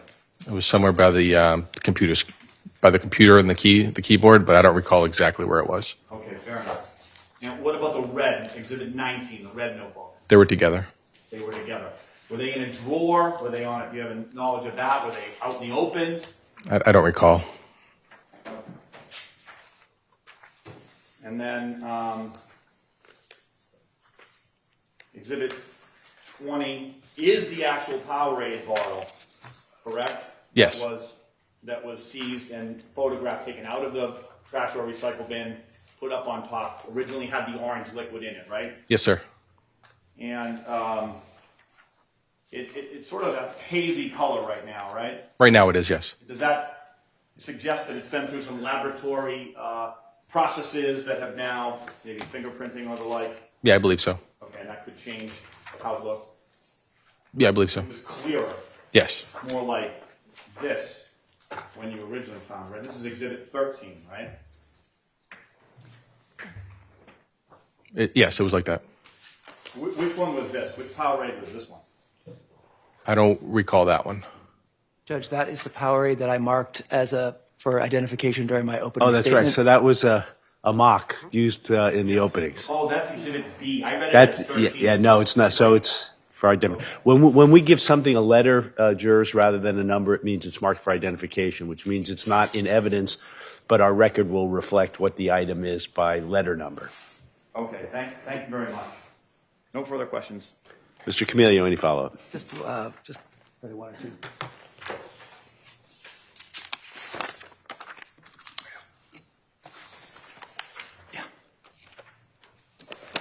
So I'm just going to show you one more photograph. Just ask you, do you recognize that photograph? I do. And you recognize one of the items that's been previously submitted into evidence being in that photograph? Yes, a black iPhone. Stop it. This says the next exhibit, Judge. Any objection? No objection, Judge. Next exhibit. Exhibit 30, so am I. I take it no follow-up to that? No follow-up to that. Thank you very much, Your Honor. Thank you very much, Sergeant. You may step. Thank you, sir. Judge, could we be seen for 2 minutes? Yes. Bring up that exhibit before I lose Oh, it. yes.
Jurors, there's one more witness the Commonwealth could call, but I'm going to give you all a break, maybe more so give me a break, because I'm not feeling too sharp. And so I think we're going to recess for the day. We've had already a long and productive day. I was just conferring with counsel on the schedule, and we are moving right along. If anything, we may be a little bit ahead of the schedule as I've laid it out for you. So things are progressing well. I want to thank all of you for your time and your attention today. We're always grateful for that and for your patience. We may need your patience even more next week because there may be some down periods. We've got some witness scheduling issues, so there may be times where you're waiting for us while we're trying to deal with that. We're about to enter on a weekend, apparently our 5th weekend in a row with rain. It's not a great forecast, but the very best thing you can do for yourselves as jurors, in this case and on behalf of the parties in this case and the lawyers who represent them, put this case completely out of your minds. Go back to your lives, enjoy the weekend as best you can, doing whatever it is you'll be doing, and come back on Monday fresh and ready to continue to hear the evidence with an open mind. So, until we see each other again, please don't discuss the substance of this case with anyone, including among yourselves. And please don't allow yourselves to see, read, hear, or overhear anything from any outside source about any aspect of this case, and do scrupulously avoid seeing any press coverage, whatever there may be, of this case at any time. Thank you all. I hope you have a wonderful weekend, and we'll see you on Monday morning. All right. Just leave your notebooks on the chair. Get up on the floor.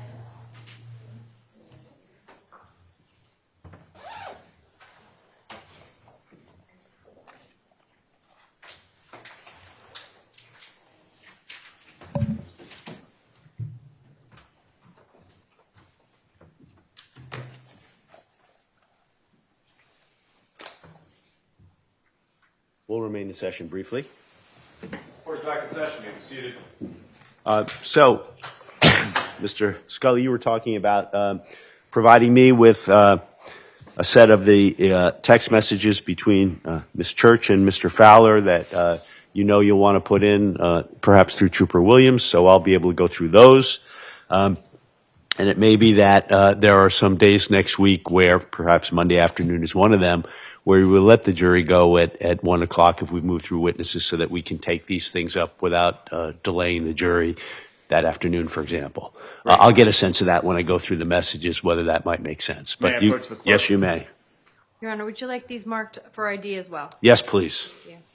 And the prosecutor also has a full set. And for the record, these are text messages taken off of Judy Church's phone. It's the full set of the month of November 2022. Just by the microphone. Excuse me, Mr. Sully. Thank you. We want to make sure we're picking you up.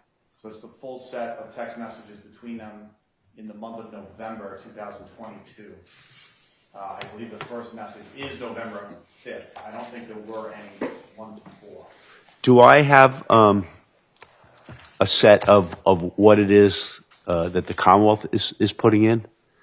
Judge, So this is the entire I'm not universe of looking text. I looked at what Mr. Scully gave us. I don't see anything in there that I would be looking to admit. I don't think any of it is admissible.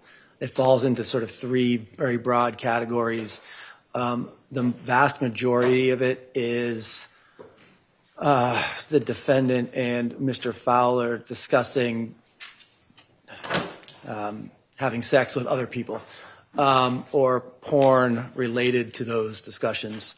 There are also a number of messages that the defendant wrote to Mr. Fowler after he had already gone off into the hospital, and he was obviously not responding to those because he was not at all coherent, or I don't think he has his phone with him either, because we found it in the house. He didn't take it to the hospital with him. So those are all post-date hit the 911 call. So there, I don't even know what the purpose was. I don't know. She was writing him messages that obviously he couldn't respond to. Is the Commonwealth putting in other texts between Mr. Fowler and Ms. Church? Not in that range, Judge. I don't expect that to happen right now. I expect that the text messages that we would be putting in are there are some text messages that Ms. Church sent to other people one of which we discussed in the motion in limine, and which we provided to counsel. They were primarily with her and other people. There's the Tammy one that we've already discussed, and then there is one where she texts a friend where she says, "I want to, I'd like to sting somebody to death. I would like to poison somebody. I've already picked out the person that I want to poison." So that would be the main one, Judge. And none of those were with Mr. Fowler, so I don't see any completeness issues or anything like that. Okay. And just to reiterate, I think what Mr. Scully, you told me before, your theory of admissibility on this sheaf of texts between Ms. Church and Mr. Fowler that's now marked for identification as is in aid of the Bowden defense. That is, the police had the opportunity to go through these messages, and the theory is they would reflect Ms. Church's affection and continued engagement, involvement as a girlfriend of Mr. Fowler, and therefore should have led them to look elsewhere other than just at Ms. Church as potential cause of his death? Yes. In a nutshell, I would say this is primarily Bowden and bias related issues, police bias that developed against Ms. Church with a rush to judgment in this case. And that what these text messages reveal is that from November 5th in particular through November 11th, they were existing in a period of great harmony. They were planning in their final stages and packing to go to Florida. And they, the night of November 8th in particular, they were texting throughout the night and in a very harmonious way, let's say, an intimate way. And there was no evidence of the anger or the motive at that time to kill. It's the exact opposite in that time frame. And as far as what happened to Leroy, which keeps echoing around quietly in the ether here, is if the Commonwealth's theory holds up that somehow somebody was able to slip into Leroy Fowler's drink and an unnoticed, untasted substance, it could have been anywhere. And it could have been anyone. And we don't even know that bottle of Powerade that the prosecutor held up the sample of and called it the murder weapon, we don't even know for sure that was what he was drinking or all he was drinking. We know it ended up in his trash. There's some assumptions we can make, but there are some assumptions that could point in other directions that have yet been really fully explored in this case. You're not raising a particular third-party culprit defense. No, I don't think we're going to get there. I don't either. At least I haven't heard anything to Right. suggest that we would. Yeah, I think what happened to Leroy does remain a bit of a mystery, and that's why I framed this as a reasonable doubt case at the end of the day is, well, something happened to Leroy that's bad. There's a few potential options. The court knows what they are.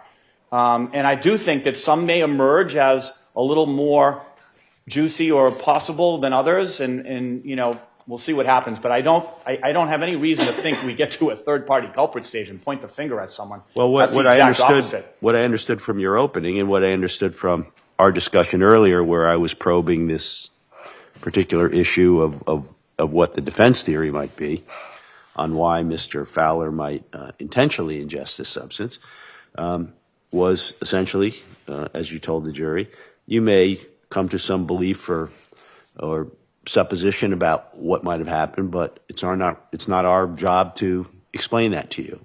The Commonwealth has the burden of proof. They have a theory, and we're going to show you there's real reasonable doubt about that theory. That's the gist of it, correct? That is right on. All right. Although we do, still want to explore. We have live witnesses and, people with motive, people with bias, people that were having. Barbara Randall was in the exact opposite posture of Judy Church in November. Barbara had a falling out with Leroy. The text messages show Leroy breaking up with her. Right. She was irate at him at the same time that Judy was, in this, nice, warm, loving space with him. And, and he had just spent some time with her not long before that. And then there's some text messages out there that a few days before, I think looks like it's October or so, end of October. He looks like through the text message, he drank himself into some kind of blackout, ended up in Newburyport, didn't know where he was. He needed Barbara to pick up his motorcycle. He was asking her for help. She wouldn't do it. It's kind of a mess of text messages, but it appears that he had this foray completely somewhere else before sort of coming back to Judy's house and kind of settling in for like, okay, now I'm going to Florida. Well, I'm not sure what, if any, of all that the jury will hear. That's what we'll be having these discussions, but you're at least giving me a sense of what's out there, which is all new to me. We view it as a very complex picture, right? It's a complex picture, and trying to give the jury a fair overview of what people were doing, what they were saying to each other, who had motive, who didn't have motive, who had opportunity, who else had opportunity, and what they may make of that is all under the umbrella of reasonable doubt, not specific third-party culprit. Mr. Camellia? Well, it sounds pretty third-party culprit-y to me. But well, I don't want to get in that. If the suggestion is Barbara Randall was a woman scored who had a motive to do this, that's very, as you put it, third-party culprit-y. But I don't think we're going to get there based on what I don't either. And I don't want to belabor that issue, Judge. I will. Ms. Strasnick is far more prepared and organized than I am. So we actually have for the court, and we've already provided them, when I say we, Ms. Strasnick, provided to defense sort of the universe of Judy Church text messages and notes on her iPhone that we may introduce to Trooper Williams. So I will, with the court's permission, provide them to the court so the court can take a look at those as well. And we'll mark those for ID as well. As Do you want to mark the you want to mark the texts and the notes separately? Are they segregated there, Ms. Draper? They're with separate. Yes, Your Honor. So I can, with permission, I'll mark the text as J and the notes as K.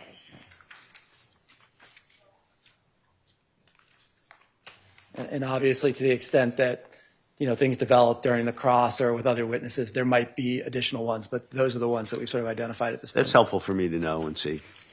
All right. And if I could just flag one issue that I don't have a planned objection to the notes. They're long. I'm still looking at them. A lot of words, a lot of sentences. So we're still looking at those, but I don't have anything planned.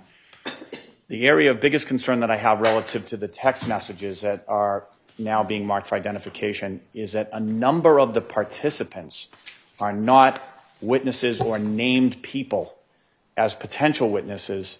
And so now we have this, among other potential objections, this conundrum that when Miss Maliki, I think that's her name, and when her name gets said, do any of these jurors know her? We don't know. There's like 3 of those witnesses. Cam Foley is one, who happens to be the defendant's sister, and there's another woman in there. These are correspondence in the text messages that the Commonwealth expects it'll be offering?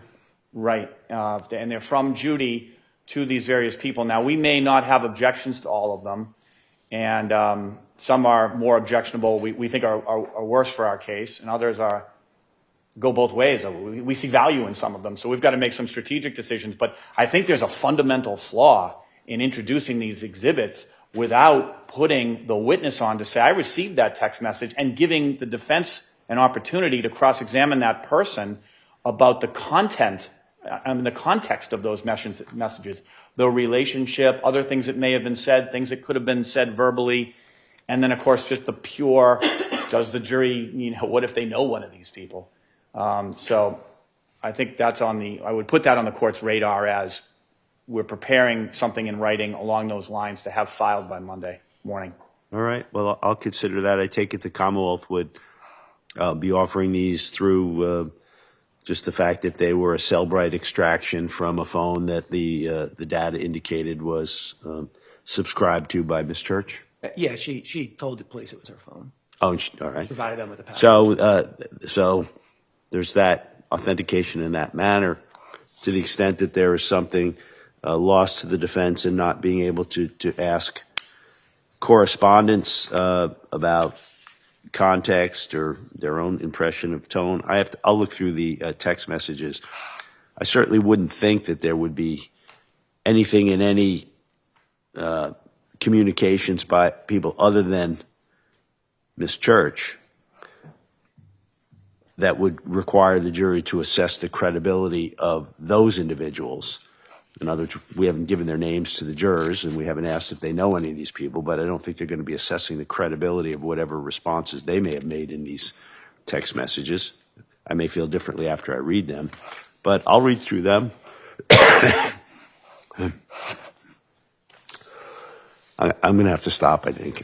But I'll read through them this weekend, and we'll have an informed discussion sometime on Monday about all these matters. Perhaps we'll take the afternoon outside, having let the jury go, to finalize whatever rulings I need to make after hearing from counsel. Thank you, Ron. All right. Thank you all. Thank you. We'll be in recess Hope you until feel Monday better. morning. Have a good weekend. I will. I'll be in the pink on Monday, I have no doubt.